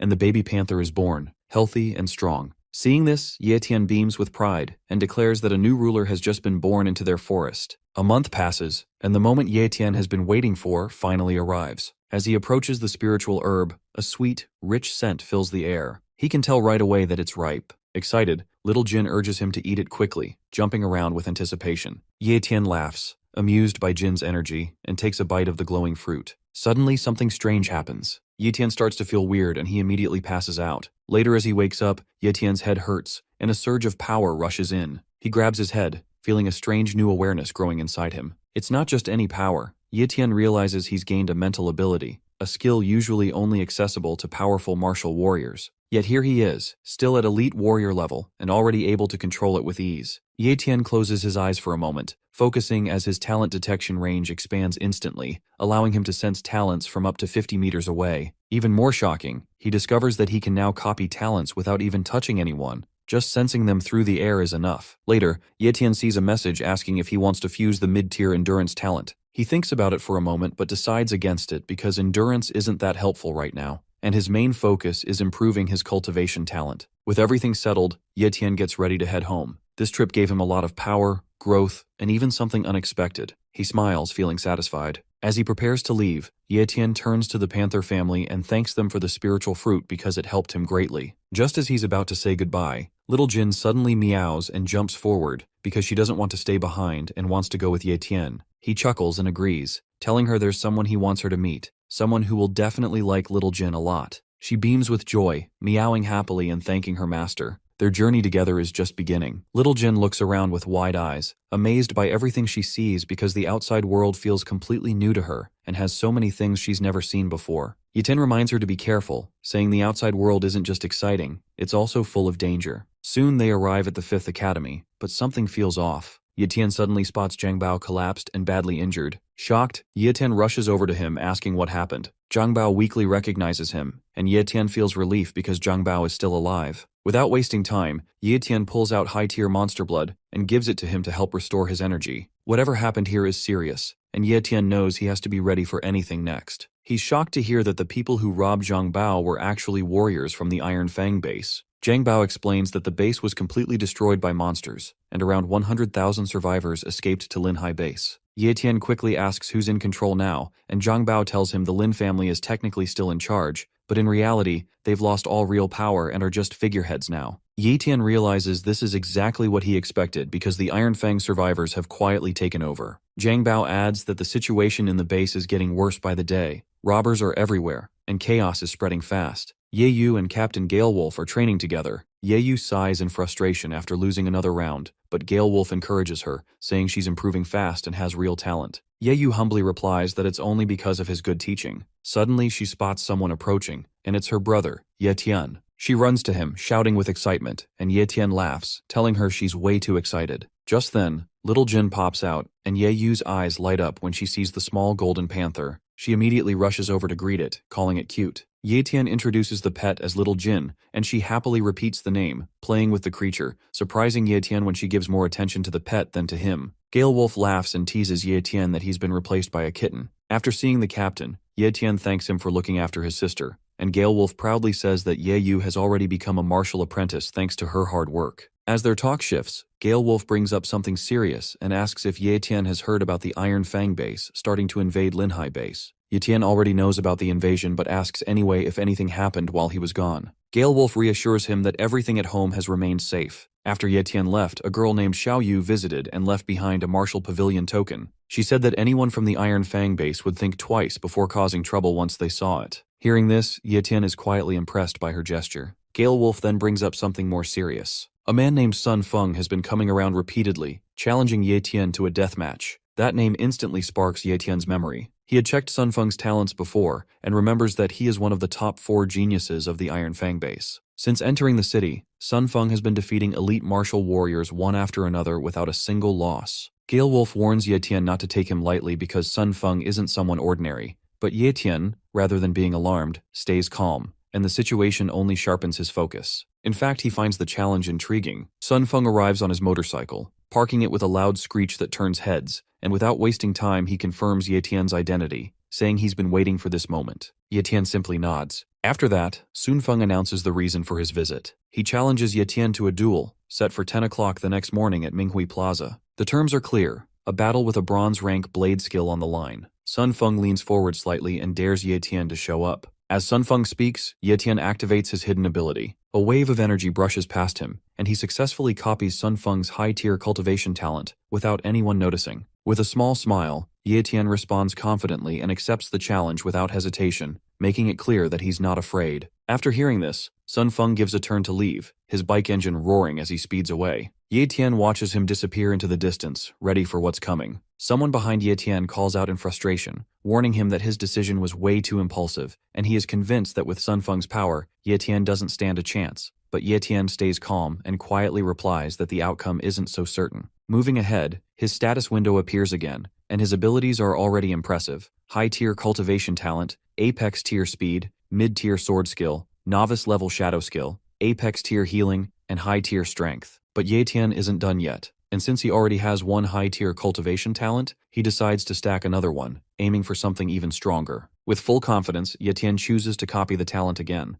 The moment he confirms, his cultivation talent upgrades to apex tier. Now, with his stats reaching incredible levels, Ye Tian smiles slightly because the thought of tomorrow's duel doesn't worry him at all anymore. In fact, he's actually looking forward to it. At Minghui Plaza, a crowd starts to gather, and everyone's talking about the duel as Sun Feng picks yet another new dueling spot, just like he always does. So far, he hasn't lost a single match. People in the crowd gossip about his next opponent, and most don't even recognize the name. Some assume Ye Tian is just an unknown kid, while others vaguely remember hearing about him but still dismiss him as a nobody. They wonder why someone like Sun Feng would even bother challenging someone so ordinary. A few suspect that Ye Tian isn't the real target at all, that it's the Lin family's influence. Every time Sun Feng wins, he damages a family's merit monument, and today seems no different. He's not just fighting individuals, he's chipping away at the reputation of the powerful families in Linhai base. A huge crowd surrounds the plaza, with all eyes locked on the stage. Ye Yu stares in shock at the size of the gathering and whispers that it's noisier and more crowded than she expected.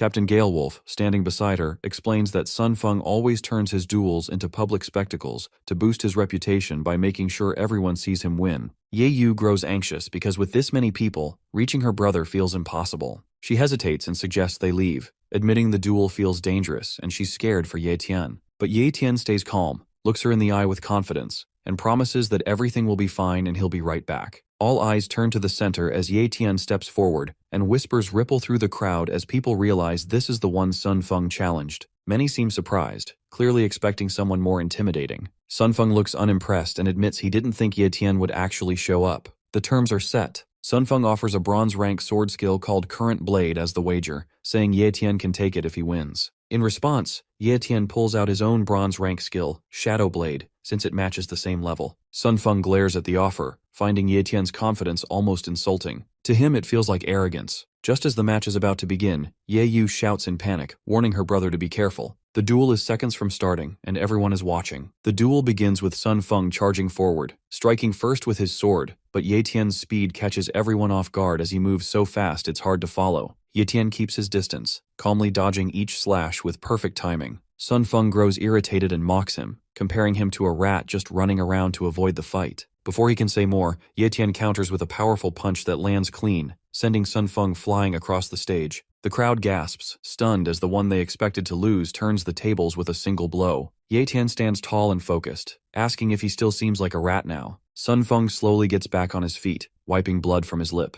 The smirk fades from his face, replaced by determination, and he admits Ye Tian is stronger than expected, but promises that this time he won't hold back and the real fight starts now. As the crowd watches in silence, Sun Feng roars with anger and unleashes Wind Slash, a fast and powerful sword move aimed straight at Ye Tian, also slicing a portion of the Lin family's merit monument in the background. Shocked voices rise from the crowd, outraged that he dared to damage a symbol of honor just to win. But Ye Tian doesn't flinch. With incredible precision, he dodges the incoming attack with ease, and his calm expression never changes. Seeing this, Sun Feng's frustration grows as he struggles to understand how Ye Tian is still completely untouched. Then Ye Tian casually admits something that makes the entire crowd stir. He wasn't even taking the duel seriously. He reveals that he dragged out the fight just to observe and learn Wind Slash, and that was all he wanted. Ye Tian makes it clear that Sun Feng was never seen as a real threat, just a stepping stone to gain something useful. For Ye Tian, the duel wasn't a test of strength, but a simple demonstration. Furious, Sun Feng charges forward with one final desperate strike, but in a flash, Ye Tian ends the battle with a single clean move. He basically breaks his sword with a mere punch and slashes Sun Feng's face to the ground, and it's over. Ye Tian turns away without another word, because to him, the fight wasn't even worth the effort. The crowd erupts into cheers the moment Sun Feng hits the ground.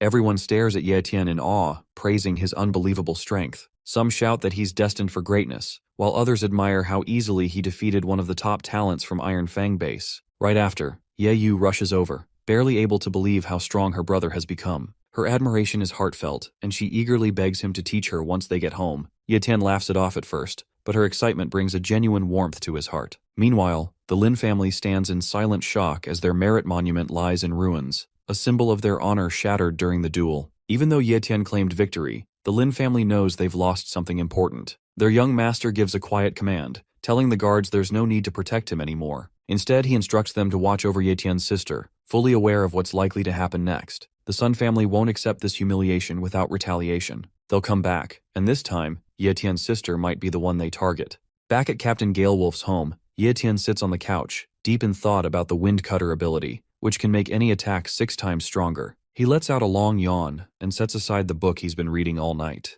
Getting up, he walks over to the window and opens his status window, only to realize that there are still 30 days left before he can copy another ability. Ye Tian mutters a curse under his breath but quickly calms himself, knowing there's no choice but to wait out the cooldown. Once it's over, he can move forward with his plan to copy Sun Feng's superior-level swordsmanship talent. Doing so would instantly boost him by 2 levels, pushing him into the Grandmaster rank. Ye Tian nods to himself, reminding that any martial artist aiming to stay on top needs that level of power. Meanwhile, in a quiet back alley, Ye Yu is practicing her swordsmanship against a training dummy, her strikes sharp and focused. Captain Galewolf stands at a distance, watching in silence. He's lost in thought, worried that even though the competition is over, the Sun family, with all their influence, won't let things slide. If they do seek revenge, he fears for Ye Yu's safety. After a while, Ye Yu, tired and breathless, stops and takes a long drink from her water bottle. She notices the captain staring and asks why he's looking at her like that. Snapped out of his thoughts, Galewolf blushes slightly, realizing he was lost in his worries, and tells her to come over.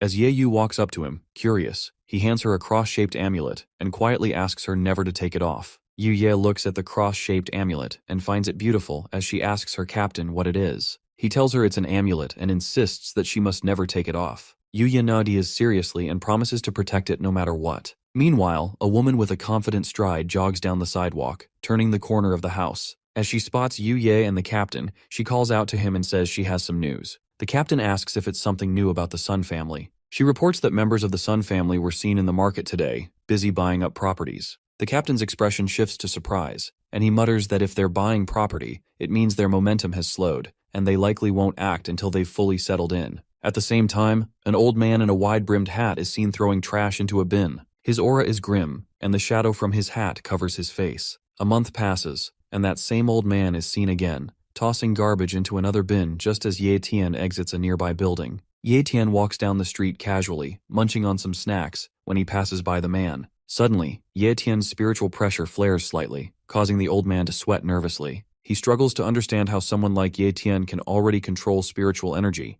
something typically only accessible to top-tier martial artists. Ye Tian calmly pulls up his hoodie, covering his face as he thinks to himself that having a martial spy stationed outside his place proves that the Lin family is paying far too much attention to him. Eventually, he reaches the martial market and quietly reflects on the Sun family. They have long practiced inbreeding across generations to preserve the purity of their swordsmanship talent, and any babies born with conditions like dementia or other disabilities were quietly eliminated in secret. This shows just how twisted the Sun family truly is. Ye Tian arrives at a store owned by the Sun family, where Mr. Sun is present, cheerfully announcing that to celebrate their grand opening, they're offering a 50% discount to all customers today. A gentleman steps forward to congratulate Mr. Sun and offers his blessings, wishing for the business to flourish. The people entering the store thank Mr. Sun warmly and share in the celebration. But then Ye Tian comes around the corner with a cold expression, and as he walks forward, his hand begins to spark with energy. Purple electricity crackles around his fingers and spreads outward, surrounding him with a fierce aura. He offers his own kind of congratulations,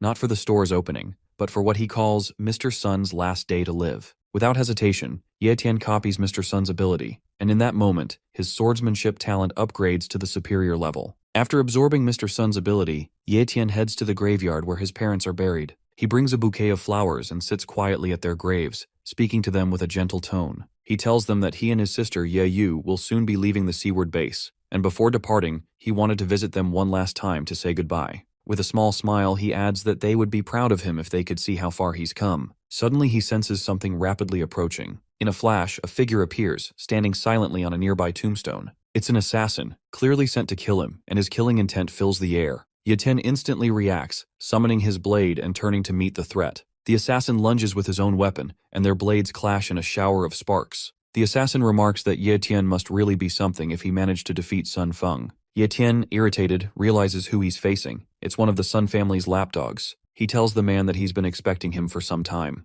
With a sharp parry, Ye Tian knocks him back. The assassin keeps talking, boasting that Ye Tian should be grateful for being allowed to live for a whole month when he could have been killed right after the tournament. Tired of the talk, Ye Tian tells him to shut up and save the nonsense, then dashes forward at high speed. Their weapons clash again, and sparks fly through the graveyard as their battle begins in full force. The number of slashes flying through the air is no joke as both fighters keep exchanging blow after blow, each clash more intense than the last. But in the middle of all this chaos, Ye Tian notices something that makes his expression darken. The bouquet he brought for his parents has been damaged. That alone is enough for him to push his opponent far away with a powerful strike. The lapdog stumbles back but keeps talking, revealing that he was Sun Feng's first teacher and that their bond was like that of a father and son. Ye Tian, unfazed by the emotional story, ignores him and calmly walks over to pick up the bouquet. He gently approaches his parents' grave, silent and steady, while the lapdog mocks him again, saying that since they're already in a graveyard, it's the perfect place to bury him. He even offers to dig the grave himself if Ye Tian kneels and begs for mercy. Still, Ye Tian says nothing and quietly places the bouquet beside the grave. But the lapdog crosses the line when he threatens to kill Ye Tian's sister, claiming she'll soon be joining him in hell. That's when something inside Ye Tian finally snaps. He stomps the ground, shattering it beneath him as anger pours from his eyes like a raging storm. Without a word, he activates his top-tier speed talent and vanishes from sight. In the blink of an eye, he reappears with a devastating kick straight into the lapdog's gut,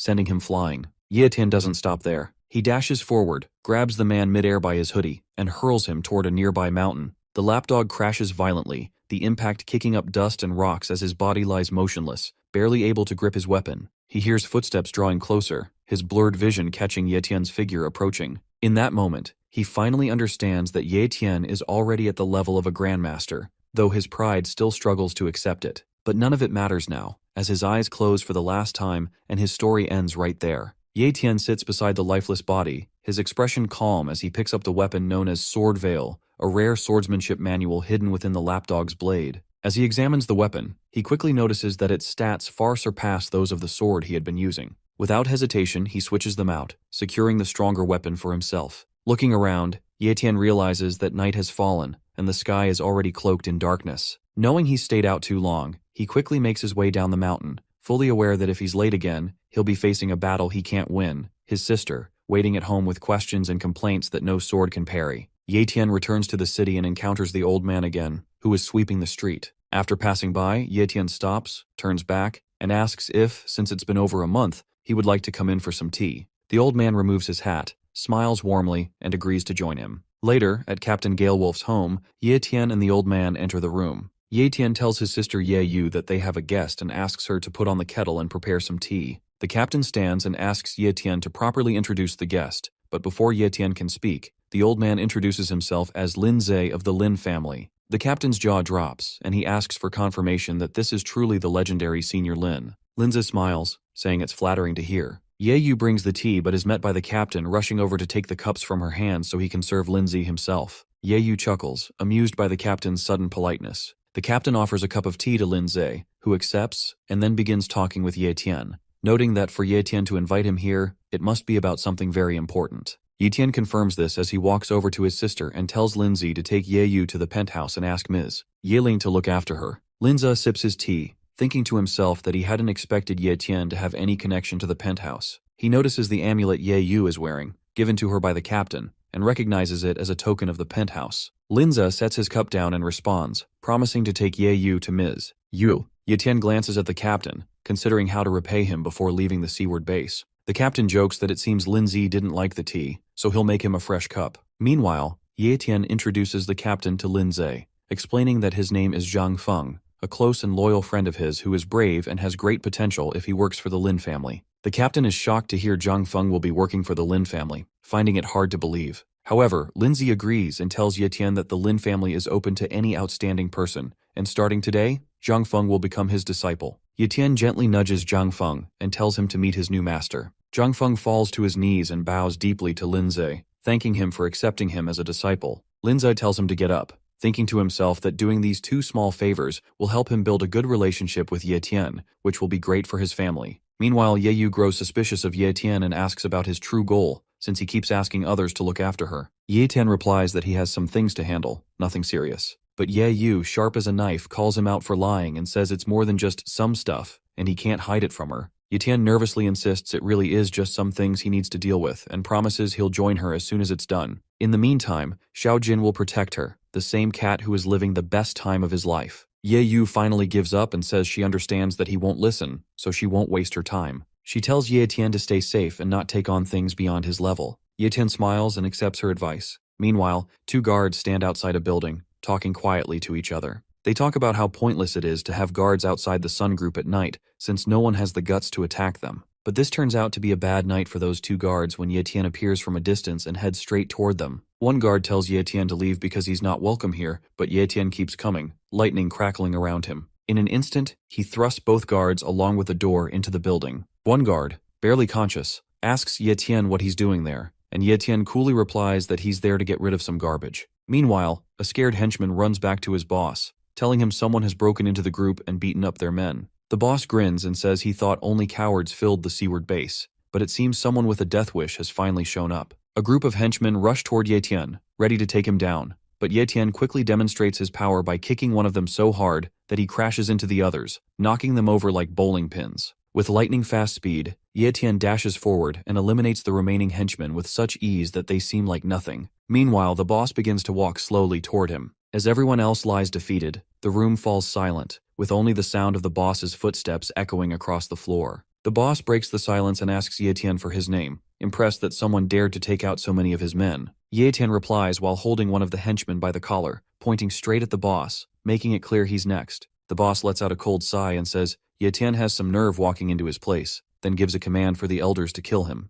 Suddenly, a group of people leap down from above and ambush Ye Tian. Just as Ye Tian pulls out his newly acquired knife, one elder uses a control talent to bind his hands behind his back, instantly immobilizing him. The others step forward and surround him. Now facing 5 elders, Ye Tian meets Scarface, Eyepatch, Redhead, Jason, and the 5th unnamed one. Scarface speaks up first, saying they had waited for days expecting a real threat, only to be disappointed that a boy was the one who dared to attack them. The elder who used his technique to bind Ye Tian speaks up, saying he has no interest in wasting energy on a commoner, but Ye Tian should feel honored to die inside his escape-proof net array. The boss thanks the elders for their efforts in capturing Ye Tian and tells them they can take anything of value from him as a reward. Suddenly, Scarface's expression changes as he notices the blade Ye Tian is holding and instantly recognizes it as belonging to the lapdog. He slaps Ye Tian across the face, grabs him by the hair, and demands to know what happened to Elder Qingho. He adds that Qingho was supposed to be with Mr. Sun Feng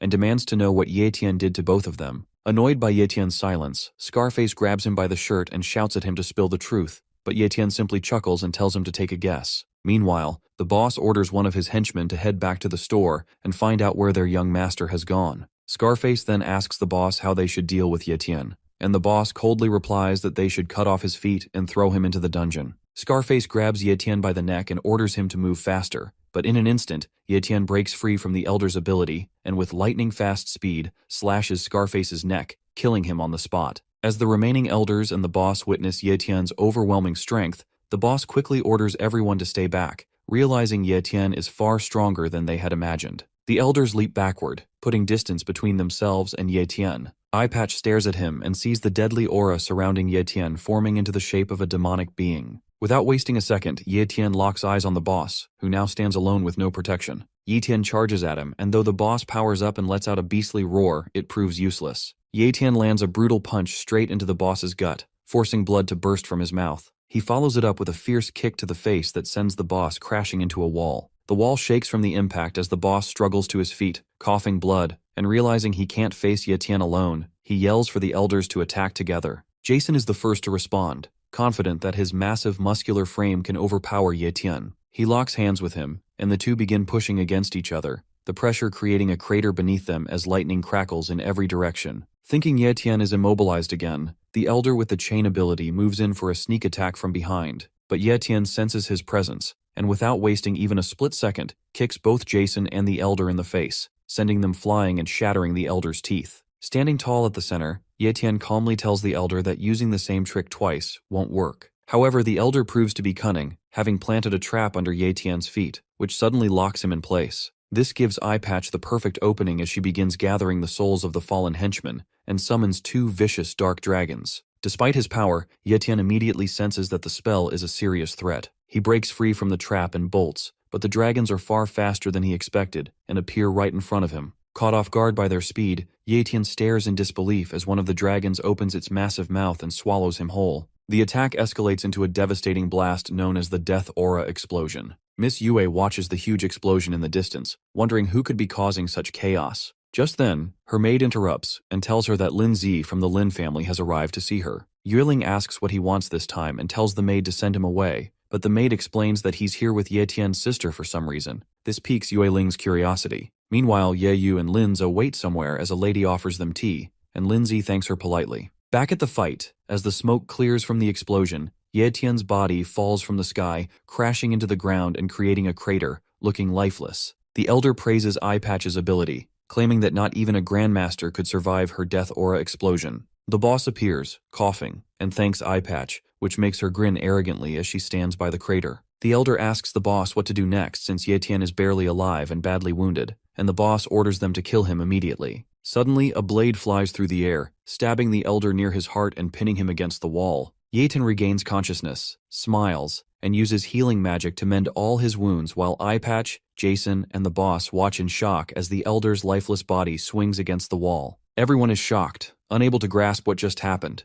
Then Jason realizes Ye Tian is still alive and warns the others, but before he can act, a hand strikes him, slamming his head into the ground hard enough to shatter his mask and kill him instantly. Ye Tian wastes no time, calling his knife back and swiftly slicing Eye Patch's neck clean through. As the elders fall one by one, the boss collapses backward in fear. Desperate, he grabs his axe and launches one final attack at Ye Tian, but Ye Tian stands firm, and only a spray of blood appears before the boss's lifeless body hits the ground, blood dripping from Ye Tian's blade. At that moment, the young master of the Sun family, Mr. Sun Feng, appears around the corner, seeing his father's dead body and screaming out in shock, while Ye Tian turns, smirking as he locks eyes with him. Ye Tian looks at Mr. Sun Feng and says it's a good thing he showed up, because he can deal with him right now as well. He steps on his father's body while speaking, which makes Mr. Sun Feng lose his temper completely. Fueled by rage, Sun Feng lunges at Ye Tian, throwing a powerful punch, but Ye Tian effortlessly dodges it. Using his power talent, Ye Tian buffs himself and counters with a brutal punch to Sun Feng's gut, causing him to drop to his hands and tremble in pain. Sun Feng slams his hand on the ground in frustration, realizing Ye Tian is far stronger than him, almost like a monster. His fighting spirit breaks, and he apologizes to his father for being weak. Ye Tian grabs him by the hair, warning that if he's already given up, he'll send him straight to hell. Just as Ye Tian readies his knife to end Sun Feng's miserable life, a thunderbolt crashes down nearby. Ye Tian jumps back onto a pole, narrowly dodging the strike. A mysterious figure appears, floating in the stormy sky amidst roaring clouds and fierce lightning. Ye Tian senses the immense power radiating from this figure and rates it at Grandmaster level. The newcomer is revealed to be none other than Grandmaster Mr. Yao Ye. Yao Ye tells Ye Tian that it is cruel to have killed so many of them. Sun Feng, seeing this Grandmaster of his family appear before him, starts pleading with Yao Ye, begging him to kill Ye Tian and bring him to justice for killing his father. Ye Tian, now furious, looks down at Sun Feng and thinks he should have taken the chance to finish him off when he had it. After hearing Sun Feng's complaints, Yao Ye launches an attack on Ye Tian, throwing lightning at the pole where Ye Tian stands, but Ye Tian dodges and leaps onto a building. Yao Ye continues to unleash lightning attacks, but Ye Tian keeps evading them. Confident in his power, Yao Ye tells Ye Tian to give up because he is no match for a Grandmaster. Sun Feng realizes the destructive power of a Grandmaster is no joke and could destroy the whole city, so he plans to escape to somewhere safe. However, Ye Tian blocks his path with a menacing smile and rushes toward him. At that moment, Yao Ye hurls another lightning bolt. Ye Tian dodges it, but it strikes Sun Feng, almost turning him to ash. Luckily, Sun Feng survives and shouts at Yao Ye that he is not his enemy. Yao Ye jokes that after all these years his eyesight must have gotten weak. While they argue, Ye Tian suddenly appears above Yao Ye and delivers a heavy punch, but Yao Ye is protected by a powerful ability called Elemental Energy Shield, and the punch doesn't even land. Yao Ye electrifies the surroundings, sending multiple lightning bolts that shock Ye Tian and knock him to the ground. Despite the barrage, Ye Tian manages to get back up, laughing as he praises his opponent's power, saying it's time to get serious because if he wants to win, he'll need his full strength. The two stand face to face, their powers clashing fiercely.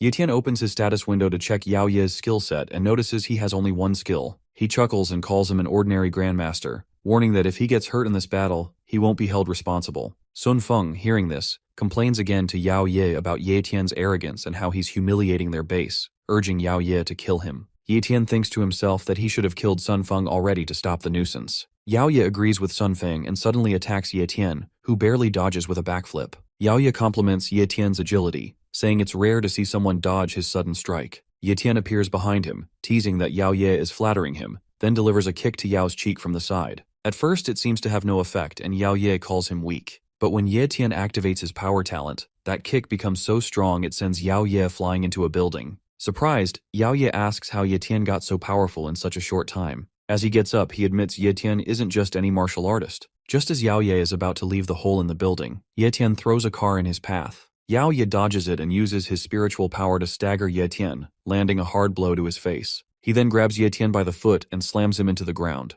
Building up energy, Yao Ye powers up his fierce skill, Thunder Kindling, unleashing it on Ye Tian. The attack is so intense that the whole area and sky fill with lightning bolts and thunder. The blast of lightning leaves a huge crater on the ground. Standing inside the crater is Yao Ye, while Ye Tian lies unconscious on the ground. Yao Ye looks down and says it seems like it's over now. Sun Feng laughs with joy and runs over to congratulate Yao Ye, but the battle has clearly taken its toll on Yao Ye, who suddenly pukes blood, realizing he's injured as well. He tells Sun Feng that he's leaving things in his hands and will go see a nurse to get checked. He pushes Sun Feng aside, who can only mutter "yes, sir," trembling with fear of the Grandmaster. Yet, once Yao Ye is out of sight, Sun Feng gets cocky again. He spits on Ye Tian and stomps his body repeatedly, ranting that Ye Tian used to claim he was number one but lost to them. He threatens to chop up Ye Tian's corpse and feed it to the dogs. But just then, Ye Tian regains consciousness, grabs Sun Feng by the neck, and lifts him up, daring him to repeat those words, though Sun Feng is too scared to say a thing. Just then, Ye Tian calls his blade back to him.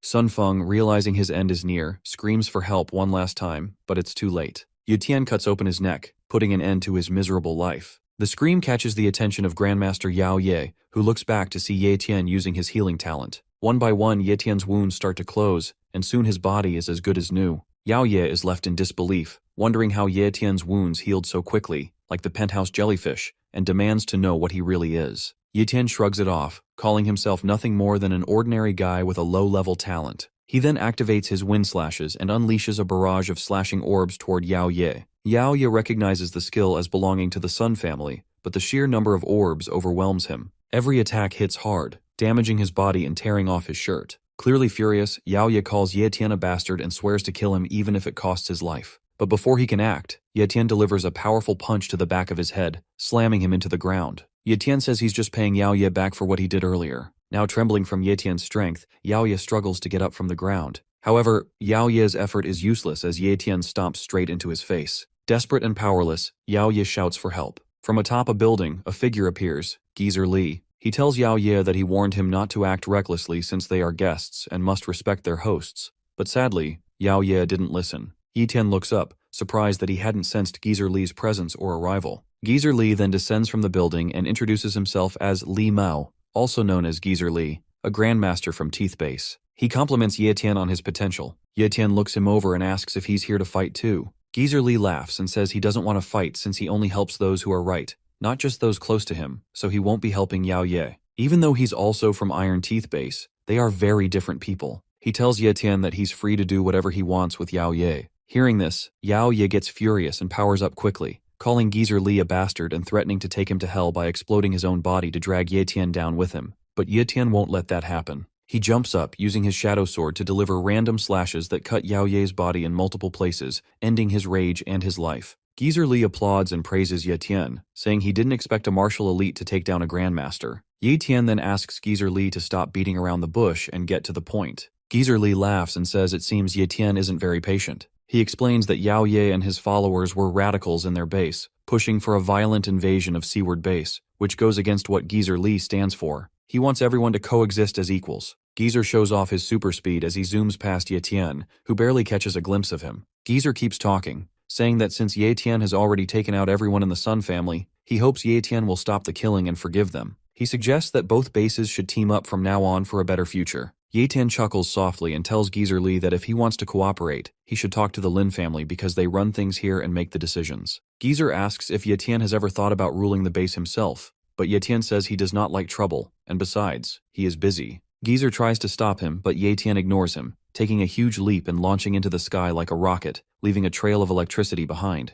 Geezer smiles as he watches Ye Tian disappear into the sky and says he is going to accomplish a lot. Meanwhile, at Lin's villa, Lin Wanli, leader of the Lin family, is sitting and shaping a small tree in his palace. Just then, the door opens, and his son, Lin Mingzi, comes in to inform him about a massive explosion that happened overnight in downtown. He explains that it took place at the Sun family's company, and that both their company and family have now been wiped out. Lin Wanli refuses to believe it, saying it's impossible because the Sun family has a grandmaster. Lin Mingzi reminds his father about Ye Tian, the martial artist he had mentioned before. He tells him that Ye Tian is the one who killed everyone in the Sun family, including their grandmaster Yao Ye. This shocks Lin Wanli so much that he drops the scissors he was using to trim the tree. Lin Wanli says he never expected the struggle between the hardliners and moderates of the Iron Teeth base to end at the hands of a young man named Ye Tian. He gets up and starts walking as he continues, saying that by doing this, Ye Tian has managed to secure the Seaward and the base, as well as the safety of the Lin family. His son Lin Mingzi follows him, and says there is one more thing he wants to tell him.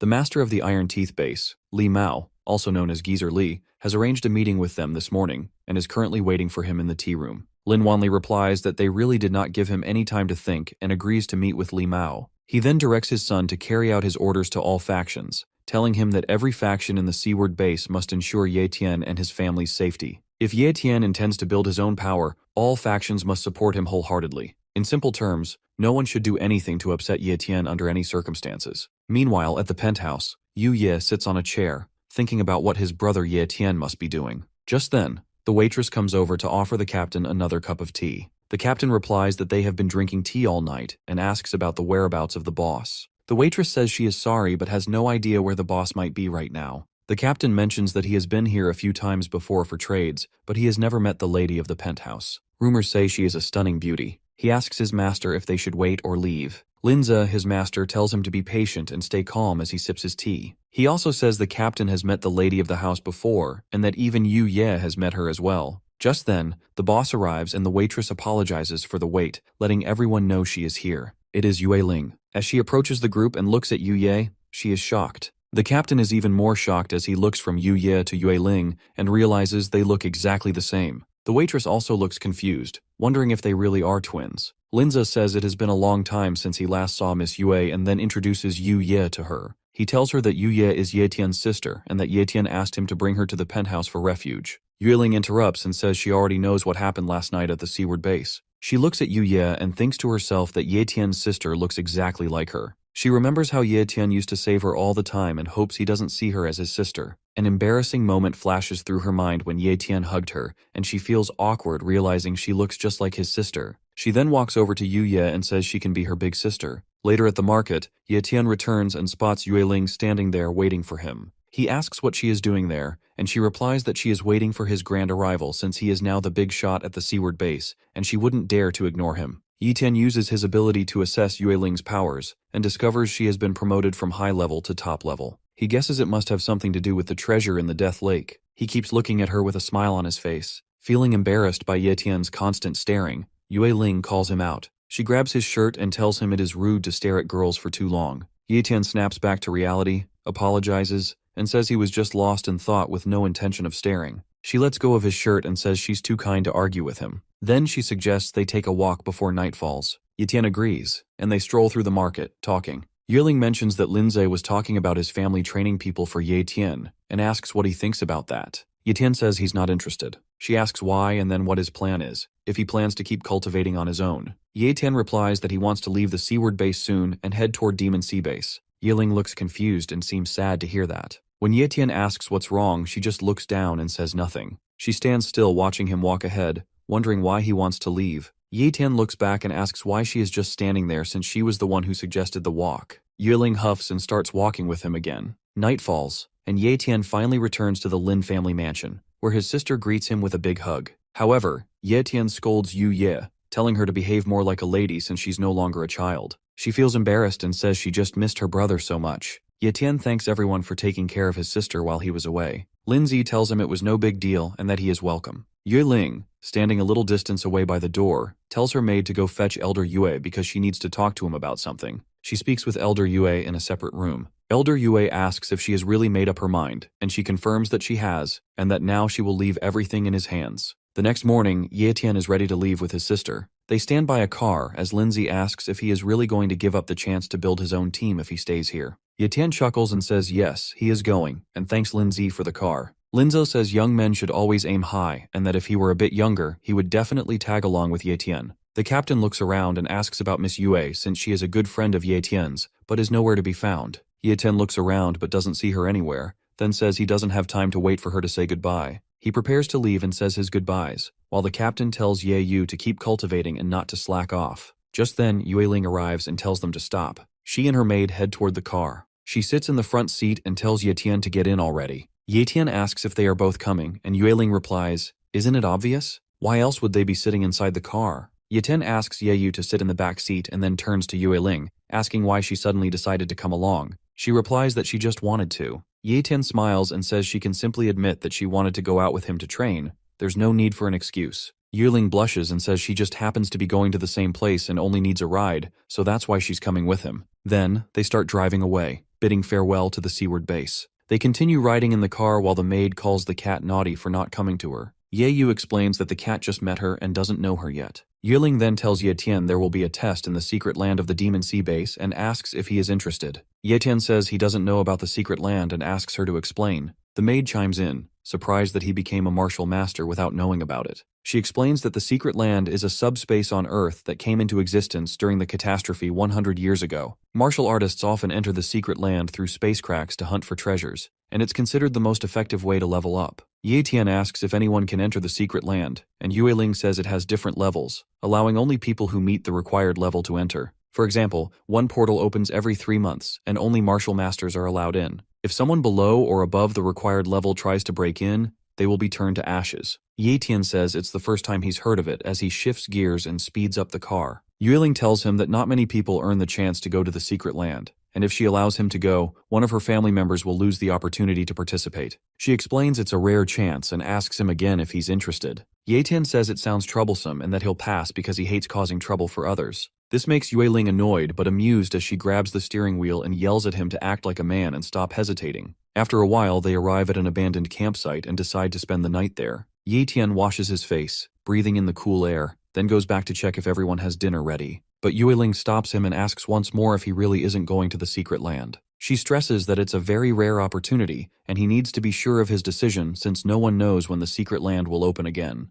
Opportunities like this are crucial for martial artists to grow stronger, so he should think carefully. Ye-Tian coughs to cover his words and says he does want to go, but this is the first time he and Ye-Yu have left the seaward base, and he can't leave his sister alone for so long. Yue-Ling laughs at his reason for turning down the chance and tells him he doesn't really know what her family is up to. She explains that her family has multiple penthouse branches at the Demon Sea base, so he doesn't need to worry about Ye-Yu because her family will take care of her. She gives him a confident smile and a cheerful wink. After hearing this, Ye-Tian says he is ready to go to the secret land with her. Yue-Ling agrees and tells him it's a deal, warning him not to change his mind again as she clenches her fist and looks at him. Ye-Tian thinks this is a good way to save a lot of money. The maid asks everyone for their opinion and explains that the Demon Sea base is about 1,860 miles away, so they can either get there as soon as possible or take a slower route and enjoy the scenery. Yue-Ling and Ye-Tian answer at the same time that both options are fine. The maid is amazed and asks how they managed to say the same thing at once, which makes both of them blush as they look away in opposite directions. Ye-Yu says she prefers the slower option because she wants to see more of the outside world. They all agree to her request and head to sleep.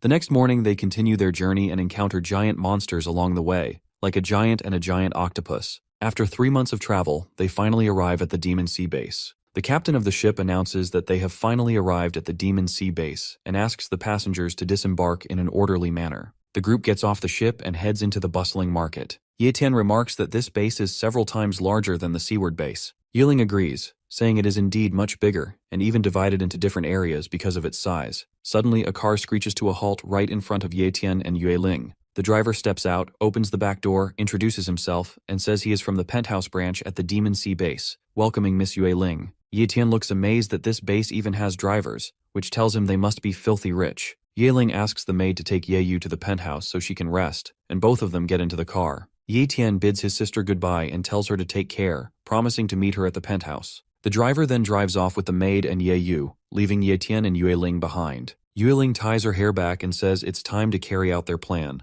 They head toward a place where a huge crowd has gathered, and a chopper flies overhead. They see many common martial artists, most there just for fun since there aren't enough martial masters. Suddenly, an old man notices a space crack appearing in the sky and shouts about it as a small hole opens up overhead. Ye-Tian looks at the hole in the sky and says it's too tiny for any human to fit through. Yue-Ling tells him to be patient because someone will arrive soon to expand it. After a while, a man floats down from the sky, causing everyone's jaws to drop. It's Emperor Yun-Ho, a powerful emperor-level martial artist from the Yun family of the Demon Sea base. Yue-Ling explains to Ye-Tian that he is an emperor level, which means he has the power to levitate in midair. Ye-Tian thinks to himself that an emperor level must be any rank beyond a grandmaster. It surprises him to see an emperor-level martial artist here at the Demon Sea base. Curious, he wonders how Yun-Ho will expand the tiny hole in the sky. Yun-Ho pulls his hand out of his pocket and smiles menacingly as his finger begins to spark with electricity. Suddenly, a huge flaming finger appears above Yun-Ho as he pushes it right into the center of the tiny hole in the sky. Cracks spread across the hole until it shatters into pieces, making the opening large enough for anyone to enter. The crowd cheers, amazed by his incredible power. However, Ye-Tian watches closely and uses his ability to check Yun-Ho's talents. It turns out Yun-Ho has a supreme level of cultivation talent and a primary level of spatial talent. Ye-Tian realizes that a talent can be higher than top level, and that level is called supreme. He raises his finger and thinks to himself that if that's the case, it would be best for him to copy those talents. The announcement comes through the speakers, telling everyone that the gate to the secret realm has opened, and they should be ready to enter within 5 minutes. The crowd cheers for Emperor Yun-Ho and says their farewells as he walks through them. Ye-Tian thinks about the spatial talent Yun-Ho has and wonders what secrets it holds. However, since he can't copy another ability yet, his only option is to wait for another chance. Yahello gives Yahello a spatial bag and a wristwatch that tracks the user's location. She tells him to keep these items with him because they will be useful in the secret realm. She explains that once inside, it's unpredictable where they will land, so they must regroup quickly if they want to survive. She adds that they have to leave within 1 month or else they'll be stuck there for 10 years. Yahello puts on the watch and says he understands. Just then, Yue Chao approaches from behind and mocks Yahello, calling him the weakling sister Ling invited to the secret realm. He tells Yue Ling that Yahello doesn't seem strong enough to be a martial master and might be tricking her. Yue Ling tells Yue Chao to show some respect since Yahello is her friend, but Yue Chao says this nobody from a small place took away his brother's spot, so he can't respect him. Yue Chao taps Yahello on the back, calls him a wimp, and walks away after warning him not to cross paths with him in the secret realm. Yahello, with a poker face, asks Yue Ling if Yue Chao has always been this bold. The announcer then declares the gate officially open and wishes everyone a fruitful journey. Multiple martial artists leap into the hole, and Yue Ling and Yahello get ready and follow. As they travel through the gate, Yahello's sister silently prays for his safe return. Once inside the secret realm, only Yahello is visible because, as Yue Ling said, they have spawned in different locations. Yahello falls to the ground after landing but quickly gets up, taking in the eerie blood moon and strange atmosphere around him. He begins walking toward a castle ahead and steps on a flower. He picks it up and realizes it's a 100-year ginseng.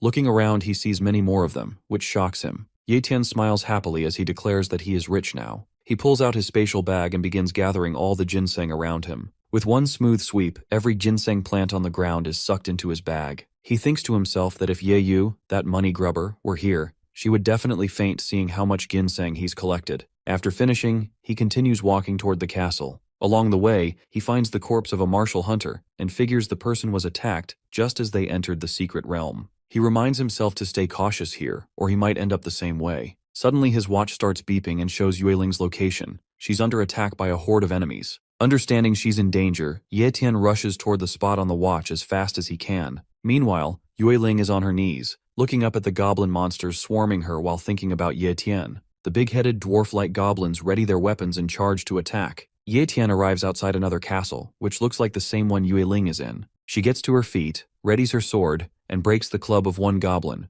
but it doesn't help much because another goblin attacks her from behind. This makes her drop her sword and shiver in pain as she sinks to her knees, looking up at the goblin who just attacked her. Terror spreads across her face as the goblin raises his club, ready to finish her off. She closes her eyes and calls out to Yahello in her mind. Just then, Yahello arrives and kicks the goblin square in the face, breaking his teeth and sending him flying. Standing protectively in front of Yue Ling, he tells her to rest easy and leave everything to him. Drawing his weapon, he rushes at the remaining goblins and slashes them apart. One goblin tries to sneak up behind Yahello, thinking he is clever, but is met with a powerful punch to the jaw that breaks it and sends him flying as well. Yahello continues taking down the goblins while Yue Ling watches, thinking that with Yahello here, her father's wish from all those years ago might finally be fulfilled. After finishing off the last of the goblins and securing the area, Yahello returns to Yue Ling and asks how, if her power is enough to kill these weak demons, they managed to harm her so badly. She explains that it wasn't the goblins but a powerful enchanted python that caused her trouble.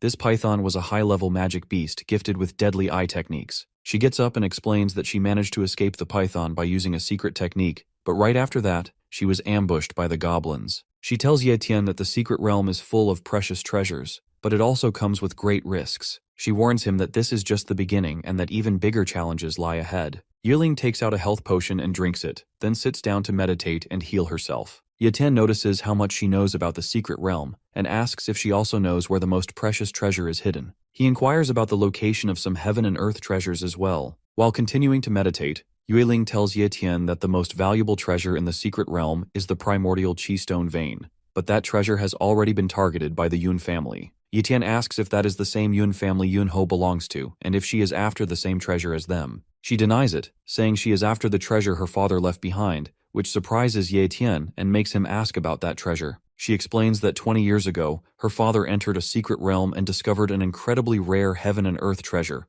but it was guarded by a beast with teleportation abilities, so he couldn't obtain it. She goes on to say that according to her father, the beast has middle-level spatial magic and is a very dangerous magic beast. Yahello thinks it over because even Yunho only has a primary level of spatial talent, but this monster possesses middle-level talent, which is a must-have for Yahello. He bites his lower lip and shivers with excitement while Yue Ling finishes healing herself. She stretches to loosen up and prepare for what's coming next. Once she's ready, she tells Yetian she's good to go. Yetian asks about the treasure those women have been so obsessed with, and since he's now her partner, Yueling decides to share the secret with him. She explains that the treasure is called the Heavenly Soul Flower, a heaven and earth treasure that can elevate a person's cultivation talent to the very top level. Simply put, it's a flower that can create a genius. One Heavenly Soul Flower is enough to make someone a top grandmaster, powerful enough to dominate places like Linhai Base. She adds that this flower isn't just something she needs. Yetian and Yeyu need it too. Since Yetian has already surpassed the top level of cultivation, he doesn't need it, but Yeyu definitely does. Yetian asks how many of those flowers there are. Yiling replies that 20 years ago, there were 10 of them, but since it's been that long, some might have been lost, or maybe even grown. She tells Yetian that one of the biggest taboos in treasure hunting partnerships is unevenly dividing the rewards, so she's willing to split everything evenly with him. In return, she expects Yetian to give his all when it comes to killing that beast. Yetian agrees, and they seal the deal with a high five. After a while, they start heading toward the treasure with Yueling leading the way. Yetian asks if she really knows where it is, and she tells him not to worry and just follow her. Yetian thinks to himself that even though heaven and earth treasures are valuable, his priority is the spatial magic. He asks Yueling if his father has been hunting that monster for 20 years, then maybe he must have had a plan. Yueling agrees and hands him a device called a formation plate, forged by a formation maker her father hired for a large sum. The pattern on it is called the air band formation, which significantly reduces the effects of teleportation. Yetian remarks that it seems even teleportation can be countered, and Yueling confirms that it definitely can. She goes on to explain that every force in this world has a counterforce. Nothing is truly invincible, it's just that some haven't found their natural enemy yet. Yetian wonders if that's true, then who could be the natural enemy of his talent? Yueling warns him not to assume the formation plate is perfect since it only works within 800 meters and lasts just 3 seconds. She explains that her original plan was to use the formation plate, launch her secret technique, and coordinate an attack with Yetian. But since she already used her secret technique to escape the python, she can't use it again for a while. Still, they can't delay the treasure hunt any longer, so they'll have to adapt and come up with a new plan to take down the beast. Yetian reassures Yueling that there's no need to say more, he'll give his all to eliminate the beast. Yueling smiles at this. After a while, she suddenly stops by a giant crater on the ground. Yetian asks why she stopped, and she replies that they have arrived at the location as they both stand at the edge of a hill. Yueling looks down at a cave and asks Yetian if he can see it too. She tells him that the heavenly soul flowers are inside, along with the spatial talent beast. Yetian asks if he should make the first move and attack the beast, but Yueling tells him to wait because setting up the formation takes time. Once the formation is ready, they can lure the beast out. The beast sleeps inside the cave but is instantly awakened by their presence and teleports behind Yetian, catching him off guard. Floating above both Yetian and Yueling, the beast looks down on them. They both turn around and realize the beast has discovered their position. Yetian orders Yueling to get the formation ready while he keeps the beast occupied. She agrees and leaves to prepare her formation magic. The beast immediately appears before Yetian and slashes his chest and shoulder. Yetian looks at the wounds and thinks spatial magic is no joke. Its teleportation talent sets it apart from regular speed. The beast smashes Yetian into the ground before flying back up. Yetian finally shakes off his daze and prepares to fight. He gets up, uses his healing talent to mend his wounds, and draws his dagger. Meanwhile, Yueling sits a safe distance away from all the chaos, focusing on preparing her formation and thinking to herself that it's almost ready, just needing a little more time. The beast floats in the sky as Yetian gets up and watches it rush toward him. Just as it's about to reach him, it vanishes and reappears behind him. Yetian quickly shows his agility by jumping away and dodging the attack. The beast growls and charges again, aiming directly for Yetian's face, but he blocks it with his dagger. They trade blow after blow, neither able to land a perfect hit. Amid the fight, Yetian checks in with Yueling about the formation. She tells him she needs only 3 more seconds to finish. As those seconds pass, the beast senses something is wrong with Yueling, disappears from Yetian's side, and moves to attack her. But Yetian has other plans. He kicks the beast hard in the jaw just as it's about to strike Yueling and disrupt her formation. The formation is finally ready as Yueling activates the airspace seal formation. This technique creates circles above the monster that press down on its body, pinning it to the ground in one spot. Yueling breathes a sigh of relief and says the formation magic has finally been completed. The beast uses its gigantification talent, bulking up its body and trying to break free from the formation. The formation plate starts to crack as its time runs out. Yueling tells Yetian to take his chance now before the plate breaks and the beast escapes. Without wasting a second, Yetian draws his shadow sword and slices the monster's face clean in half with a single strike, ending its rampage instantly. Yueling is surprised by Yetian's power. The formation plate finally shatters, and Ye Tian picks up the broken pieces, remarking how it's a shame such a good treasure can only be used once. Yiling runs up to him, shouting for him to speak up and asks if he was hiding his true strength because he took down the escape bat so easily. Ye Tian nervously explains that the bat was fast, but once it grew bigger, it became an easy target, and the formation was what really helped him take it down. He tries to change the subject by pointing out the flowers, saying it's best to check on them first since they're the real priority. Yiling looks at him with an annoyed expression and says she'll interrogate him later. She runs toward the cave, hoping there are still some flowers left. Otherwise, she won't be able to explain anything to Ye Tian. Meanwhile, Ye Tian uses his spatial bag to absorb the escaped bat. Yiling finally finds the flowers, and to her relief, all of them are still there. She counts them and sees there are 8 in total, which means she can split them evenly with Ye Tian. She sits down and starts plucking the flowers, feeling lucky. Ye Tian stands behind her, waiting patiently as she gathers them, and notices a familiar scent in the air. Yiling hands him his share, and he stores the flowers in his spatial bag. Ye Tian's nose twitches as he realizes this scent is the same one Xiaojin followed when leading him to the spiritual fruit. He tells Yueling there must be another treasure nearby and begins searching. Yueling reminds him that they already have the heavenly soul flowers, and it's time to leave. But Ye Tian is determined to find the other treasure and tells her to go ahead if she's in a hurry. He will catch up soon. Yueling warns him to be content with what they have, as greed is a dangerous taboo when it comes to treasure hunting. Ye Tian says nothing and keeps looking. He eventually notices a small patch on the wall, strikes it with his fist, and reveals a hidden chamber inside the cave. Yueling is surprised there was a secret chamber, but even more stunned when she sees the treasure hidden inside, the Earth Surge Gold Lotus. Ye Tian grins and says this is the treasure he had been searching for all along. Ye Tian asks Yueling if she knows anything about the plant. She says she does and identifies it as the Earth Surge Golden Lotus, which is even rarer than the Heavenly Soul Flowers. However, despite being incredibly valuable, it's considered unmarketable. Ye Tian looks confused and asks what she means by something being invaluable yet unmarketable. She explains that while the lotus can influence a person's innate talent, it doesn't upgrade it like a heavenly flower does. Instead, it allows the talent to develop new tricks. But whether those tricks are useful depends entirely on the talent itself. The effects are usually minor, and only in rare cases, maybe 1 in 1,000, it can make a skill more efficient. That's why only the wealthy are willing to buy it to test their luck, making it precious but not easy to sell. Ye Tian thinks about his copy talent and gets curious about what new tricks it might learn. He tells Yueling it's time to talk business, then asks her to wait as he jumps down to retrieve the lotus. When he comes back, Yueling demands to know how he could just grab the flower without asking, and insists she deserves a share. Ye Tian assures her that of course she'll get her share, but since the lotus is of no use to her and they both own half of it, he proposes a trade, 3 heavenly soul flowers in exchange for the lotus. Yueling thinks to herself that 3 flowers are way too much for that lotus and considers Ye Tian completely brain dead. She chuckles quietly and decides that, as a shrewd businesswoman, she'll teach him a lesson. Playing it cool, she tells Ye Tian that since he worked hard, she'll consider accepting the deal. In her mind, she's thrilled, thinking she just got 3 heavenly soul flowers for free, and now has a total of 7 flowers from this trip. She also starts thinking about a man she has a deal with and figures that the number of flowers she has now should be enough to hold up her end of the bargain. Meanwhile, Ye Tian sits down and begins to meditate, focusing on using the lotus. As the lotus activates, waves of yellow energy ripple through the air, and suddenly, Ye Tian's status window appears. It reveals that he has successfully unlocked the second copy function. Ye Tian realizes this means he can now copy a second time without delay, which is a major boost to his ability. Considering he used to wait an entire month before copying another ability, this new upgrade feels like a game changer. He checks the range from which he can now copy abilities, and is amazed to see it has increased drastically, up to 500 meters. He thinks to himself that the double copy function and the extended range are such valuable improvements that even 10 heavenly soul flowers would have been worth it, so giving up 3 was nothing. Then he takes out the escape bat's corpse from his spatial bag, and his system window pops up, confirming that the middle-level spatial talent has been successfully copied. He integrates the ability into himself and smiles, letting out a satisfied huff. Ye Tian huffs in exhaustion as he finally completes his cultivation, saying that the teleportation magic is the strongest ability he's ever encountered.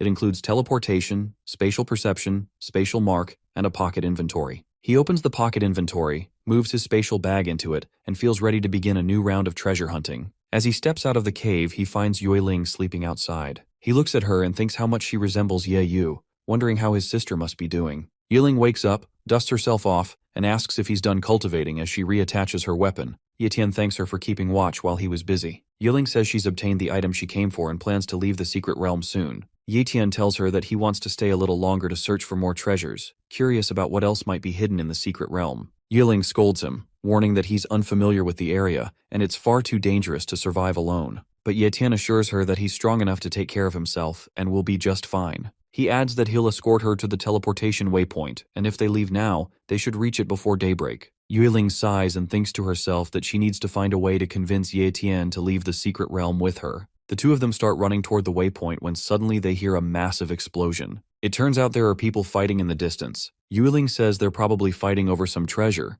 though it's a shame they can't see clearly who they are since they're too far away. Ye Tian, on the other hand, sees it as the perfect chance to test his newly acquired talent and activates his spatial perception. Using his skill, he sees that two humans are locked in combat, even though the monster in the area has already been killed. The real fight is over a hidden treasure nearby. Yiling and Ye Tian move in closer, and Ye Tian tells her that the fighters are Li Kang and Zhang Kai. Yiling is surprised and asks why they would fight, considering the Li and Zhang families have always been on good terms. Ye Tian figures they must have discovered a treasure and started fighting over it, so he uses his spatial perception again to try and locate the hidden item. At first he doesn't see anything unusual, but then he notices something inside the mouth of the fallen calamity beast. A flower burning with a bright red glow, clearly a rare treasure. Both fighters, Zhang Kai and Li Kang, land fatal blows on each other at the same time, resulting in their simultaneous deaths. Yiling points out that it looks like both of them died together and rushes down toward the scene. Ye Tian asks where she's going, reminding her she was supposed to head to the gate.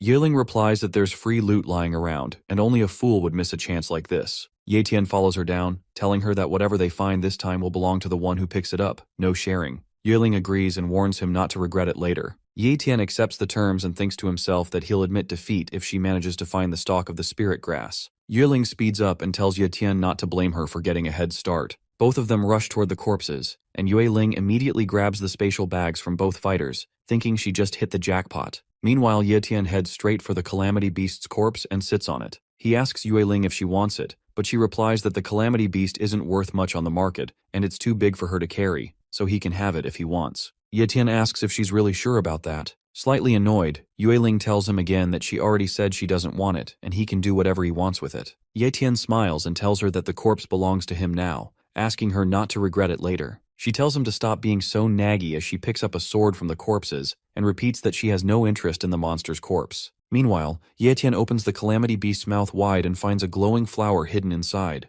Yiling drops the sword in shock as she sees the flower and rushes over to Ye Tian. He grins and says he's incredibly lucky to have found a rare spiritual grass stalk hidden in the beast's mouth. Yiling hurries to his side and asks to take a closer look at it. He refuses at first, saying it belongs to him, so why should he let her see it? But she doesn't listen and grabs his hand to get a better look. She immediately identifies it as the flame talent spirit grass. Ye Tian asks her if it's valuable, and she tells him to be very careful with it. Then with a smile, she asks if he'd be interested in trading the item. Ye Tian tells her to explain first what spirit grass actually is, and why the Li and Zhang families were willing to kill each other over it. Yiling explains that the grass has a single, powerful ability. It allows the person who consumes it to gain flame talent. It doesn't seem all that interesting to Ye Tian, since he can already copy any talent he wants. But Yiling explains that the idea of adding an entirely new skill is incredibly valuable. Even some monarch-level experts are just cultivators with high potential, not necessarily people with unique talents like this. For powerful families, a high-level attack-type talent such as Flame is a rare treasure, which makes it extremely sought after. Ye Tian still feels that, for him personally, the flower is basically useless since he can copy any talent without relying on it.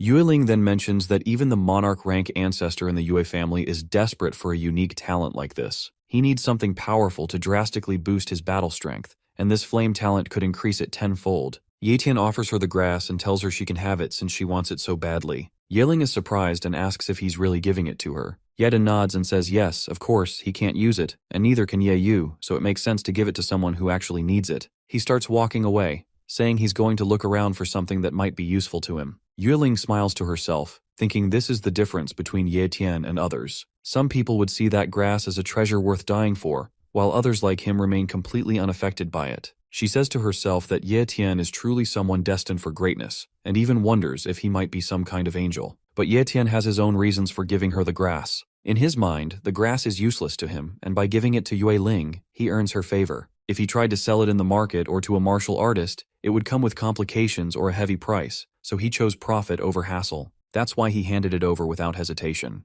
They continue their journey and eventually arrive at the massive spiraling gate that leads out of the secret realm, standing together before it. Yahello asks Ye Tian one last time if he wants to leave the secret realm with her, but he shakes his head and says he's staying behind. She sighs and hands him another flower along with the spatial bags, saying that since he's choosing to stay and gather more rewards, she can't accept something from him without giving something in return. She reminds him that there's a limit to how long he can remain in the secret realm, only 1 month. After that, the teleportation gates will be heavily guarded by stronger monsters, making it far more dangerous to leave. Just as she gets ready to step into the gate, she remembers something and turns to warn Ye Tian about the Yun family. She tells him that if he ever comes across them, he should run as fast as he can, because their family has a monarch rank expert. She says goodbye and tells him she'll be waiting for him on the outside. Ye Tian smiles and waves at her as she jumps into the gate and begins traveling through it. Along the way, she glances back at Ye Tian and thinks to herself that it won't be long before he surpasses her. That's why she can't afford to slack off. She has to grow stronger too,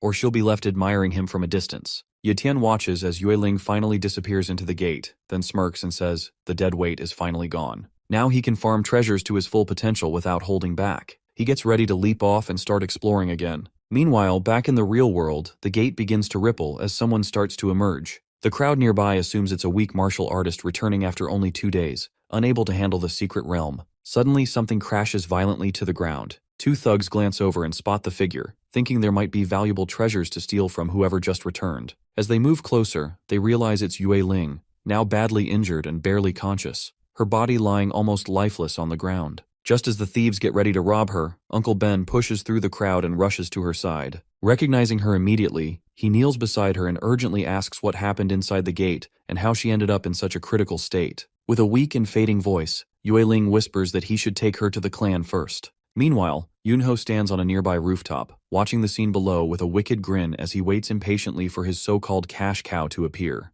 Back on the ground, Uncle Ben looks at Yahello in shock and asks about her injuries. She calmly explains that the wounds are superficial and she isn't seriously hurt. She faked the condition because many experts lurk around the gates, waiting to ambush raiders coming out of the secret realm to rob them of their gains. Her act was meant to make her look weak and empty-handed so she could slip away unnoticed. She then drinks a health potion and begins healing her minor wounds. Curious, Uncle Ben asks if she found anything valuable inside. Yahello nods and reveals the flame talent spirit grass. The sight of it sends a chill down Uncle Ben's spine as he stares at the rare treasure capable of granting a talent to its user. Yahello tells Uncle Ben that she needs a favor regarding the flame talent spirit grass. Uncle Ben, clearly impressed, says she's made an incredible contribution to the Yue family by obtaining such a rare treasure and asks what she needs. She tells him that she wants to meet the family's ancestor in person. She admits that she understands the gap in their status means she normally wouldn't be allowed such an audience, but insists it's very important and hopes Uncle Ben can help her. She adds firmly that if she's not allowed to see the ancestor herself, she will never hand over the flame talent to the family,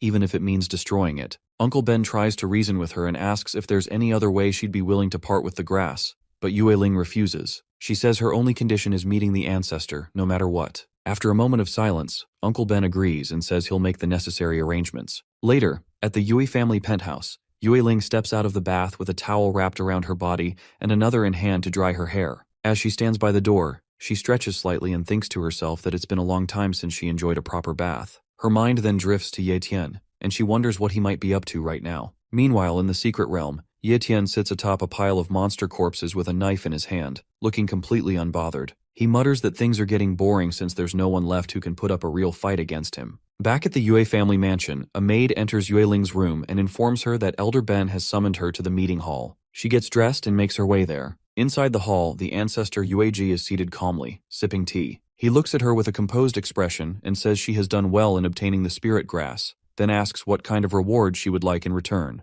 Yahello stands silently for a few moments, then raises her eyes to meet his and says she wants permission to meditate and attempt to comprehend the Enlightenment stele. Uncle Ben is stunned by Yahello's bold request and asks if she truly intends to comprehend the Enlightenment stele. He warns her that the stele is the very foundation of the Yue family, and that even he doesn't have the authority to approach it, much less comprehend it. He tells her plainly that her request is far beyond acceptable limits. But Yahello looks directly at Yueji and reveals that she obtained 6 stalks of the divine soul flower from the secret realm. She offers to hand them over to the family's disciples, on the condition that Yueji grants her access to the stele. She tries to strike a deal, determined to negotiate. Yueji's expression darkens as he tells her to make another request, calling her demand absurd. but Yueling refuses, saying she isn't interested in anything else and won't back down. Yeju's patience snaps, and with a flick of his aura, he sends Yueling flying out of the building. She crashes onto the ground and coughs up blood, her body barely able to move. Yueshi rises to his feet, his voice filled with fury as he shouts how dare she try to bargain with him. He begins walking toward her with heavy steps. Struggling to rise, Yueling breathes heavily and says that no matter how much she cultivates, her level won't surpass Grandmaster. She isn't content with her current potential. She wants to become stronger, to break her limits and rise beyond what fate has allowed.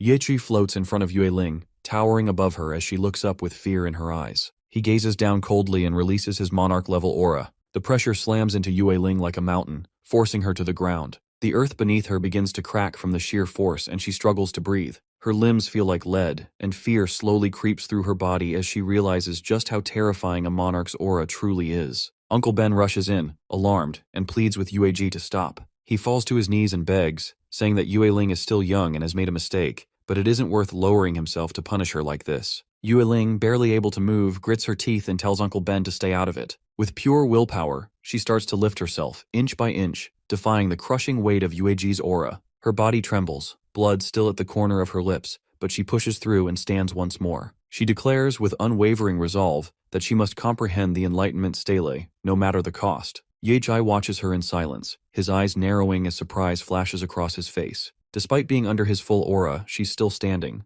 With a casual flick of his arm, he sends a wave of wind that dissipates the pressure around her. He descends slowly to the ground. Yueling drops to her knees for a moment, catching her breath, but quickly realizes that the crushing aura is gone. She steadies herself and rises again, her eyes filled with determination. Uncle Ben bows his head and thanks Yueji for showing mercy to Yueling. Yueji looks at Yueling and tells her that just as there are laws in this country, there are rules within their clan that must be respected. He says he cannot and will not break those rules lightly, not even for her. But after a moment of pause, he raises his hand and summons a small glowing plaque. He tells her that this is his personal secret plaque, an item of rare authority, and with it, she will be permitted to comprehend the enlightenment stele. He extends it toward her. Yueling's eyes widen as she reaches out to take it with both hands. Relief washes over her face, and for the first time in a while, a gentle smile appears. She finally holds the ticket to what she's been chasing, a chance to comprehend the stele and break past her limits. After some time, Uncle Ben enters Yueji's chamber carrying the divine soul flowers and the flame talent spirit grass. He tells Yueji that Yueling sent someone to deliver the items personally, fulfilling her promise. Yechi nods and instructs him to place them on the table. As Uncle Ben carefully sets the flowers down, he looks at Yueji and asks why he changed his mind about letting Yueling approach the enlightenment stele when he had been so firmly against it before. Yueji dips a spoon into a wooden bucket of water and casually waters a nearby plant as he replies with a faint smile. He says that he admires her stubbornness. It reminds him of himself in his younger days. Meanwhile, deep in the secret realm, Ye Tian is up on a mountain when he spots another spirit plant. With a grin, he yanks it out along with its roots, but in his excitement forgets where he is and tumbles down the slope, landing in a river with a splash. He pulls himself out, soaked and dripping, and activates his spatial talent. Using his pocket inventory, he pulls out the plants he has collected so far and lays them out. Looking them over, he counts each one and grins, thinking about how lucky he's been to find so many spirit flowers in just a few days. The potential profit from these, plus the bonus from selling calamity monster corpses, makes him feel like he's struck gold. Glancing down, he wrinkles his nose as he realizes he smells awful. Remembering Yeyu's nagging, he pulls out clean clothes from his inventory and changes on the spot. Unbeknownst to him, a monster hidden in the distance watches his every move. Ye Tian finishes changing his clothes and stores all the spirit flowers back into his inventory. His stomach lets out a loud growl, reminding him that he hasn't eaten in a while. He grumbles to himself and decides to hunt something edible before continuing his exploration. Just then, a boar-like monster crashes out from the brush, snorting aggressively. Ye Tian stares at it with wide eyes, momentarily startled, but a few minutes later, that same monster is sizzling over a fire, turned into a mouth-watering barbecue. Ye Tian slices off some meat and starts devouring it eagerly, savoring the flavor. Suddenly, out of nowhere, a rat dashes in at lightning speed, snatches a piece of meat from his hand, and bolts off into the forest. Ye Tian freezes for a moment, then shouts in disbelief and jumps up to chase the rat. After a long winding pursuit through the woods, the rat finally stops and begins munching on the stolen meat. Ye Tian crouches in the bushes nearby, glaring at the thief and preparing to strike back. Just as he's about to leap, his system window suddenly pops up with a message. The rat possesses a high-tier treasure-seeking talent. Ye Tian lunges at the rat, hoping to catch it off guard, but the creature is lightning fast. The moment it senses danger, it darts into the forest. Ye Tian watches it go and smirks, saying there's no escape now. He activates his spatial teleportation talent and in a blink, appears right in front of the rat, grabbing it before it can run again. To his surprise, the rat suddenly speaks, yelling at him to let go. From the pitch of the voice, Yetian realizes it's a female rat. She squeaks in protest, calling him a pervert for staring at her, and wriggles violently to break free, but it's no use. Yetian calmly pulls out his knife and threatens her, telling her to either become his pet or get turned into grilled meat. The rat panics and begs for her life, agreeing to become his pet. Since Yetian has already used his copy ability twice and can't copy her treasure hunting talent right now, he chooses to form a soul light contract instead. Once the contract is complete, he names her Little Purple after her vibrant fur. He grins to himself, knowing that purple treasure hunting rats possess apex tier talent, and she will be a valuable asset. As he pets his new companion, Yetian recalls what Yue Ling once told him. The most valuable hidden treasure in the entire secret realm is the energy stone mine that the Yun family is after. Yetian thinks to himself that even though the Yun family is powerful and influential, he now has a treasure-hunting mouse, so why not try his luck at finding the mine? He asks Little Purple if she knows where the energy stone mine is. The mouse proudly says that she absolutely does, thanks to her apex tier treasure hunting talent, which allows her to pinpoint the exact location. Yetian is thrilled and tells her to take him there immediately. Little Purple agrees and climbs onto his arm, ready to lead the way. Yetian apologizes in his heart to Yue Ling, remembering how she warned him not to mess with the Yun family, but he knows now that clashing with them is bound to happen. He grins and says he's going to steal everything from right under their noses. With that, he and Little Purple head out, moving swiftly through the forest as she guides him toward the mine. After a while, Little Purple tells Yetian that they are close, but she also smells other humans nearby and warns that it's possible the mine has already been taken over. This puts Yetian on edge. He quickly uses his spatial talent, spatial sensing, to scout ahead. As he scans the area, he spots several human corpses scattered across the ground. Without wasting time, he activates spatial teleportation and instantly appears near the scene, but he quickly ducks behind a rock to observe the battle. The fight is still raging on. Suddenly, Heliambi unleashes his earth elemental forbidden curse, Rockfall, sending a barrage of massive rocks crashing down on the enemies, wiping them out in an instant. Just as the dust settles, one survivor attempts a sneak attack, but Heliambi counters with Earth Spike, impaling the attacker with brutal precision. Watching all this, Yunfeng grins and praises Heliambi for his impressive skills, saying she can't believe he took out so many Yun family members on his own. She then draws her weapon and, with a spark of excitement in her eyes, declares that it's her turn to have some fun with him. Yunfeng dashes toward Heliambi, declaring that the treasure in his possession rightfully belongs to the Yun family. Heliambi braces for the attack, calmly replying that they'll see if she's strong enough to take it back. He slams his hand on the ground and casts his earth element forbidden spell, King Kong Wall, raising a massive barrier between them. But Yunfeng pulls her sword back and unleashes her technique, Wind-Shattering Slice, cutting through the wall like it was made of paper. Heliambi watches in disbelief as his strongest defense crumbles to rubble. His mind races, trying to understand how she infused her weapon with wind talent and sliced through the King Kong Wall so effortlessly. Caught up in his thoughts, he doesn't notice the incoming danger until it's too late. Yunling appears in a blur, her foot smashing into his face with such force that it breaks the sound barrier and launches him backward into a stone wall. Groaning, Heliambi pushes himself up and retaliates with Rockfall, hurling a wave of sharp rock projectiles at Yunfeng. For a moment she's caught off guard, but she regains her footing and shatters the rocks with precise swings of her blade. She smirks and taunts him, asking if that's really all he's got. Heliambi activates his greater earth forbidden spell, Fallen Skies, and a massive boulder begins descending from the sky toward Yunfeng. Her confident expression shifts to shock as she recognizes the danger. In her mind, she quickly identifies it as an apex tier earth element skill. Without wasting a second, she taps into her speed talent and dashes out of harm's way just in time. Heliambi stares in disbelief, questioning how she managed to dodge such a powerful attack. Yunfeng smirks and tells him it's time he experienced her own forbidden spell, Wind Speech, Pale Blade. She inhales deeply, then lets out a piercing screech that unleashes a torrent of wind blades. The barrage slams into Heliambi, driving him to his knees and forcing him to drop his weapon. Yunfeng lands gracefully and asks if the mineral vein is hidden in the cave behind him. Bloodied and struggling, Heliambi grabs his weapon to support himself as he slowly rises. With fierce determination in his eyes, he says that he spent 10 years searching for that mineral vein and he won't let anyone else take it. Yetian watches the fight closely from his hiding spot, his interest piqued by the mention of the mineral vein. He tries using his spatial sensing to locate the mineral vein, but all he detects is a strange forbidden restriction blocking his ability. Back in the battle, Yunfeng laughs after hearing Heliambi claim that he won't let anyone touch the vein. She mocks him, asking if he even has the strength left to defend it. She then pulls out a spiritual energy-enhancing grass and admits that she hadn't planned on using it here.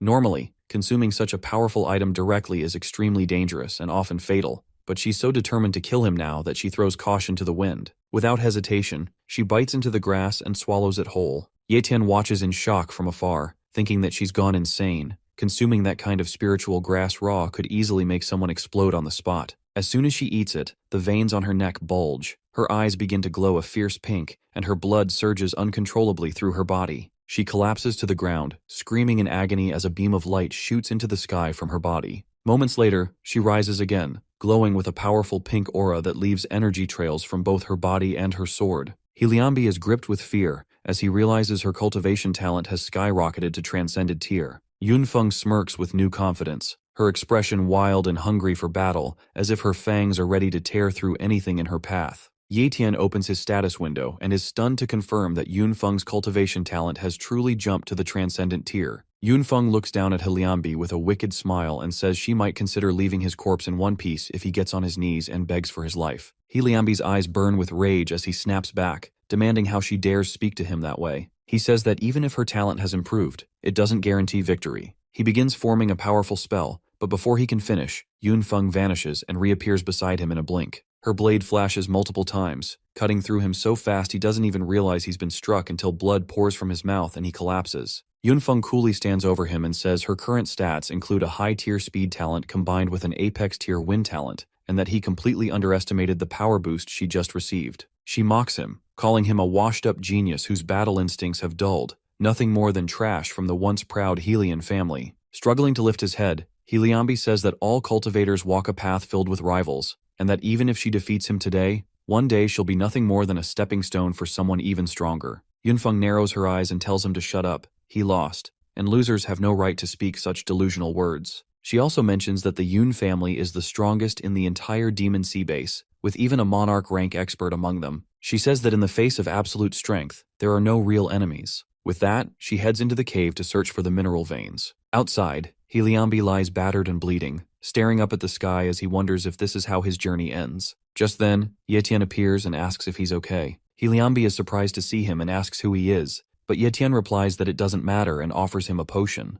Liambi says it's useless, as Yunfeng's last attack shattered his internal organs and his time is running out. He then asks Yetian if he's here for the mine as well, and Yetian confirms it. Liambi chuckles and says at least Yetian is honest. When Yetian asks about the mine, Liambi explains that if it were an ordinary ore cave, he would have mined it long ago. He says this cave has an apex-tier calamity beast guarding the vitality stone ore, and that the beast has tunneled the cave full of passages to confuse intruders. Anyone who enters is bound to get lost unless they have a purple treasure hunting rat, which possesses a rare talent for tracking hidden treasures. He says such rats are incredibly rare, and that he searched the secret realm for the past 10 years and still hasn't found one. Yetian shows him Little Purple and asks if this is the kind of rat he was talking about. Liambi's eyes widen in shock as he coughs up blood and stares at the purple rat. He can't believe Yetian not only found one but also managed to tame it and form a soul contract. Little Purple hops onto Liambi's knee and lets out a soft squeak. Liambi looks at the rat with a faint smile and says he never imagined he'd actually see one before his death. He slowly reaches out a trembling hand toward the rat and says it feels foolish now,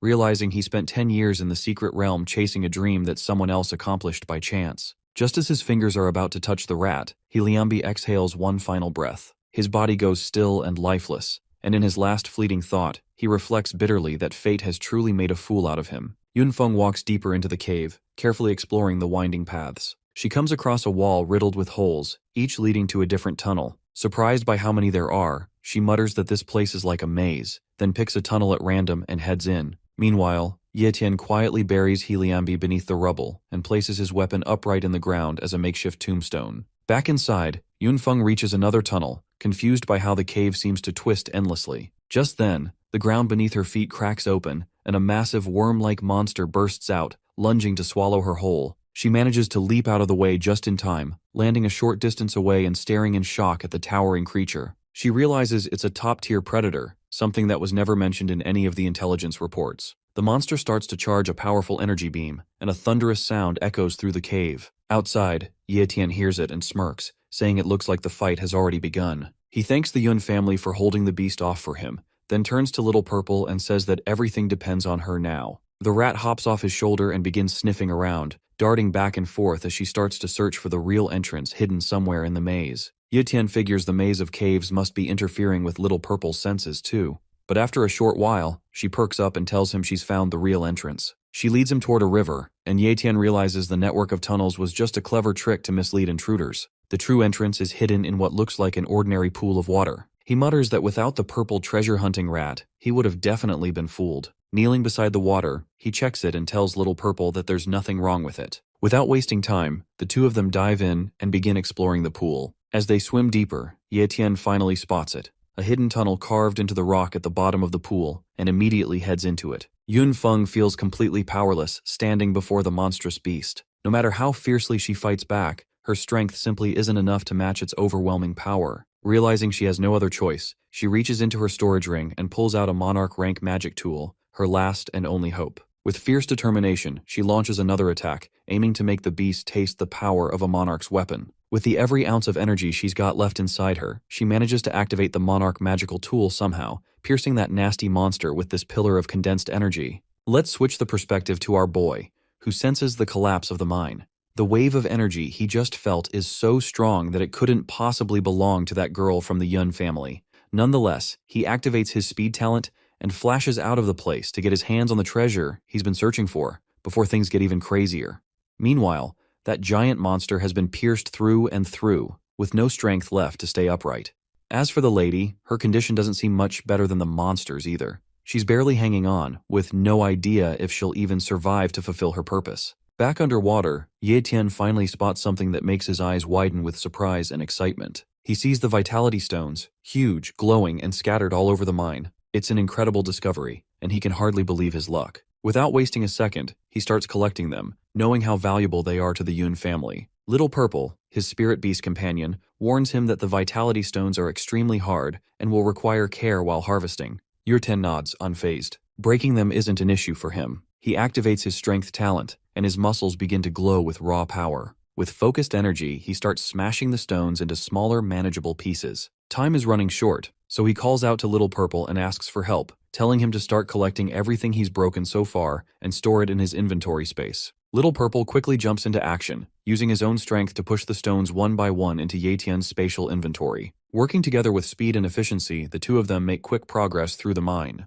While working, Little Purple suddenly stops and starts heading in another direction. Yet notices and frowns. Little Purple looks back and tells him to follow quickly, saying he's found something really important. Without hesitation, Yetian rushes after him, curiosity and a hint of anxiety pushing his pace. As they move deeper into the mine, Little Purple explains that he's picked up the scent of a treasure, something possibly tied to ancient legends. His serious tone grabs Yetian's full attention. They eventually reach a hidden chamber glowing with soft, radiant light. In the center of the cave rests a luminous object pulsing with deep golden energy. Little Purple points to it and says it's the vitality core, the very heart of the entire mine. Every vitality stone was formed from this source. Yetian stares at it, completely stunned. The vitality core shines with a powerful aura unlike anything he's ever encountered. This isn't just a rare find, it's the most valuable treasure in the entire secret realm. Yetian is stunned to learn the vitality core can raise him to monarch level, one of the continent's strongest ranks.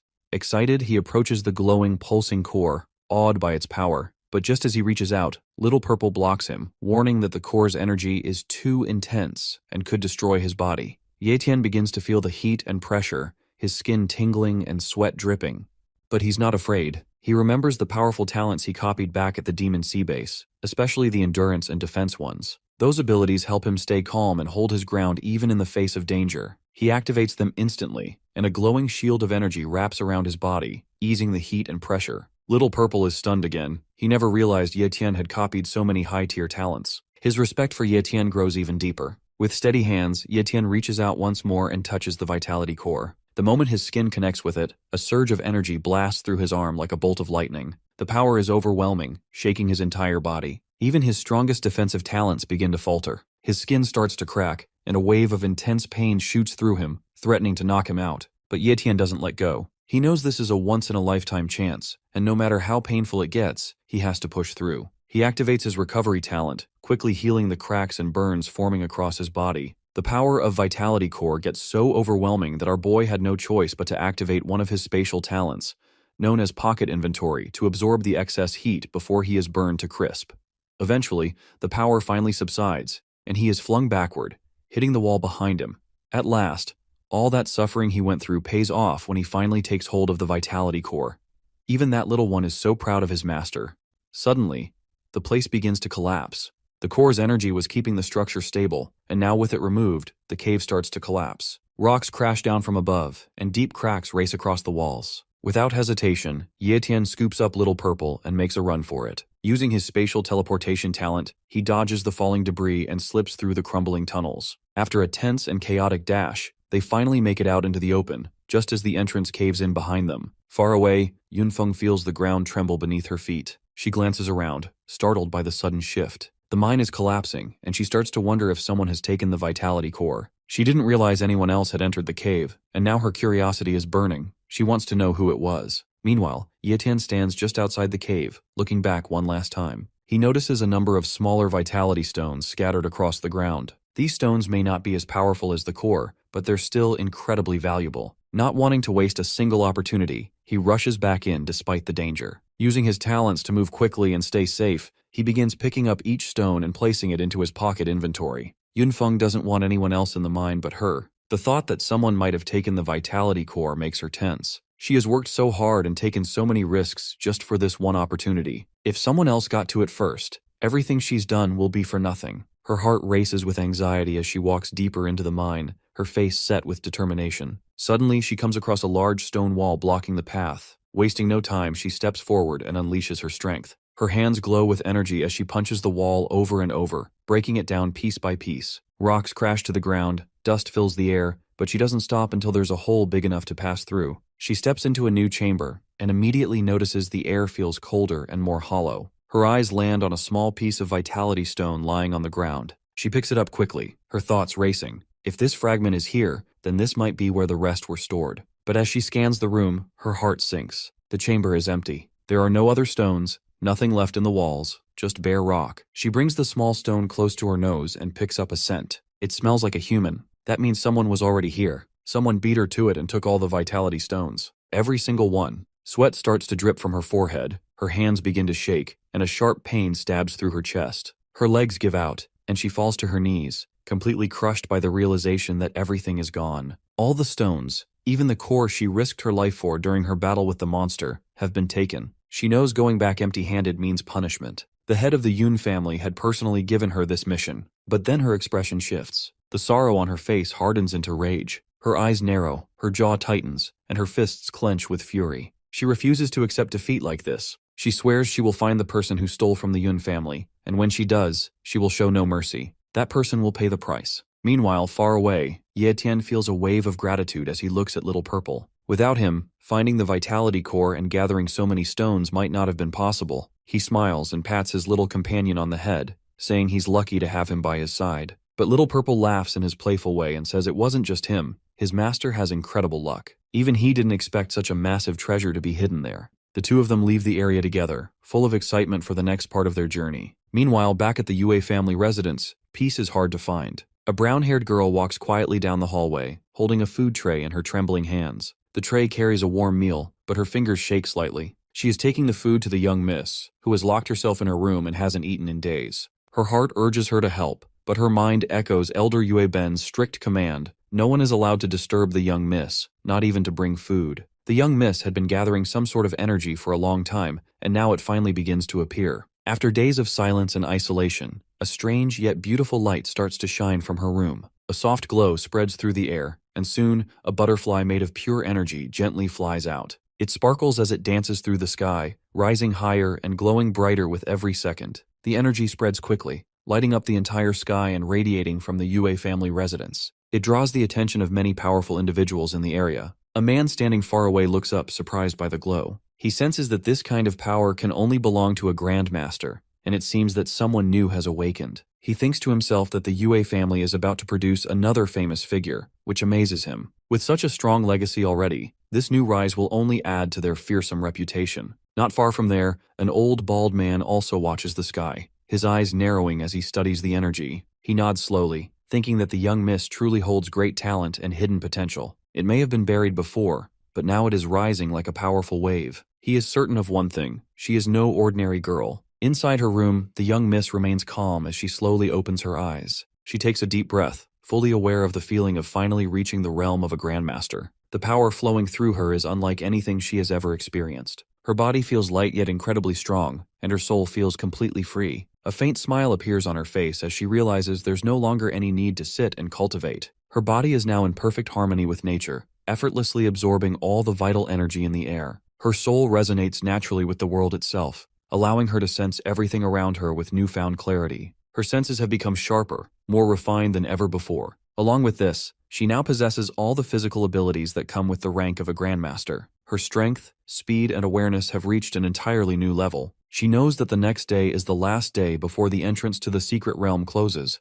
and there's no time left to waste. She must leave soon. She has to find him before it's too late. At the entrance of the secret realm, people are already gathering again. The energy in the area hums with intensity, as many feel a powerful presence approaching. Everyone senses that someone is about to come out. Two jacked macho brothers finally drop down from the portal with style. The other believes that whoever just returned from the secret realm this time must have found great treasures, because only the strong and lucky ever make it back from a place like that. Among the crowd, the spiky-haired man stands with his brother, both wearing firm expressions. They had come to look around and now want to exchange the treasures they collected for a good price. As they walk toward a busy trading area filled with eager buyers searching for rare items, they spot a wealthy-looking trader who appears to be offering high prices. Thinking this might be their best shot, they approach him. The spiky-haired man pulls out a piece of spirit grass and presents it to the trader, asking for an estimate. The buyer examines it carefully, turning it over in his hands before speaking in a calm tone. He says that because the spirit grass is young and slightly damaged, he can only offer 10,000 gold coins.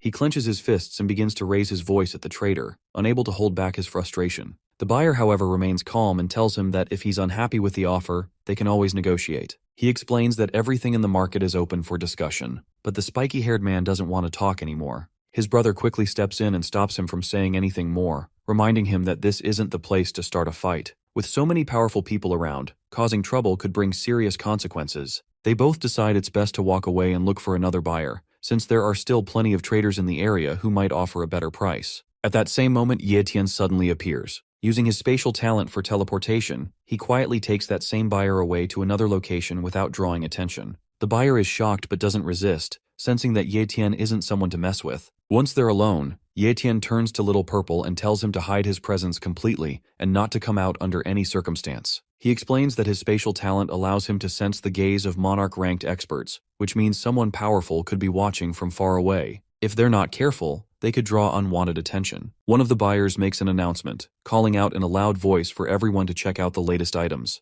He tries to catch people's attention by saying they can get rare items at a fair and great price, instead of overpaying for treasures from the secret realm. Yahello, meanwhile, thinks about watching the entrance of the secret realm to see who is coming out and what treasures they're bringing. But then he considers visiting the Yue family instead. With that thought, he makes up his mind and teleports away without another second of delay. The people around him are left stunned. Just moments ago, a calm and powerful man had been standing there, and in the blink of an eye, he vanished into thin air. Some bystanders rubbed their eyes in disbelief, unsure if they saw it right. The spiky-haired man is thrilled, confident that he and his brother will get rich from the treasures they took from the secret realm. He's already dreaming of gold and fame, but his brother stays cautious, warning him to keep quiet. Boasting in a place like this could attract dangerous attention. Suddenly, the two macho brothers step onto a transportation circle and arrive in a shady, danger-filled place.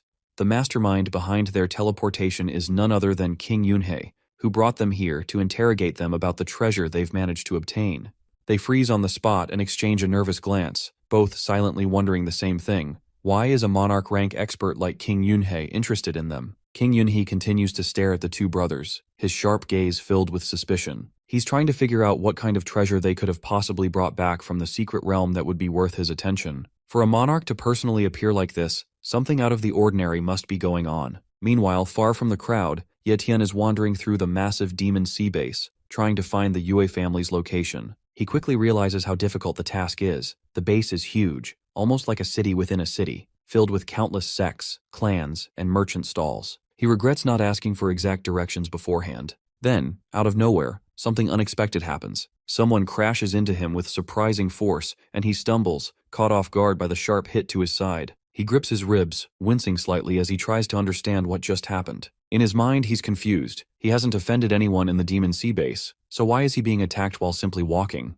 He turns his head quickly, ready to confront whoever hit him, and is stunned when he sees Yueling standing there in front of him. Yueling notices Ye Tian's surprised expression and feels a flicker of guilt. She quickly steps forward and apologizes, saying she didn't mean to hurt him. She explains that her sudden attack wasn't out of anger but because she needed to test his strength. Ye Tian listens in silence, trying to absorb her words. The shock of hearing that she has advanced to the Grandmaster level hits him hard. That's no small achievement. It marks a massive leap in power and ability. But Yueling doesn't act proud or arrogant about it. She simply says she was lucky to reach that stage, as if it were nothing extraordinary. That quiet humility leaves Ye Tian even more surprised. Ye Tian glanced at Yueling beside him, the rain now reduced to a light drizzle as the clouds began to clear. He admitted quietly, more to himself than to her, that he hadn't expected her to become a Grandmaster so soon. He was genuinely surprised, not out of envy but out of admiration. She explained that she had only managed to break through after using a considerable number of natural treasures provided by her family. It wasn't as easy as it seemed, she added. She told him not to feel discouraged or think he was falling behind.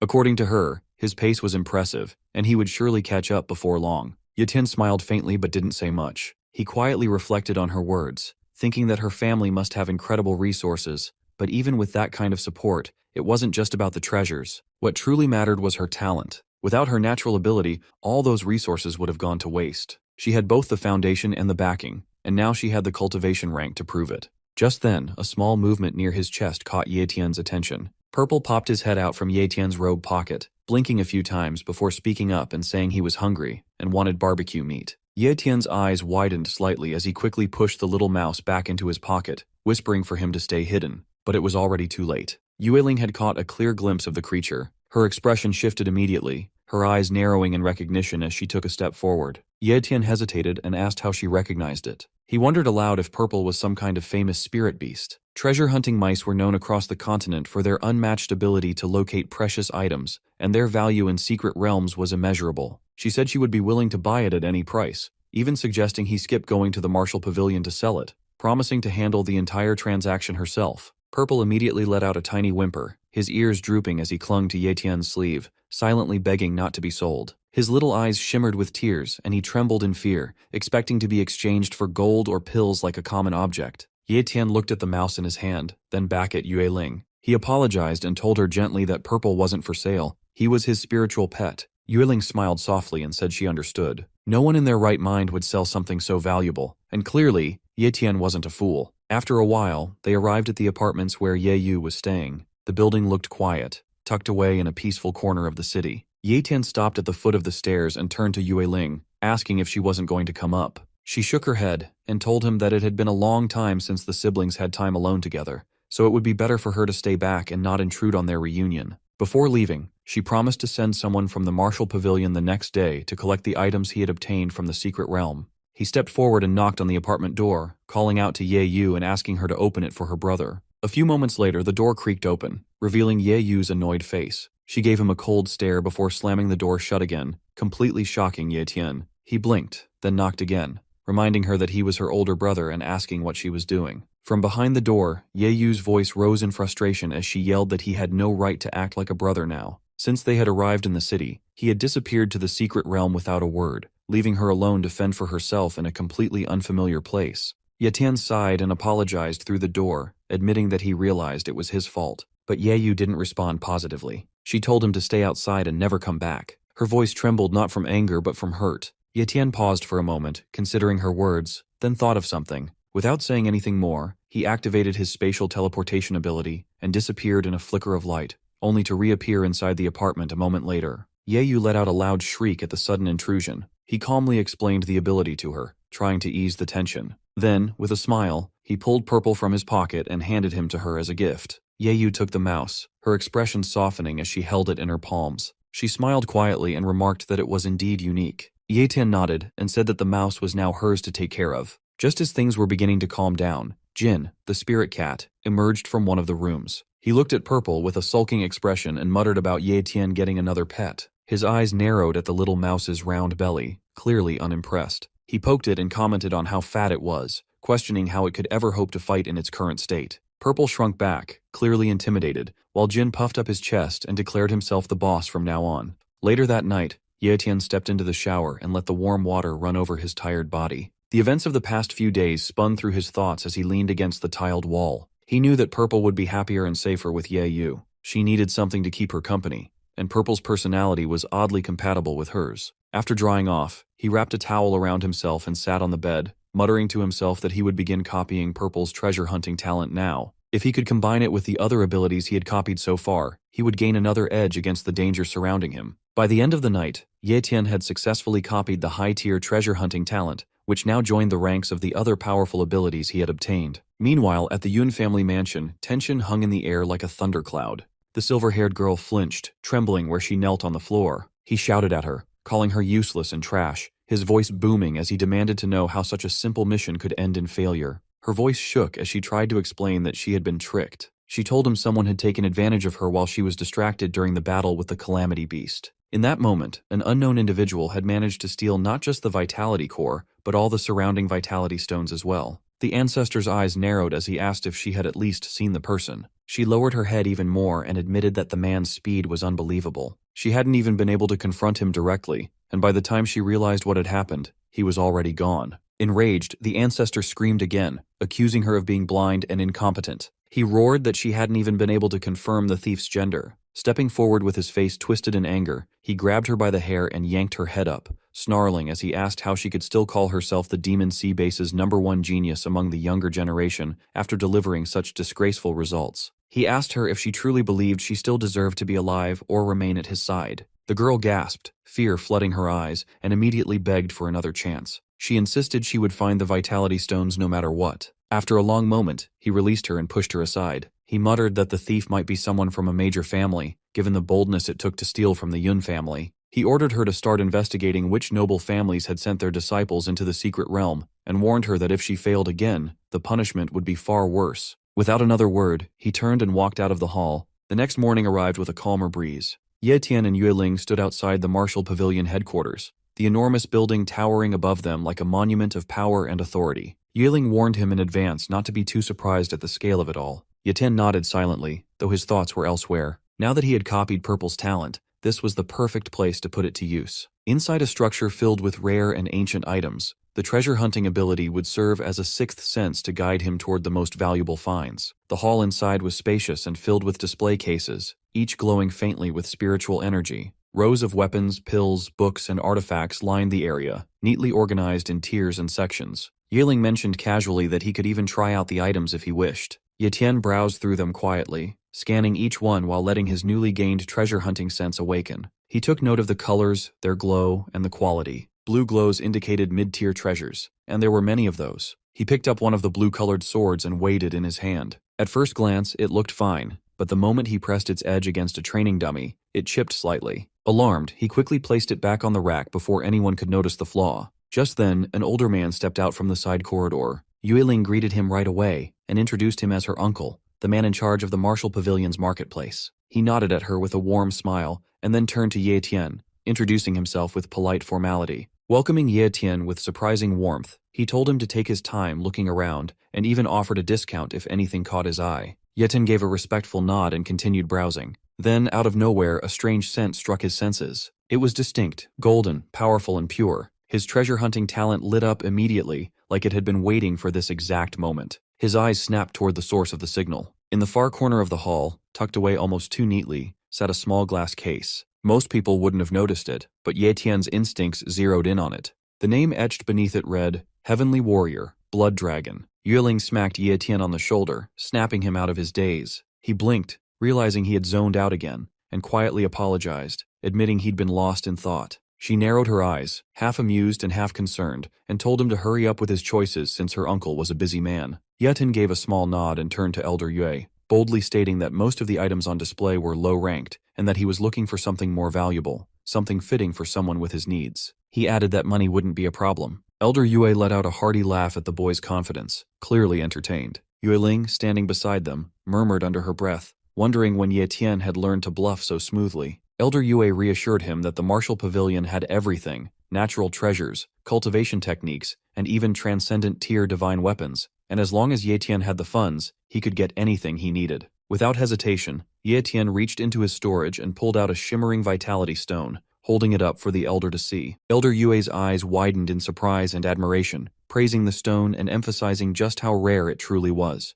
Yueling, just as stunned, immediately asked where Ye Tian had managed to acquire such a treasure. He scratched the back of his neck and answered casually that he'd gotten lucky and found it in the secret realm. Elder Yue, clearly intrigued, asked what he was hoping to exchange for it. Ye Tian explained that he was looking for a high-tier cultivation technique, one that would let him grow all the way to the Grand Master realm, and a weapon similar to a short sword. Elder Yue beamed and nodded enthusiastically, confirming that just one vitality stone was enough to cover those requests. Ye Tian found it a little unbelievable that a single stone held so much value and couldn't help but wonder just how priceless the entire vitality stone core in his storage must be. Before he could fully process it, Yueling suddenly stepped close, cornering him with a sharp look. She demanded to know where he really got the vitality stone from. Her intuition told her he was hiding something, and Ye Tian could only look away. He told her, almost guiltily, that telling her the truth might put her in a dangerous position. That only made her more upset, and she insisted on knowing. Eventually, he confessed. He told her he had stolen the stones from the Yun family. Her mouth dropped open in sheer disbelief. She immediately raised her voice, exclaiming that he must have lost his mind. The Yun family had been guarding that treasure for ages. She suggested returning the stone immediately, maybe even begging the ancestor for mercy. She asked, half panicked, how many stones he had taken. Ye Tian replied in a low voice that he had obtained a mine's worth of vitality stones and stored them in his spatial inventory. Yueling's legs gave out slightly as she slumped onto a nearby bench, holding her head in her hands. She murmured to herself, saying they were doomed for sure. The Yun family was bound to investigate, and once they connected the dots, she feared the consequences for both of them. Ye Tian, trying to be reassuring, told her he'd made sure to cover his tracks completely. He didn't believe there was any way the Yun family would trace the theft back to them. She warned him in a trembling voice that the ancestor of the Yun family was someone no one could afford to offend. He wasn't the type to forget or forgive such humiliation. She added that if anything happened, Ye Tian better not blame her. Despite her sternness, her concern was clear. While they were talking, Ye Tian's eyes wandered across the shop. Something golden glimmered faintly on one of the shelves, and intrigued, he walked over and reached for it. Elder Yue soon returned with the requested items,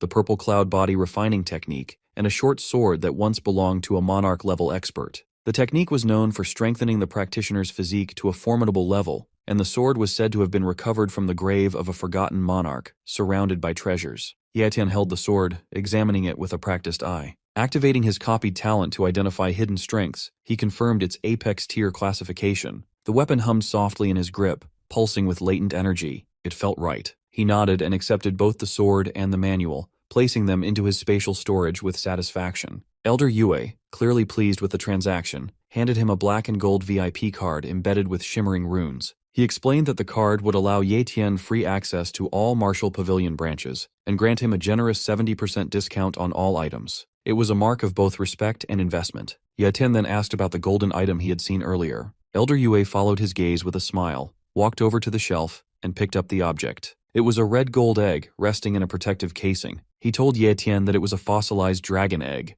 once sold to their pavilion by a wandering cultivator. The pavilion had tried countless methods to hatch it, but none had worked, so it had ended up as a decorative piece. Given Ye Tian's contributions today, the elder decided to gift it to him for free. The gesture surprised Ye Tian, and he asked why he was receiving a transcendent tier treasure so easily. Yueling responded before the elder could, explaining that the egg was no longer considered useful. However, she also hinted that the pavilion hoped Ye Tian would keep bringing rare treasures like vitality stones their way. Ye Tian took a closer look at the dragon egg. Despite what the others believed, his treasure hunting talent had identified it as a high-tier item, which meant it still held potential. He could feel something faintly pulsing inside, something ancient and powerful. He realized it wasn't defective. It had simply chosen not to hatch yet. A quiet determination rose within him.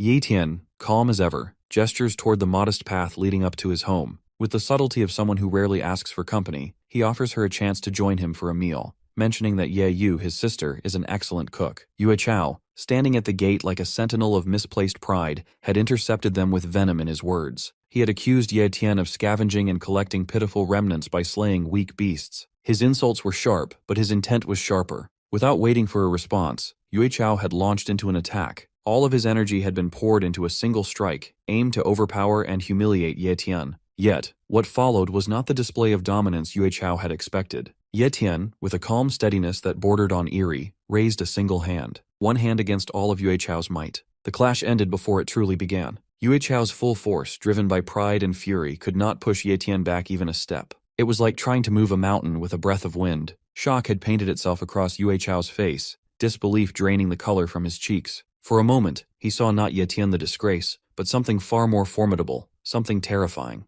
Wei Ling had seen it too. She had stepped forward then, her voice rising to cut through the tension. She had called for restraint, reminded them where they were and what consequences might follow. Her words hung heavily in the air. For a moment, even Yetian's gaze softened, tempered by her plea. In the silence that followed, Yetian had acknowledged her intervention. He had not spoken much, but the appreciation was evident. She had understood then that he was not merely gathering scraps. He was walking a road far different from the one others assumed. Back in the present, Yetian made his way toward his home. Inside, the home was quiet and warm. The scent of home-cooked food lingered in every corner. Yeyu, ever the dutiful sister, stood at the stove, working with practiced hands. Without a word, Yetian slipped into his seat, soaking in the peaceful domesticity. As the meal cooked, he reached into his inventory and pulled out a peculiar object wrapped in cloth. He unwrapped it carefully, revealing the dragon egg. As the dragon egg stirred again in his hands, Yetian's heart skipped a beat. The motion wasn't random this time. It was subtle, rhythmic, like a pulse. He leaned in, holding it closer to his chest. A heartbeat. A faint but unmistakable heartbeat. The realization washed over him like cold water. Suddenly, his small black cat, Little Jin, bolted from the edge of the bed where it had been curled up. Startled, the cat leapt to the floor and began darting wildly around the room, eyes wide and tail fluffed in panic. A soft voice chimed from his side. It was Little Purple, his tiny, ever-curious treasure-hunting mouse. The little beast blinked up at him, clearly unsettled. The question came innocently. Why exactly did Yetian have a dragon egg in his possession? Yetian replied in thought, recalling how he had picked it up from a group of rogue cultivators who were discarding it, claiming it had no value. Little Purple, after studying the egg, commented with an unusual level of seriousness. Dragon eggs, he explained, carry an innate aura of dominance. Even in slumber, they exude pressure, an instinctual warning that triggers fear in lesser creatures. This presence was not ordinary. It was tied to the hierarchy of beasts, and dragons, it seemed, stood far above the monarch-ranked ones. Yetian listened carefully, asking if there truly existed a rank above monarch level. If dragons surpassed that tier, then what lay beyond the known ceiling of cultivation? Little Purple shook his small head, admitting he didn't know what the official rank was called, but he was certain dragons were beings of a higher order, possibly tied to realms few dared to even name. The conversation halted when the egg stopped moving again. The martial pavilion had been firm in their appraisal. The egg was worthless, yet it now pulsed with vitality. What had changed? He decided, for now, to return it to his inventory, unwilling to risk exposing it to further danger. But just as he activated the storage spell, the egg twitched once more, this time even stronger. Before he could react, Little Purple suddenly hopped up, eyes wide with realization. He exclaimed the connection between the egg and the vitality crystal core. That revelation stunned Yetian. He had stored the egg and the crystal in the same pocket space, thinking nothing of it. The contact between the two must have awakened the dormant life within the shell. The vitality crystal core, after all, was an exceptionally rare item, a condensed life force born from eons of natural energy accumulation. Even the smallest trace of it could reinvigorate dying plants, extend life, or apparently stir the heart of a slumbering dragon embryo. Yetian now understood. He hadn't simply awakened the egg by accident. He had jump-started it. The dragon inside was slowly absorbing the essence of the vitality core, feeding, regaining strength. The bond had begun. Turning to Little Purple, Yetian praised his knowledge. When he asked what to do next, Little Purple advised caution. The vitality crystal should continue empowering the egg, and any interference might halt the awakening process. If left undisturbed, and if the dragon truly belonged to a rank above monarch level, Yetian might end up with a beast companion of unimaginable strength. The aroma of food drifted through the house, snapping him back to the present. Yeyu had finished preparing dinner, and as Yetian stepped toward the table, she reminded him to wash his hands first. Later that night, long after the dishes were cleared and the moon hung high above, Yetian sat alone in his room. His thoughts turned to the purple refining technique. It was known to be one of the rarest and most complex techniques in existence. To truly master it, one needed not just a transcendent tier talent, but a second, complementary talent that allowed for perfect body cultivation, a rare combination that few in history had achieved. Yiling came to mind then. She had only possessed a top-tier cultivation talent, far from transcendent, yet through sheer determination, she had reached Grandmaster rank, surpassing expectations and gaining respect even from the powerful Sun family. He reached for the ancient manual again, thinking that perhaps the technique needed to be broken down into smaller, manageable phases. Bone refining first, then body refining, followed by skin tempering, then the essence cleansing, and finally, ki refinement. Divided this way, he could build a more stable path, where each phase could be trained independently, allowing even those without godlike talents to eventually ascend. As he spread the ancient papers across his desk, something caught his eye, a faint shimmer on the corner of one scroll, a spatial mark. He leaned closer. The ink pattern wasn't ordinary. It pulsed faintly with hidden energy, a kind of seal that masked something beyond the physical realm. As the phrase escaped his lips, a sudden explosion of light burst forth. Space bent violently, the room twisted, and in a heartbeat, Yetian was gone. The world around him was different. Dim, but not dark. Strange hues of violet and crimson bled through the air, and beneath his feet, the floor felt alive, like a breathing organism crafted from ancient blood steel.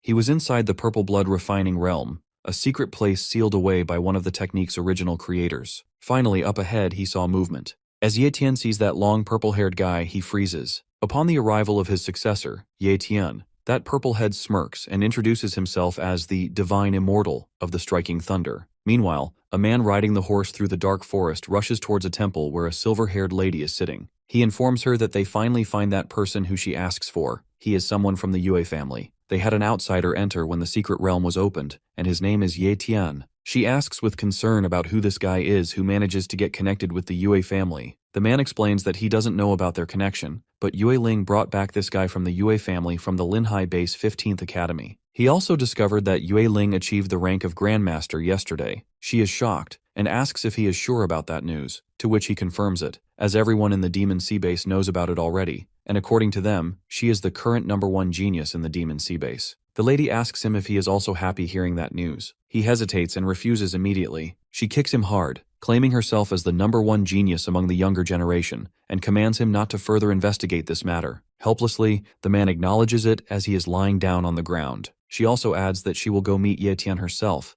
and if he really snatched the Vitality Stone core, then even the Yue family won't be able to protect him. Back there, a purple-haired guy sarcastically praises the capabilities of Yetian as he comes here. He mentions that the current he is nothing but a mirage left behind by his engraving talent, even though this whole place was formed by his engraving talent. Yetian wonders about him, and if he could be of a monarch rank. Just then, the purple-haired guy says that he will stop nagging it, as it is not funny, and instead suggests eating something. With that, he advances towards Yetian and punches him as hard as he can. Yetian falls down, and his eyes widen as he realizes that this guy is stronger than that of a monarch-rank King Yunhei. His aura is terrifying. Again, the purple-haired guy mentions that he will check if he is worthy or not to receive his legacy. As he scans Yetian, his eyes widen with shock as he senses a lot of talent on one body. Yetian smiles and says that he is in disbelief that he has discovered this secret of his. Yetian stands up, mocking the divine being, remarking how he never would have imagined that he would be able to detect his secret and see through his talents. The divine being, however, calmly responds, saying there's no need for him to be nervous. It's rare enough to possess multiple talents. It's all about the luck and opportunities that each cultivator receives while walking their own unique path. He also reassures Yetian that he has no interest in uncovering his secret. Curious, Yetian then inquires why the divine being referred to him as his successor and questions his rank,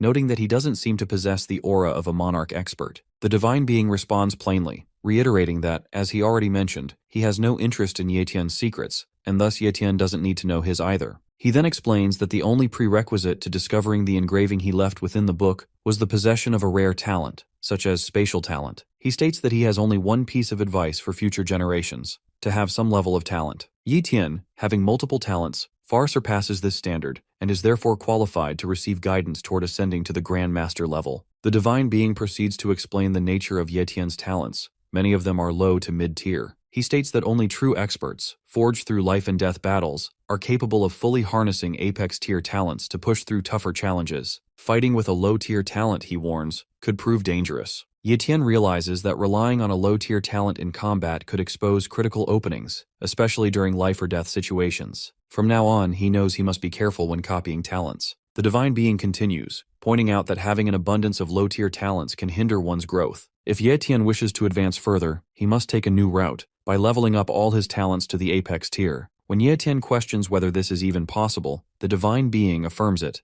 explaining that with sufficient combat experience, even low-tier talents can evolve to the apex level. Raising his hand, he says he'll help him just this once, and with a snap of his fingers, everything changes. The scenery shifts into the engraved spatial room, a space where the flow of time is reversed. Yetian expresses his shock at seeing yet another spatial room. The divine being explains the difference. 1 hour in the outside world equates to an entire month in this room. Yetian is stunned by the immense time disparity. He then tells Yetian that this room can only be used once. If he chooses to leave, he will never be able to re-enter. Ye Tian contemplates the situation and concludes that the most critical goal right now is to reach the Grand Master level. If the Yun family discovers the Vitality Stone, only by attaining that level can he protect Ye Yu. Resolute, he agrees to remain in the engraving room to train and level up his talents. In his mind, the Divine Being praises Ye Tian's determination. As Ye Tian turns to speak again, the Divine Being vanishes into thin air. His voice echoes in the room, saying that once Ye Tian reaches the monarch rank, he may have the chance to meet his original body. He then informs Ye Tian that he has summoned a worthy opponent for him. Suddenly, with a loud bam, a monster at the Grand Master level appears. As it strikes, Ye Tian narrowly dodges the attack and retaliates, only to find his own attack ineffective. He quickly realizes that the beast is both powerful and incredibly fast. Then,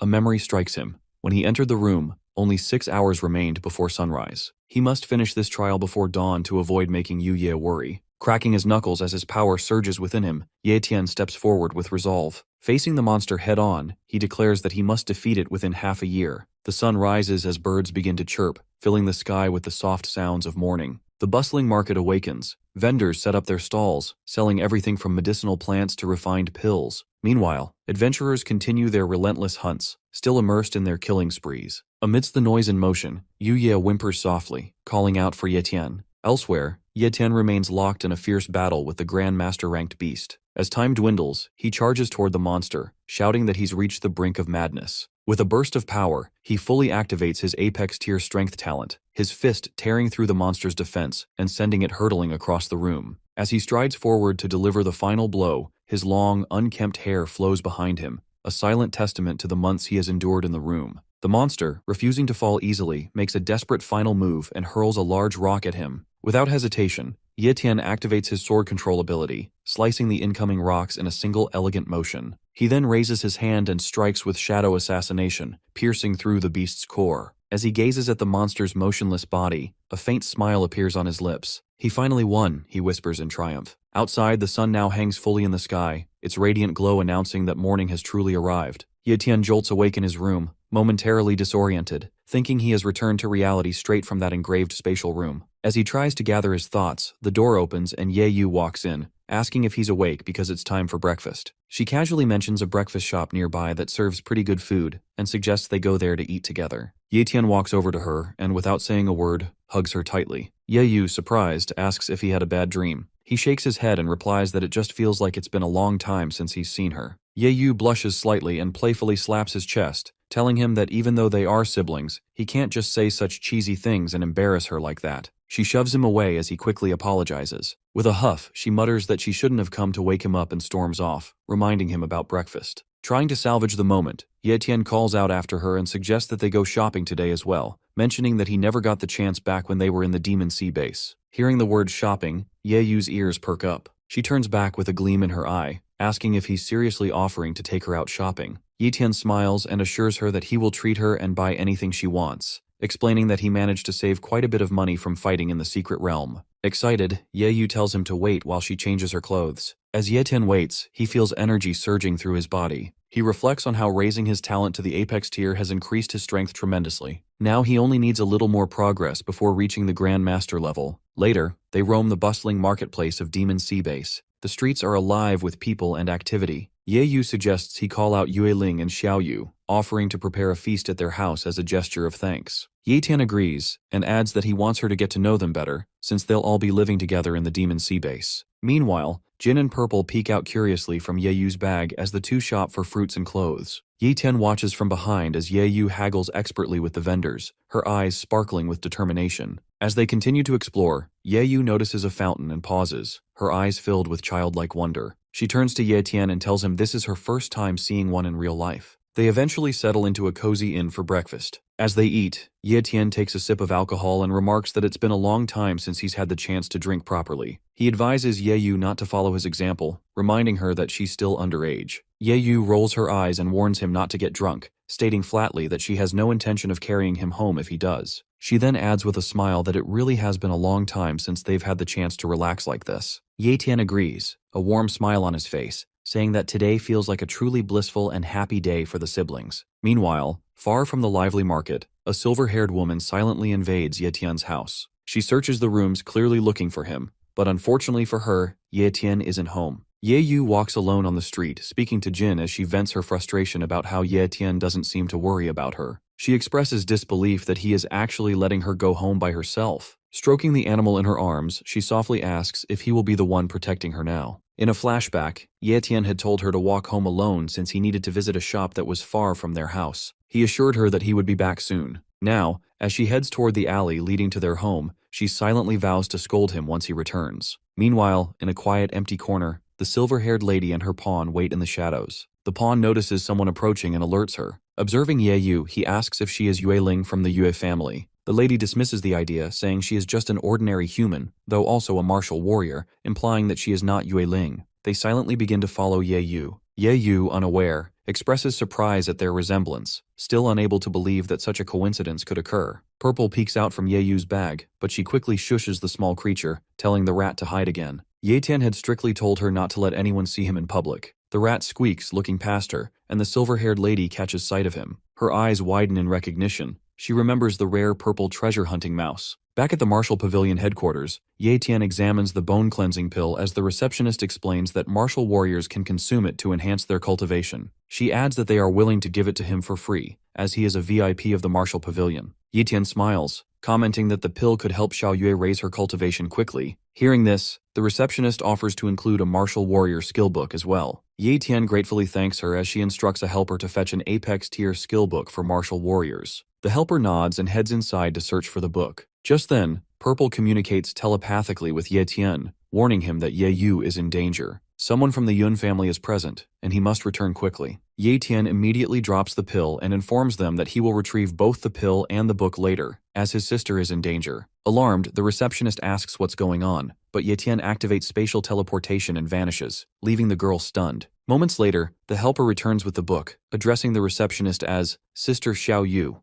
She tells her that she has found the book and then asks where Ye Tian went. Xiao Yu instructs her to inform the clan that Ye Tian's younger sister is in danger and that they should send someone to assist immediately. Ye Tian appears in the alley, his expression fierce as he declares that if anyone from the Yun family dares to harm even a single hair on Ye Yu's head, he will kill them all. Jin transforms into his true form and stands guard over Ye Yu. Ye Yu, confused but determined, asks the silver-haired lady who she is. The lady smiles slightly and suggests she ask her brother instead. He would be better suited to give that answer. Ye Yu then asks if they are looking for Ye Tian, but the lady replies that she is actually after the little mouse, the one that stole something from her. Heavy rain pours down as Ye Tian makes his way toward the signal, rushing through the storm with urgency, determined to reach the location as quickly as possible. He finally arrives at the last place where he detected the soul contract, but to his dismay, Ye Yu is nowhere to be found. Only Jin lies on the ground. Ye Tian picks up the small animal in his hands and asks if he's all right. Jin apologizes to his master, his voice weak and filled with guilt, saying that he failed to protect Ye Yu and is useless in his duties. Just then, Purple emerges from his hiding spot and echoes the same sentiment, apologizing and admitting that he is far too weak to be of any help in a fight, unable to do anything at all. Ye Tian tells them it's not their fault, his tone heavy with remorse. He blames himself instead, saying that he should never have let Ye Yu return alone. He admits that everything that happened is the result of his own mistake. Reaching into his spatial talent pocket inventory, Ye Tian tells Jin and Purple to rest and recover, assuring them that he will take care of things from here. With cold resolve, he declares that he is going to kill the Yun family immediately. A crack of lightning flashes across the sky as Yue Ling suddenly teleports to his location. Startled, Ye Tian calls out her name in surprise. Meanwhile, deep within the Yun family's underground jail, Ye Yu kneels on the cold floor, trembling, yet summoning the strength to rise. With fierce defiance, she demands to be released, shouting at her captors to open the door. She threatens them, vowing that her brother will never let them live after what they've done to her. A servant of the silver-haired girl smirks at Ye Yu's outburst, mocking her for not understanding the gravity of her situation. He coldly reveals that the silver-haired girl had deliberately spared the soul-bound animals, allowing them to live so they could alert Ye Tian through their soul contracts. Ye Yu, confused and enraged, demands to know what he means. The servant explains clearly and without remorse that everything was orchestrated, that this entire situation is nothing but a trap. He adds grimly that if her brother dares to come here, he will only be walking into his own death. Back outside, Ye Tian lies unconscious on the ground as Yue Ling stands above him, looking down in silence. Ye Tian dreams about his younger sister Ye Yu, crying out for him, covered in wounds. He hesitantly wakes up sweating. He is in a room he doesn't recognize. While trying to understand where he is, he remembers Yue Ling. A memory flashes through him where he meets Yu Ling in front of the Yun mansion, and she informs him about everything. which makes him understand that the Yun family abducted Ye Yu because they found out that he was the one who took away their vitality stone mine. He blames himself. Yueling tries to calm him down by mentioning that since the Yun family goal is to take back that stone mine from him, it makes sure that Ye Yu is safe for now. But Ye Tian steps forward with rage and anger burning inside him. Yueling tries to stop him, making him understand that it is all a trap and they are waiting for him. He will end up dead if he rushes towards the Yun family. But he refuses to stay behind, shouting that Ye Yu is his only family and that he must save her. He also adds that if she really wanted to help, then she shouldn't be stopping him. It makes Yueling a bit hurt, but due to her concern, she pulls out a poison needle and strikes him. His body is instantly paralyzed by the poison, and he falls to the ground. As the flashback ends, Yueling is standing by the door. As Ye Tian wakes up, he asks her about what she did to him, to which she says that she paralyzed him with a poisoned needle and it doesn't have any side effects. He further asks him about the place where he is at. She informs him that he is in one of the external private mansions of the Yue family, and he is safe here. Still full of guilt and worry, Ye Tian says he needs to rescue Ye Yu. He tries to stand up but instantly falls. Yueling tells him that the poison is still there in his body. He is too weak to fight them and to save his sister. She continues that a fight against someone like Yun He, who is a monarch, would be way too difficult for him. He says if it is the vitality stone mine they are after, he is willing to give it back as long as they don't harm his sister. She sits calmly and explains to him that through her spies, it is heard that everything in the Yun family is normal and they are waiting for him to come. If he doesn't go, then Ye Yu will be safe, or else both of them will die in Yun's mansion. She continues that the Demon Sea Base's Yun and Yue families have been against each other for years. The Yun family wished to destroy the Yue family, but they had no reason to do so. Now the Yun family gathered strong people to take the Vitality Stone mine so they could rule the Martial Pavilion and defeat the Yue family, but no one thought Ye Tian would get it instead. They must have investigated and found out that Ye Tian managed to enter the secret realm through the Yue family's connections, so they ended up believing that he is a part of the Yue family. She adds that kidnapping Ye Yu isn't just to harm Ye Tian. Their true goal is to force a war with the Yue family, a monarch's war. Feeling powerless, Ye Tian grieves that Ye Yu was nothing against them, but needlessly gets involved in this. Yueling says as she opens the window that there are things that they don't want to do, as they are born in a world where the strong rule and the weak suffer, but life continues to force them in order to keep going. As the rain falls outside, a father is carrying his daughter. The girl says she's hungry, and the father tells her they are almost home. Back in the room, Ye Tian says he is ready to follow her lead and asks her what he should do next. Yueling turns around and tells him he should have done this from the beginning. She explains what he needs to do and suggests not being rash. Ye Tian acknowledges all the instructions. At that moment, a servant comes in and says someone has come to visit Yueling. As she takes her leave, she tells Ye Tian that tomorrow they need to go somewhere together. He asks where, but she doesn't tell him. She just says that there he will be able to advance to the Grandmaster. The next day, Yueling takes Ye Tian to the Yue family's mansion. Someone notices them and comments that they weren't supposed to arrive until the afternoon. Meanwhile, Yueling leads Ye Tian through the large courtyard and into an underground passage. Ye Tian grows suspicious and asks her where she is taking him. She simply tells him to stay quiet and follow her. As they walk through a dark underground corridor, Yueling silently thinks to herself that someone has arrived at the wrong time, and that before dealing with them, she must first make arrangements for Ye Tian. Eventually, they reach a large hidden room. Yueling stops and tells Ye Tian that they have arrived and asks him to come inside. As soon as he walks in, a bad and strong smell hits him. Thick green smoke is coming from a bubbling pot in the middle of the room. Covering his nose, Ye Tian makes a disgusted face, wondering what the awful smell is, and thinks sarcastically that it surely isn't the Yue family's pond of waste. But it's not a waste. The pot is filled with a body-tempering potion, a rare and strong mixture that makes the body stronger. Yueling walks in, where an elderly man in white clothes, likely an alchemist, is stirring the mixture. She asks if everything is ready. The man replies it's almost done. Just one last jar needs to be filled and adds that the potion turned out very well this time. Ye Tian follows behind her. Yueling agrees, saying that it looks like everything is going smoothly. The man laughs proudly and tells her that she can trust his skills. As the process is almost finished, Yueling suddenly tells Ye Tian to take his clothes off. Ye Tian hesitates and looks at her, asking if she is serious. She says it again, telling him to hurry up. When he doesn't move, she tries to force him. Feeling embarrassed, Ye Tian quickly says she doesn't need to do it and that he can undress himself. After undressing, Ye Tian asks what he should do next. Yueling points to the bubbling pot and tells him to sit inside it. Ye Tian is surprised and asks if he can really become a grandmaster just by sitting in that thing. Yueling explains that the potion is extremely valuable and shouldn't be underestimated. It's made from lots of mystical elixir, all mixed using the Yue family's secret recipe. She tells him that if he can absorb all the medicine from the 4 jars within the next 2 days, he will definitely reach the level of a grandmaster. Ye Tian steps into the hot green liquid. As soon as he sits down, he feels a sharp pain all over his body. Yahello asks him how he feels, to which he replies that it hurts a lot and it feels like 1,000 needles are stabbing his blood vessels. Yahello explains that the potion is opening his meridians, the energy paths in his body, and that he must go through the pain. She warns him that if he gets out now, all the medicine will be wasted.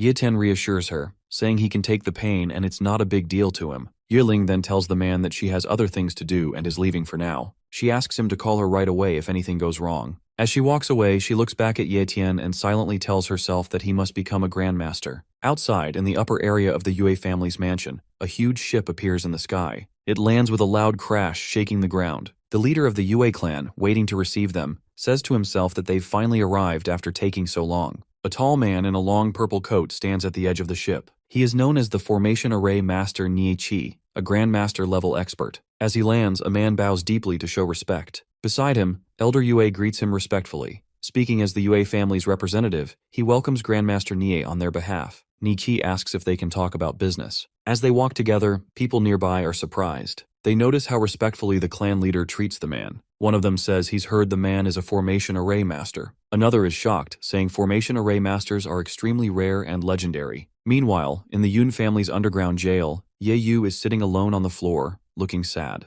She softly calls out for her brother, her voice is low. Back in the Yue family's underground, Ye Tian sits with closed eyes in the boiling liquid, enduring the sharp pain while the man who sits nearby falls asleep. Suddenly, Ye Tian sees something unexpected in his mind. A red egg appears in his vision. He realizes it's the dragon egg. At that moment, a crack appears on the egg's surface, and the shell begins to split. Back at the Yue family meeting hall, Elder Yue shows his gratitude towards Grandmaster Ne for visiting their humble mansion. He also says that it's a great help for the Yue family in their time of need, so he asks Grandmaster Ne for help. Ne Chi bluntly tells him how he is usually very busy and has no interest in solving family conflicts. A man standing beside him realizes how arrogant he is. Just then, Elder Yue claps and asks his servant to bring something inside. As the girl servant walks inside with that thing, Yue stops her and takes it, saying she will be taking it inside. It's a small wooden box with something valuable inside. Yue walks inside, and as she opens the box in front of Grandmaster Ne, his eyes widen with shock, realizing that it's the Vitality Gathering pill. He finds Yue's family resources truly ample, as they take out a medicine that can help someone achieve the monarch rank easily like this. Yue is sure that even an array master like him won't be able to reject a gift like this. Elder Yue asks him if he is satisfied with their gift,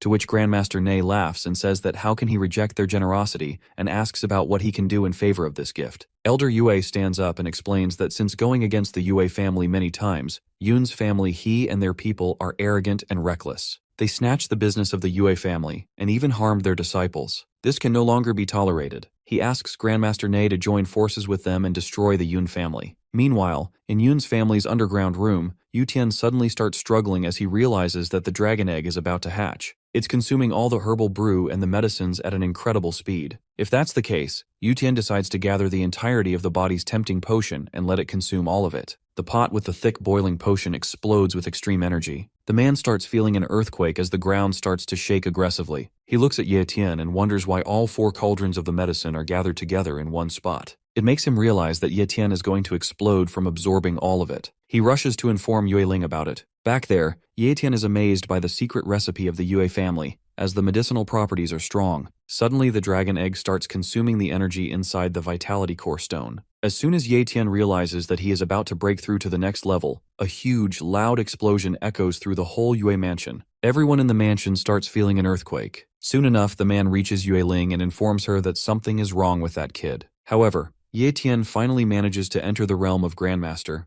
but he never thought that he would end up getting the benefit of something else on top of it. His status window shows that his blood contract has been successfully completed, and his level is increased. Ye Tian looks at the newly hatched baby dragon, and while rubbing its nose with his knuckle, he expresses his surprise over being able to hatch the dragon egg. The red baby dragon flies in the air in front of him, growling as if asking for food. Seeing the baby dragon open its mouth wide, Ye Tian wonders what to feed it, and considers the options of elixirs and monster flesh. Analyzing the hatching process of the baby dragon, he remembers that it hatched after consuming the Vitality Core Stone's energy. Thus, he feeds it a Vitality Stone and gets impressed by the baby dragon's toughness for easily biting down something as strong as a Vitality Stone. After Ye Tian's done feeding it several Vitality Stones, he holds the dragon in his hand while trying to figure out its level based on human power levels and terms. All of a sudden, Ye Tian hears Yue Ling calling him out in panic. Before she arrives there, Ye Tian quickly hides the baby dragon in his inventory to protect it. As soon as he does that, Yue Ling enters the hall, yelling out to Ye Tian that it's harmful for him to absorb too much elixir in one go. However, once she looks at him in one piece, her eyes widen in surprise. Yue Ling has a hard time believing that Ye Tian has become a grandmaster already since the 4 jars of medicine were worth 2 days. She explains to him how any great martial warrior would end up exploding to death,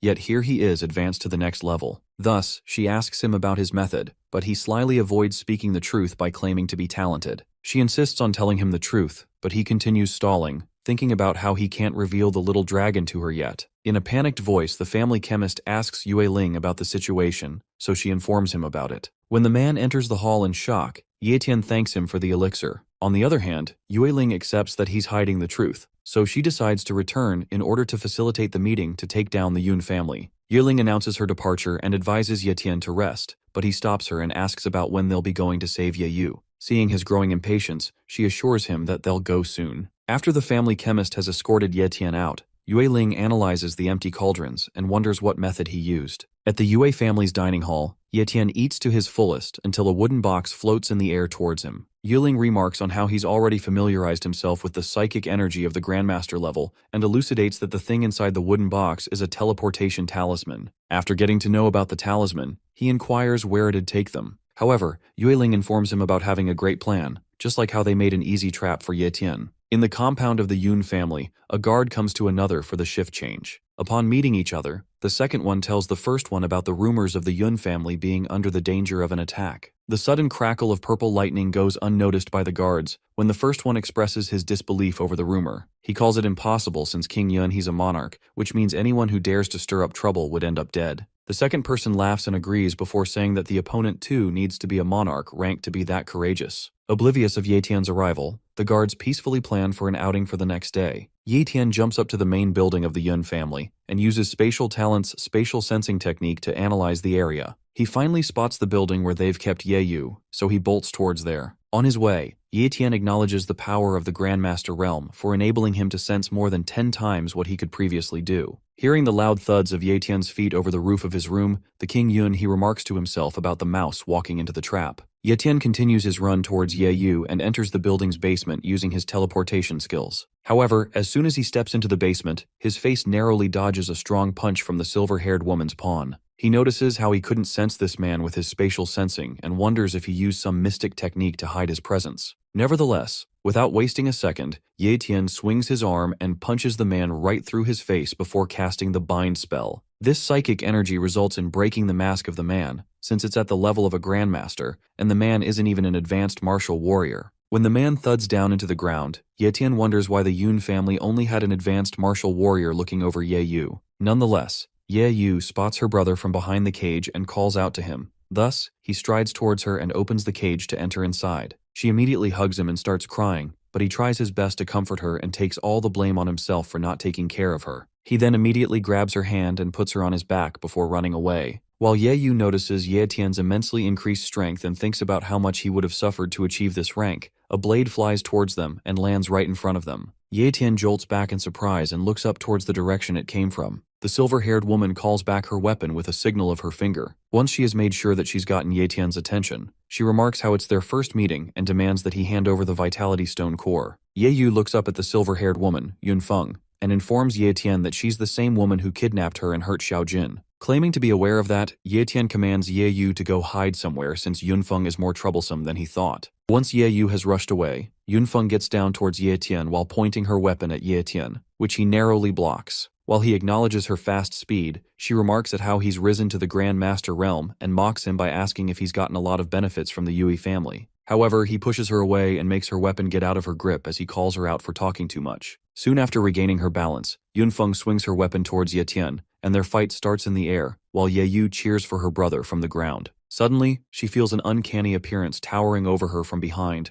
and her eyeballs dilate out of fear. With a swift strike, King Yun he brings her onto her knees. Ye Tian notices what is happening on the ground, and he cannot help but get distracted out of concern for his sister. This distraction results in him getting scratched by Yun Feng's weapon, and he tells him to stay focused. Out of anger, Ye Tian uses strength talent, and his muscles start to swell bigger. Thus, when Yunfeng gets near him, he quickly defends himself with his dagger and cuts off the blade's ends from its rod. Leaving Yunfeng wondering about what just happened and how Ye Tian's strength suddenly increased so much, Ye Tian immediately turns towards the ground to protect his sister, Ye Yu. On the other hand, Ye Yu falls onto the ground and balances herself on all fours. Out of pain, when she calls out for Ye Tian, he angrily yells at King Yun He to immediately stop torturing Ye Yu. With the use of spatial talent teleportation, he quickly gets to Ye Yu and picks her up in his arms. King Yunhe seethes in anger when Ye Tian takes Ye Yu away. Ye Tian tells her to hold up and opens up the bottle of blood of the calamity beasts. However, she starts coughing up toxins, which makes Ye Tian realize that her internal organs are crushed. Moreover, he did not even bring along any healing item,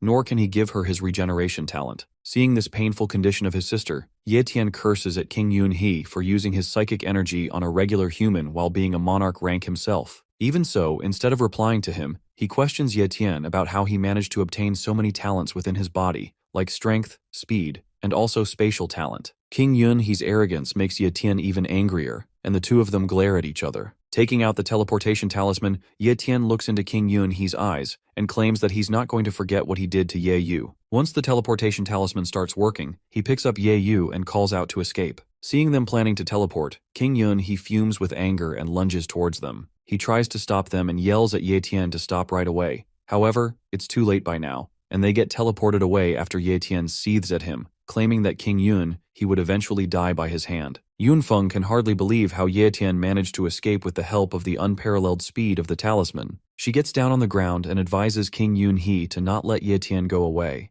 because with the help of the Vitality Core Stone, his growth will only spell disaster for the Yun family. Out of anger, King Yun He doesn't say a word and just presses his finger against the void. When the void starts to crack, Yunfeng realizes the extent of his anger, and the two of them enter inside the opening after the void breaks down. After escaping from Yun territory, Ye Tian and Ye Yu teleport to an abandoned train station at a distance of 300 kilometers. He picks her up and starts walking when Xiao Yu gets there. Looking at the condition of Ye Yu, Xiao Yu gets worried about her injuries. Ye Tian requests her to take Ye Yu to the Yue family so she can be healed. Thus she agrees and holds Ye Yu. He suddenly gets reminded about Xiao Yu's slow speed. Thus he takes out Xiao Jin and entrusts the two of them to Xiao Jin. Once the three of them leave, Ye Tian goes to a location where he again meets with King Yun He and Yunfeng. Right after stepping out of the void, King Yun, he expresses his surprise over Ye Tian's possession of the teleportation talisman and mocks him for choosing that place to be buried. When Ye Tian counters him with the same dialogue, he challenges Ye Tian to see how many tricks Ye Tian has rolled up in his sleeves.